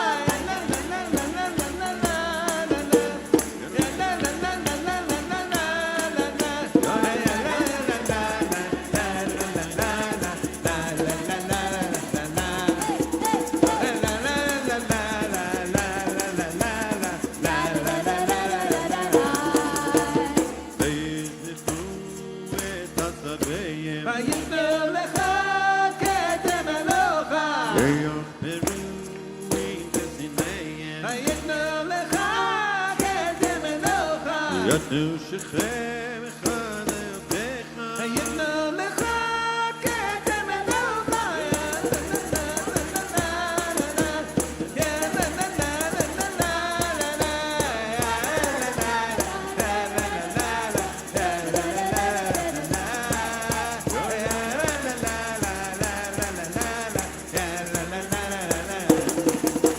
ואילו חיים שמש מבקשי פניך ויתנו לך כתר מלוכה ויגידו כוח כוח מלכותך ויתנו לך כתר מלוכה וילמדו טועים טועים בינה ויתנו לך כתר מלוכה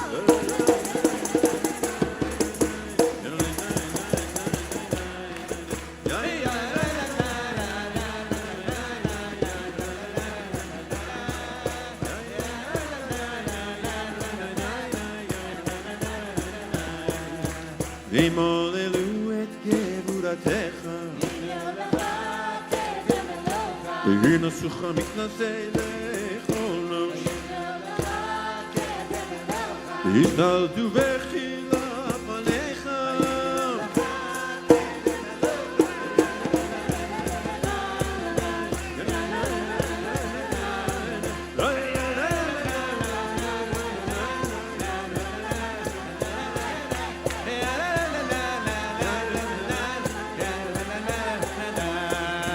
יתנוך נזר תפארה ויפצחו הרים רינה ויצלו איים במולכך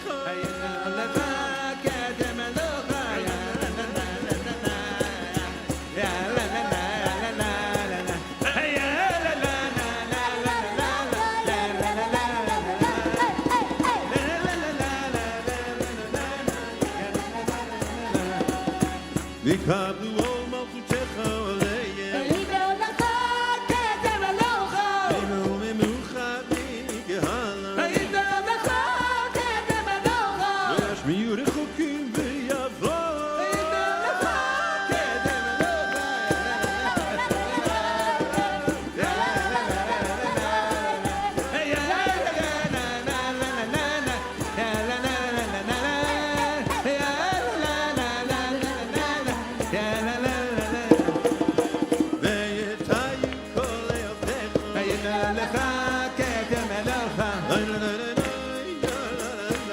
ייתנו לך כתם מלוכה ייתנו לך כתם מלוכה ייתנו לך כתם מלוכה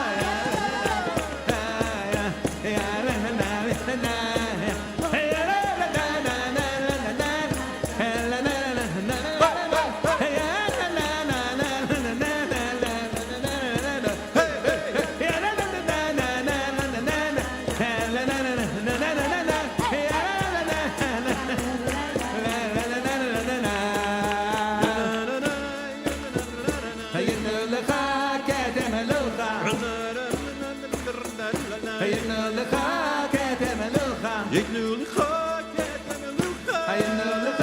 כתם מלוכה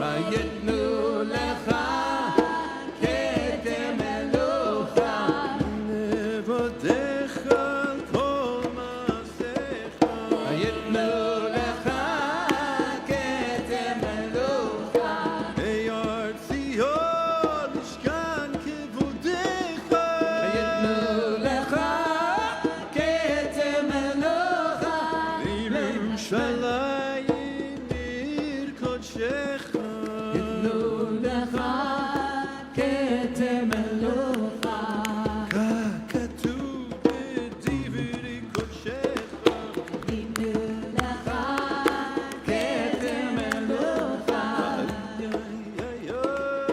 כתם מלוכה ייתנו לך כתם מלוכה On page 323. ימלוך אדוני לעולם להציל הדור והדור הללויה קדוש אתה ונורא שמך יהיה אלוה מבלעדיך ככתוב ויקבע אדוני צבאות במשפט ואל הקדוש נקדש בצדקה ברוך אתה אדוני המלך הקדוש אתה בחרתנו מכל העמים אהבת אותנו וארצת בנו ורוממתנו מכל שון וקידשתנו מצוותיך וקרבתנו למכן לעבודתך ושכח לקראתה ותיתן לנו לילה הנה ואהבה את יום הכיפורים הזה למחילה ולסליחה לכפרה ולמחול בו את כל עוונותינו מקרא קודש זכר ליציאת מצרים. All right, now that you're not hot and tired and thirsty, that was the other one, anymore. You know, we've spoken about this. There's this juxtaposition between what we just did there with Vayetayu and then Aleinu just a few pages later. Right? And it's not really fair to say, oh, the rabbis knew Aleinu will give you a little built-in rest where you can lie down on the ground a little bit after jumping around for Vayet. That's not really what it is. It's not really what it is. So what is it, okay? Yom Kippur in the Torah is what we read about today. It's this drama with goats and high priests and the Holy of Holies. And it's a holiday that exists sort of outside of the narrative of the Israelites' journey from Egypt to Israel, right? Unlike Passover and Sukkot, which are holidays whose rituals reinforce the narrative, the story arc of what happens with the Israelites' journey. So Yom Kippur, it feels, it sort of exists on an island in the Torah. What exactly is happening? And so the rabbis aren't content with just saying, oh, it's a holiday that connects us to the high priests and the service that happens there and the goats and all of that and a day of fasting. The rabbis are going to layer a piece of narrative onto Yom Kippur that I think is relevant for the experience of the Aleinu we're approaching now. So here's what they say. On the 1st of Elul, Moses ascends Mount Sinai for the second time. And 40 days later, on the 10th of Tishrei, that's Yom Kippur, Moses comes down with a new set of tablets. Okay, so Yom Kippur, according to this rabbinic retelling, is the day of second chances. It's the day of beginning again. That's what the rabbis layer onto this holiday. Right? It's the day of affirming, like those broken tablets, what's broken but can be made whole again. It's the day of recognizing how much we've been through, how we've been knocked down, but how it's still possible to get back up and find the blessings. So I offer this image as we prepare for the Aleinu, in which we're going to not just bow down from the waist, but if possible, bow down all the way to the ground, fully knocked down, fully horizontal in that space of humility, in that space of brokenness.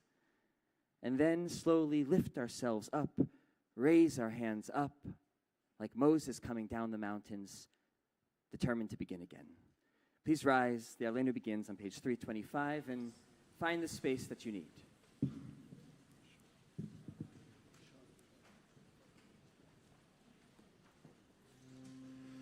Aleinu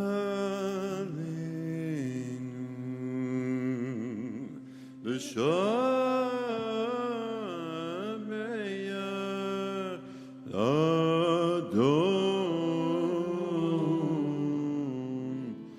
hakol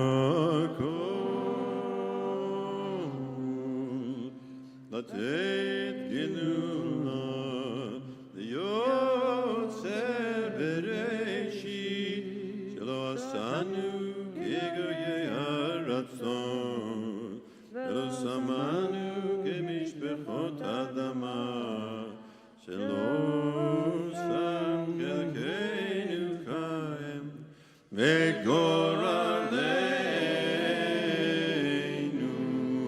בכל המונם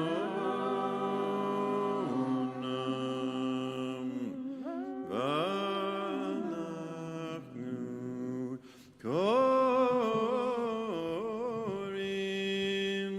ומשתחווים ומודים.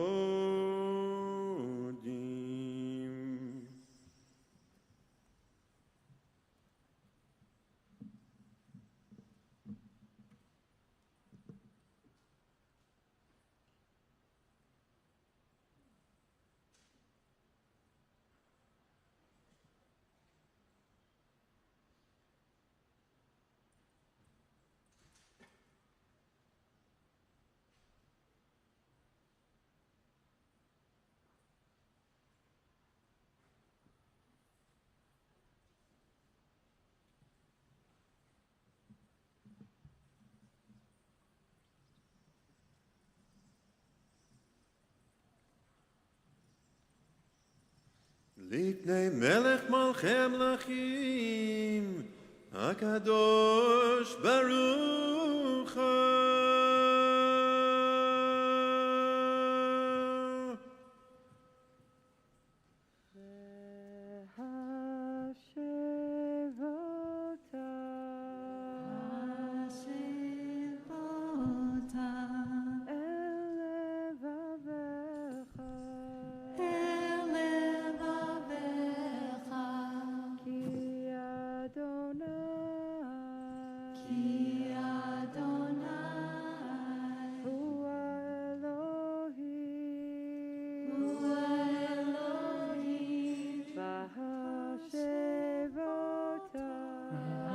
Hashem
we continue.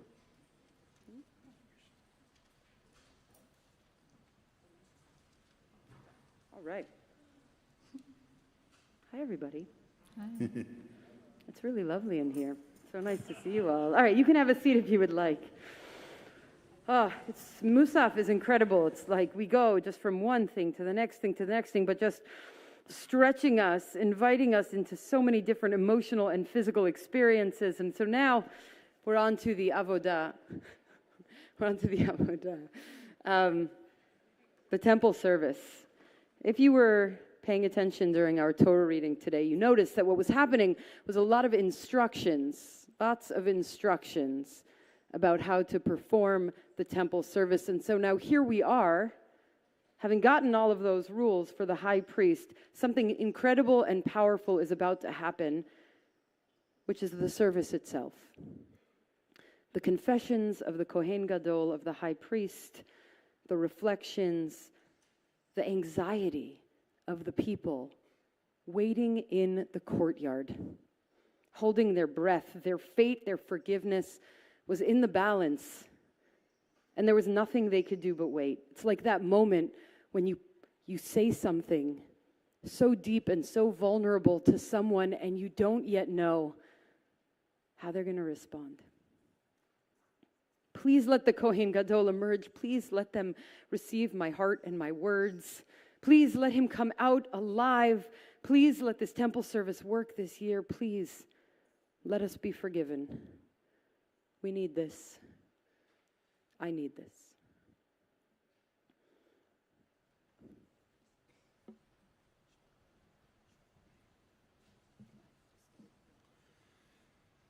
Anna, Anna, Anna, Anna, Anna, Anna, Anna, Anna, Anna, Anna. Page 330. Anna, Anna, Anna, Oshi Anna, Anna, Taslichana, Anna, Oshi Anna, Anna, Taslichana, Anna, Anna, Anna, Anna,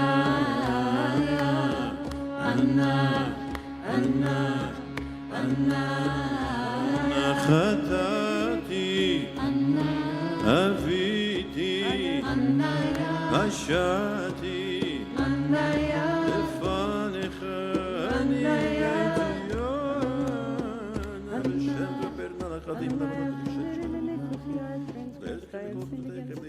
I am my household, I beseech you, Adonai, by your holy name. Baruch Shem Kvod Malchuto Le'olam V'oed. Turn to page 331 for the second confession. Anna, Anna, Anna, Anna, Anna, Anna, Anna, Anna, Shem, Chatati, Naviti, Ashati, Anna, Anna, Anna, Anna,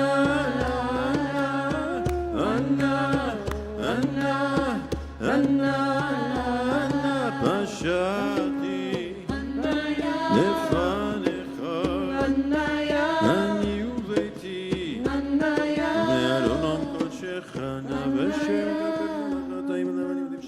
Anna, Anna, Yom Hazeh Chaper Le'im V'Kol Yom Anna, Baruch Shem Kvod Malchuto Le'olam V'oed V'chavaya Omer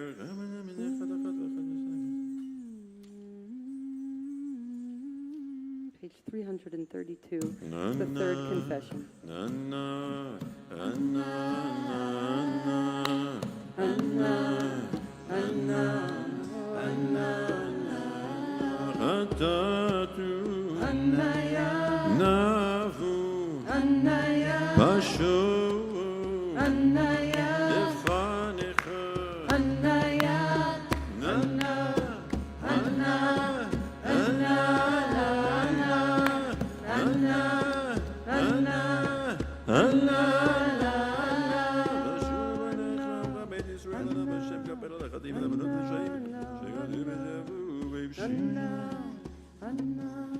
לטהר אתכם מכל חטאותיכם לפני אדוני, תתארו בכל ימיהם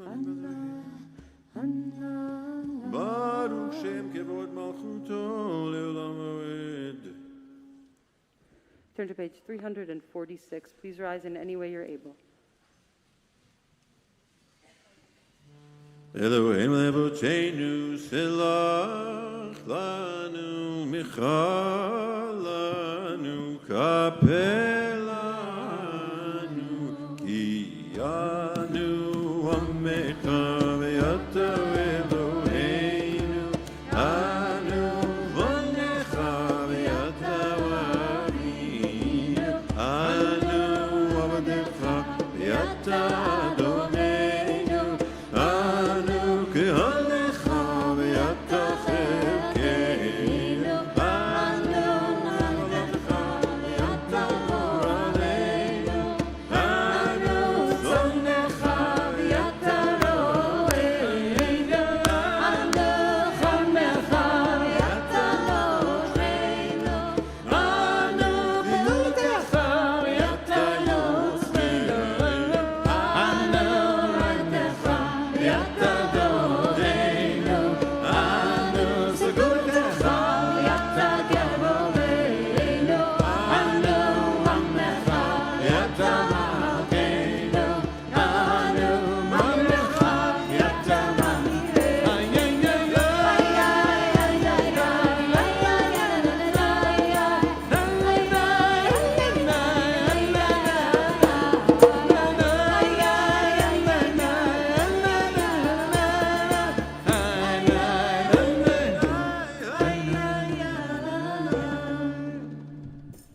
We turn to the bottom of 347 to begin Vidui and confessions. אנו הזייפנים ואתה רחום וחנון, אנו קשי עורף ואתה הלך אפיים, אנו מלא עוון ואתה מלא רחמים, אנו ימינו כצל עובר, ואתה ושנותיך לא ייתמו. 348. אלוהינו לאבותינו יבוא לבניך תפילתנו ואל תתעלה מתחינתנו שאין אנחנו עזי פנים וקשי עורף לומר לבניך אדוני אלוהינו בלהי אבותינו צדיקים אנחנו ולא חטאנו אבל אנחנו חטאנו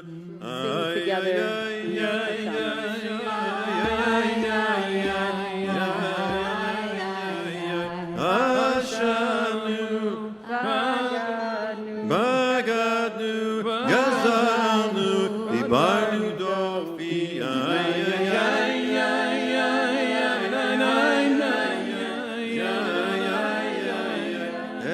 הבינו והרשענו, זדנו, רמזנו, טפלנו שקר,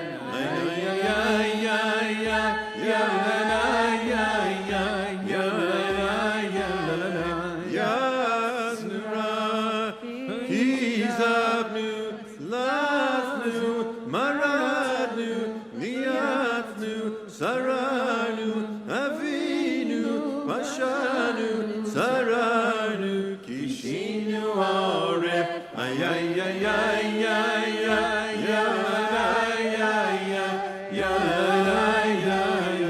רשענו, שיחדנו, תיאבנו, טעינו, תיתנו.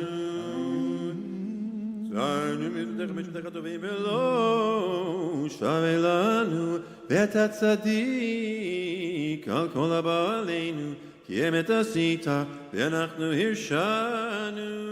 Page 351.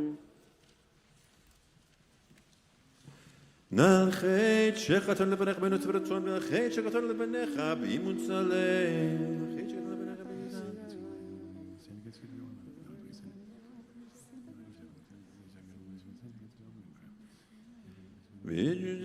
על חטא שחטאנו לפניך ביצר הרע ועל חטא שחטאנו לפניך ביודעים ולא יודעים ועל כולם אלוהי סליחה סלחנו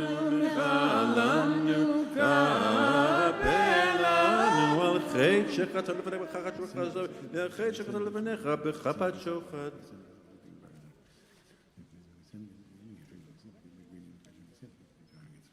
על חטא שחטא לבניך בעיניים רמות, ועל חטא שחטא לבניך בעזות מצח, ויום כולם נלוות סליחות, סלח לנו ונכלנו כפר לנו. We have sinned against you by throwing up our restraint. We have sinned against you by rashly judging others.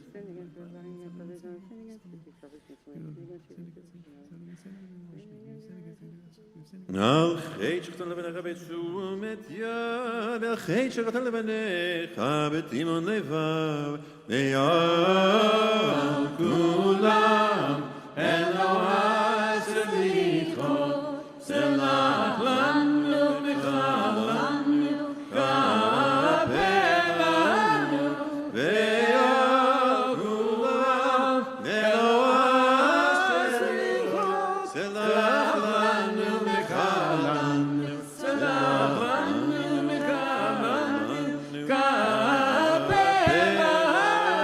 Page 354.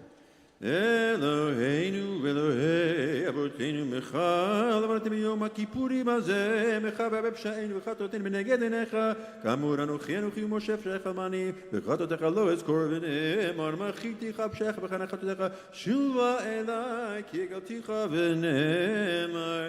כי ביום הזה יכפר לכם את ארצכם מכל חטאותיכם לפני אדוני תטהרו. אלוהינו ולאבותינו קודשנו מצוותיך ותן חלקנו בתורתך, שביענו מטובך ותמך מעשינו וישועתך, ותאר ליבנו לעובדך באמת.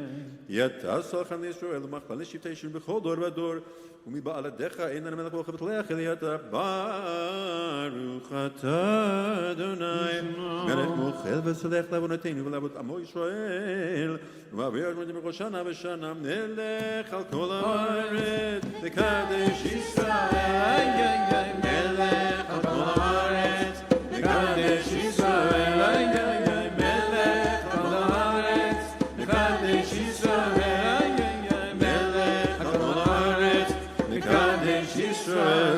ביום הכיפורים רצי אדוני אלוהינו בעמך ישראל, ותדעתם בהשבת עבודה לביתך, ותדעתם בעבדת גביל ברצון, ותדעו רצון תמיד עבודת ישראל עמך, ותדעך זנה עינינו ושולחה לציון ברחמים. ברוך אתה אדוני עמך חסד שכינתו לציון, מודים אנחנו לך שתלנו אלוהינו ולאבותינו. 355.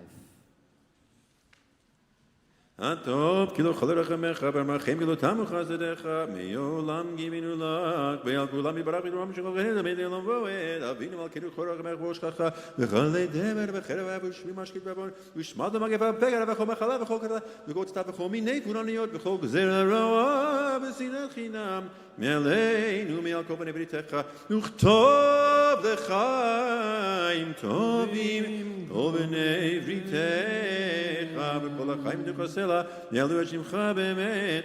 אלה שותינו וזבתנו סלע. ברוך אתה אדוני הטוב שמך ולכנו ולהודות. אלוהינו ואבותינו ברכנו בברכה המשותפת בתורה וכתובה על ידי משה עבדך, ורם מפי אהרון ובניו כהנים הקדושך, כאמור יברכך אדוני וישמרך, יאר אדוני פניו אליך ויחונך, יישא אדוני פניו אליך וישים לך שלום.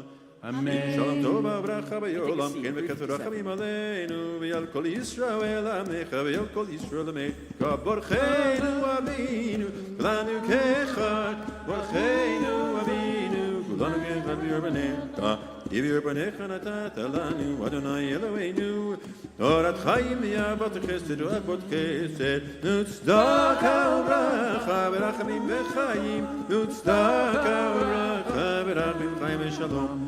טוב בעיניך לברך את עמך את עמך את ישראל בכל עת ובכל שעה, בשלומך בספר חיים ברכה ושלום ופרנסה פרנסה טובה וזוכה ונקראת לפניך נענו לכל חיים ישראל לחיים טובים ושלום.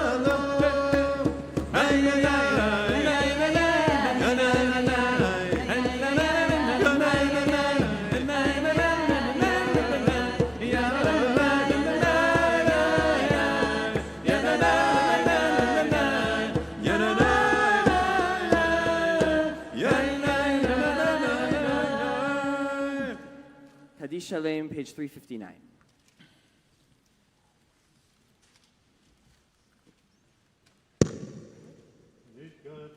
יתקדש שמי רבה, יעלמה דברה חירותי וימליך מלכותי, וחייכון וביום יחון, וחיי דכל בית ישראל, בעגלה ובזמן קריב, ויאמרו אמן.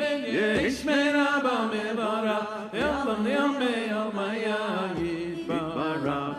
יתברך וישתבח יגאל ויקרום מתנשא, יתהדר ויתעלה ויתהלל שם קדושה.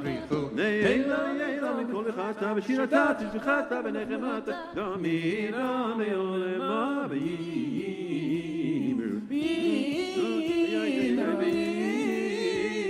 ויאמרו אמן אמן. תתקבל צבאותינו ורצון דכל ישראל. רמם חם דבשמיא ויאמרו אמן. אמן. נשמה רבה נשמיא וחיים עלינו ועל כל ישראל. ויאמרו אמן. עושה שלום בדרומה ויעשה שלום עלינו ועל כל ישראל.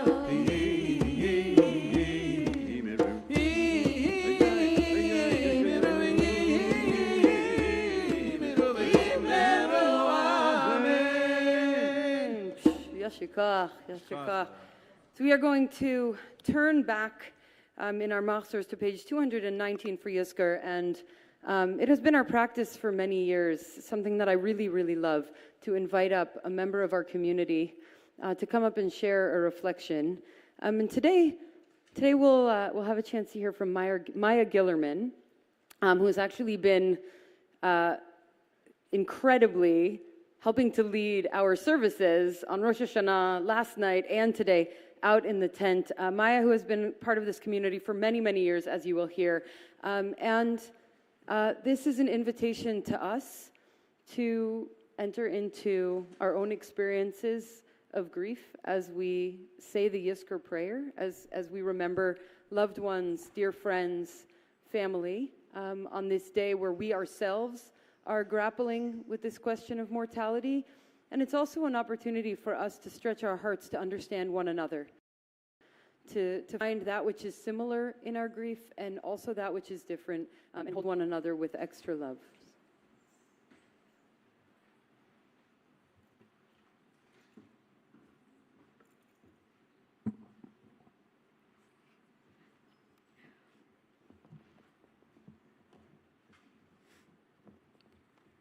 Many of you may know my mom, Sharon Gillerman, a wholehearted, determined woman who I've idolized my entire life.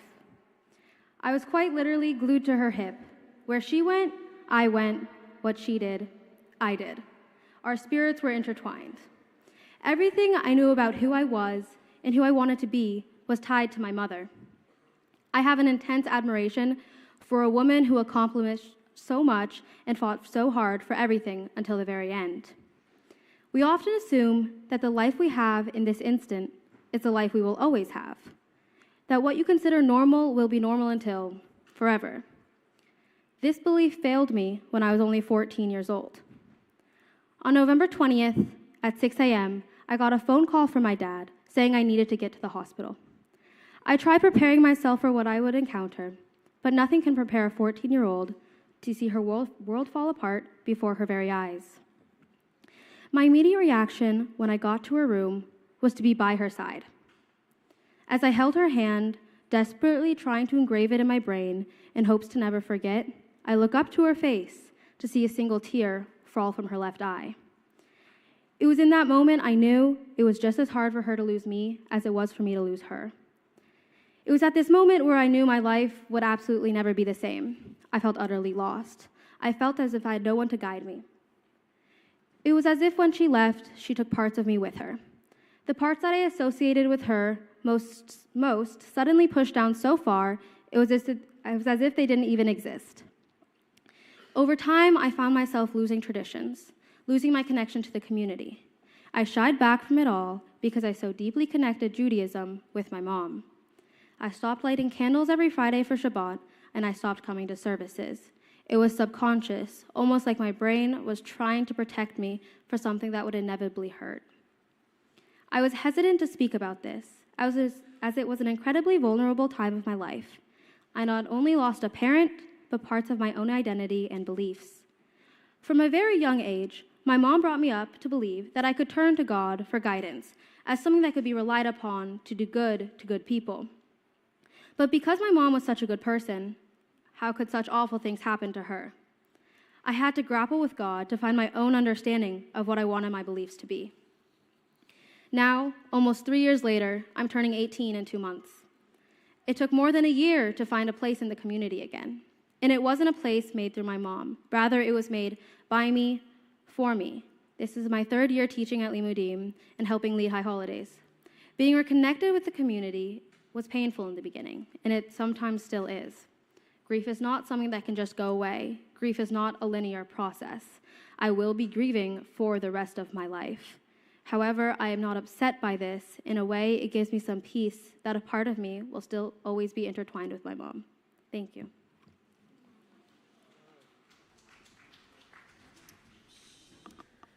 Thank you, Maya.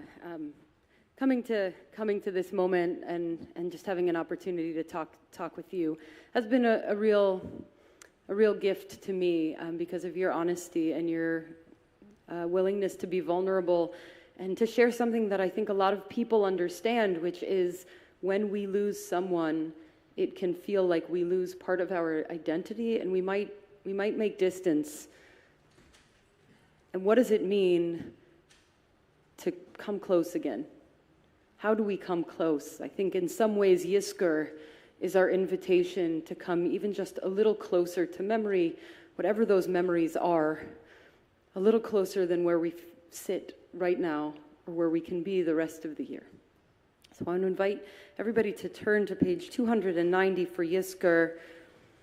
If there is somebody that you are remembering today, you are invited to stand, and some of our clergy and chaplains in the community are going to come around. You can share the name of the people or person that you are remembering today, after which you can have a seat so we also know where we still need to make sure we find our way this morning.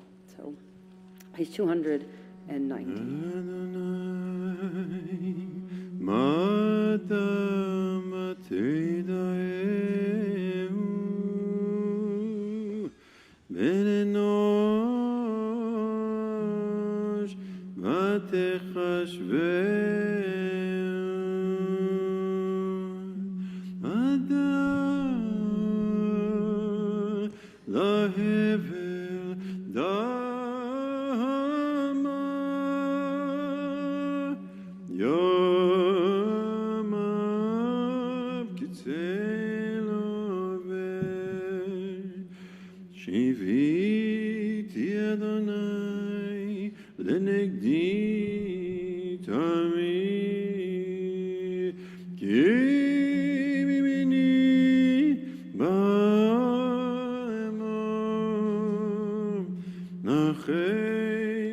אני מאמין,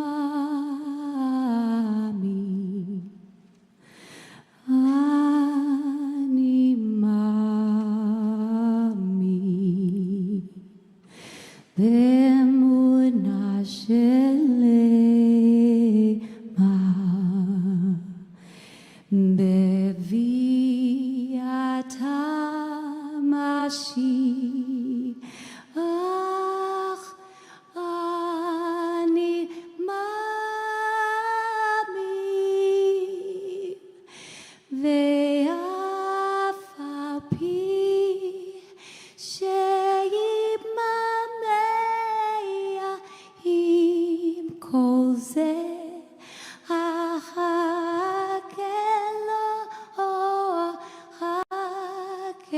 לו בכל יום שיום ובכל יום שיעבור.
ירושלים של זכר ושל נחושת ושלו, הלא לך שירייך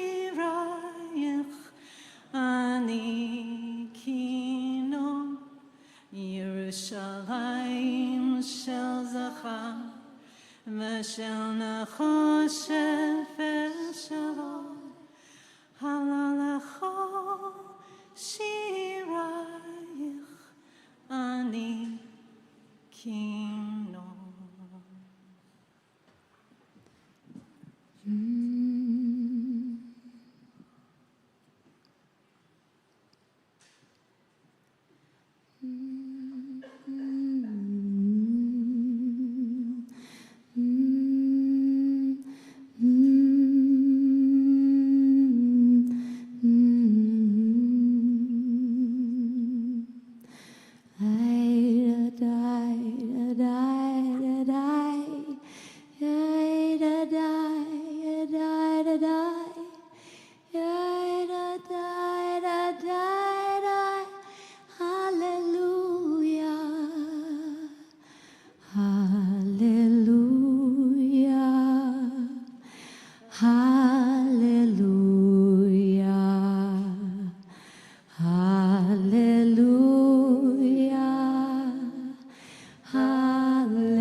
Turn to page 293. Please rise in any way you're able for El Male.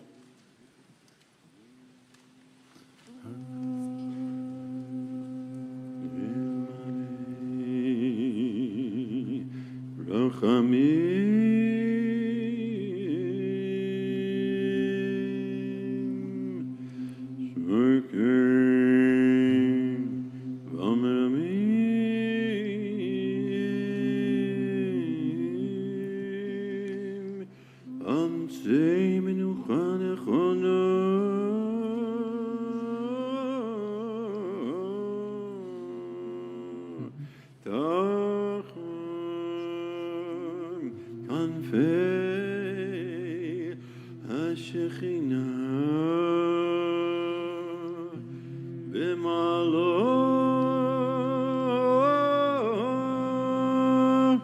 קדושים וציורים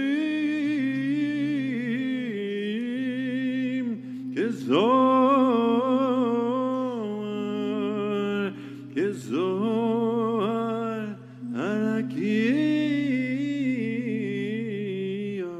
מזהירים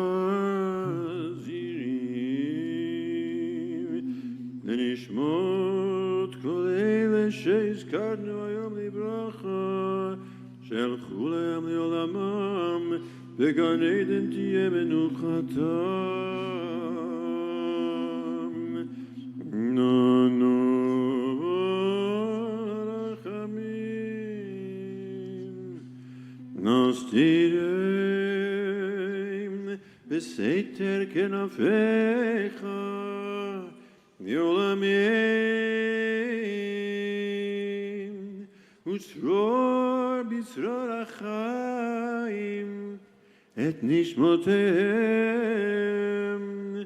אדוני הוא נחלתם, בנוחו ושלום על נשכבותיהם, ונאמר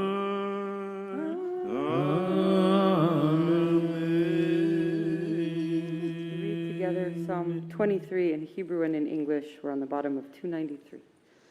Mizmor leDavid, Adonai ro'i lo echsar, binot deshe yarbitzeni, al mei menuchot yina aleini.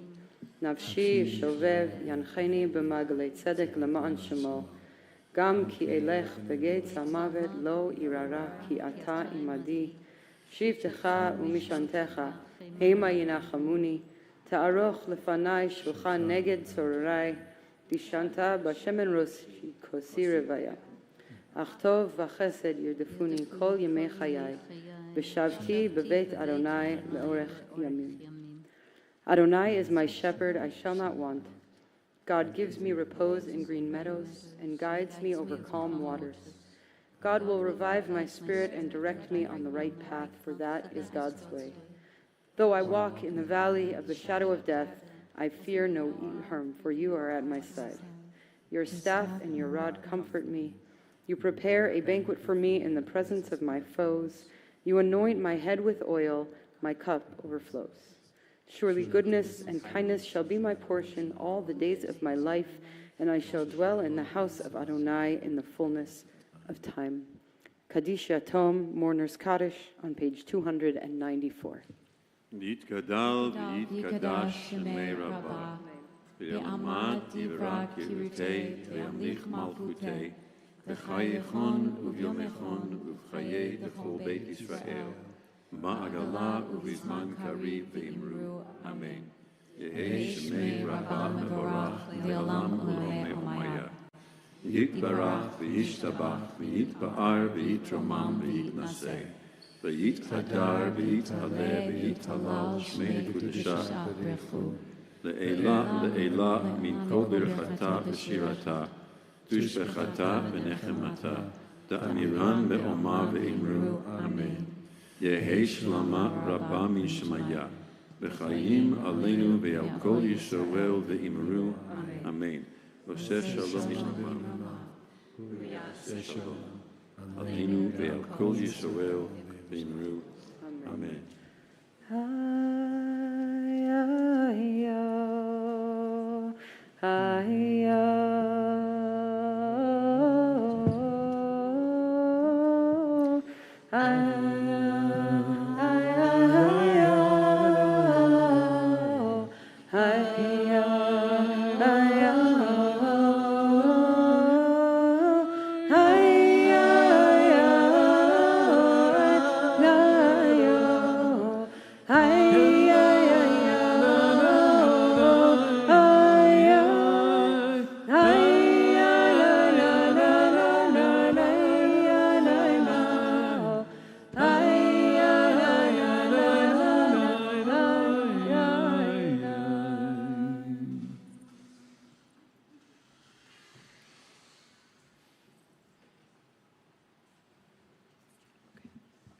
You can take a seat.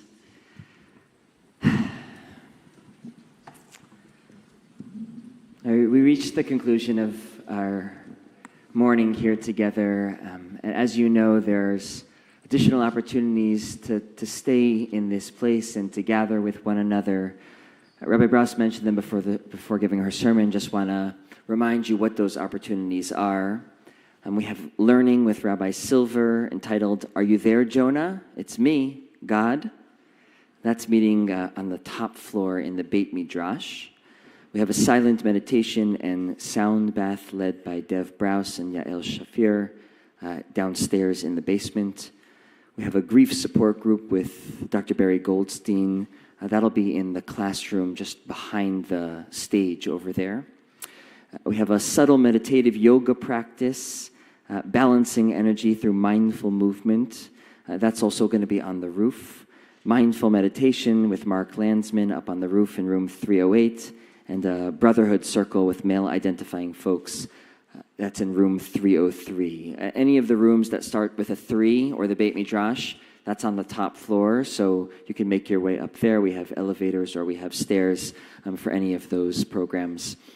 We'll be reconvening at 4:45 for Mincha, the afternoon service, which is also where we chant Sefer Yonah, the book of Jonah, and that flows directly into Ne'ilah, the closing service of Yom Kippur. All the afternoon and evening services are going to be happening outdoors in the davening tent, which I tell you both so that you can prepare. It sometimes gets a little chilly as we move late into the evening, but also so that you know not to leave anything in this space. Our maintenance team, who, as you can imagine, has worked tirelessly to help create this space in such a beautiful way, they're going to begin breaking down this space. So please don't leave any bags or any possessions in this room. Our team's going to begin cleaning up as soon as possible.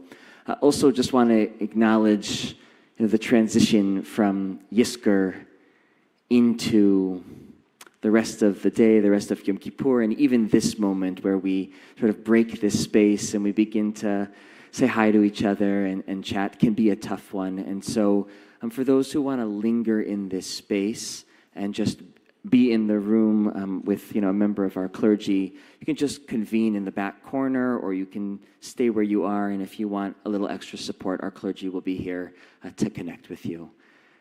Gemar Chatima Tova, Shana Tova, we'll see you soon.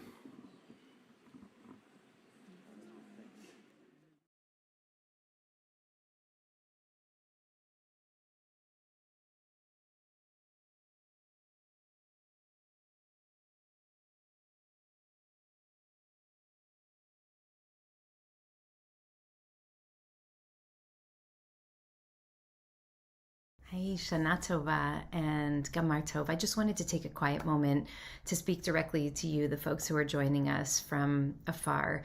I was thinking the last few days about how for many, many years I resisted live streaming our services. I didn't want for us to be able to connect through the screen because I felt like we spend all of our time on screens and we have to find our way to each other in person during sacred time. And then COVID came and turned our whole world upside down, and we really had no other choice. And I remember that first High Holy Days of COVID when each one of the rabbis and clergy were in our own individual classrooms, separated from one another, and the whole community was with us through the screen. And we got to be a Tayu, this incredible prayer that we do during Musaf, late morning on Rosh Hashanah and Yom Kippur. And I was looking at this screen, and there were hundreds of you who were joining us from all around the city and all around the country and all around the world. And we started to sing, and people just got up and started jumping and dancing. And it just absolutely took my breath away. And it really taught me that the kind of connection that we have in real community totally transcends physical space, and that we can, in fact, be in each other's lives in very meaningful ways when it matters most through the screen. And so I just wanted to take a minute to thank you for being with us in this way, and to let you know that I see you and I appreciate you. And I wish you a year of health, of strength, of joy, a year of love, and maybe most importantly, a year of true connection. If you're able to support the work of IKAR, we would be so grateful for a pledge of whatever amount you're able to contribute. This really is going to go a long way in helping to support and sustain the community. And in any case, I wish you a year of great blessings. Please know that it really means the world to me to be able to be in community with you. Shana Tova.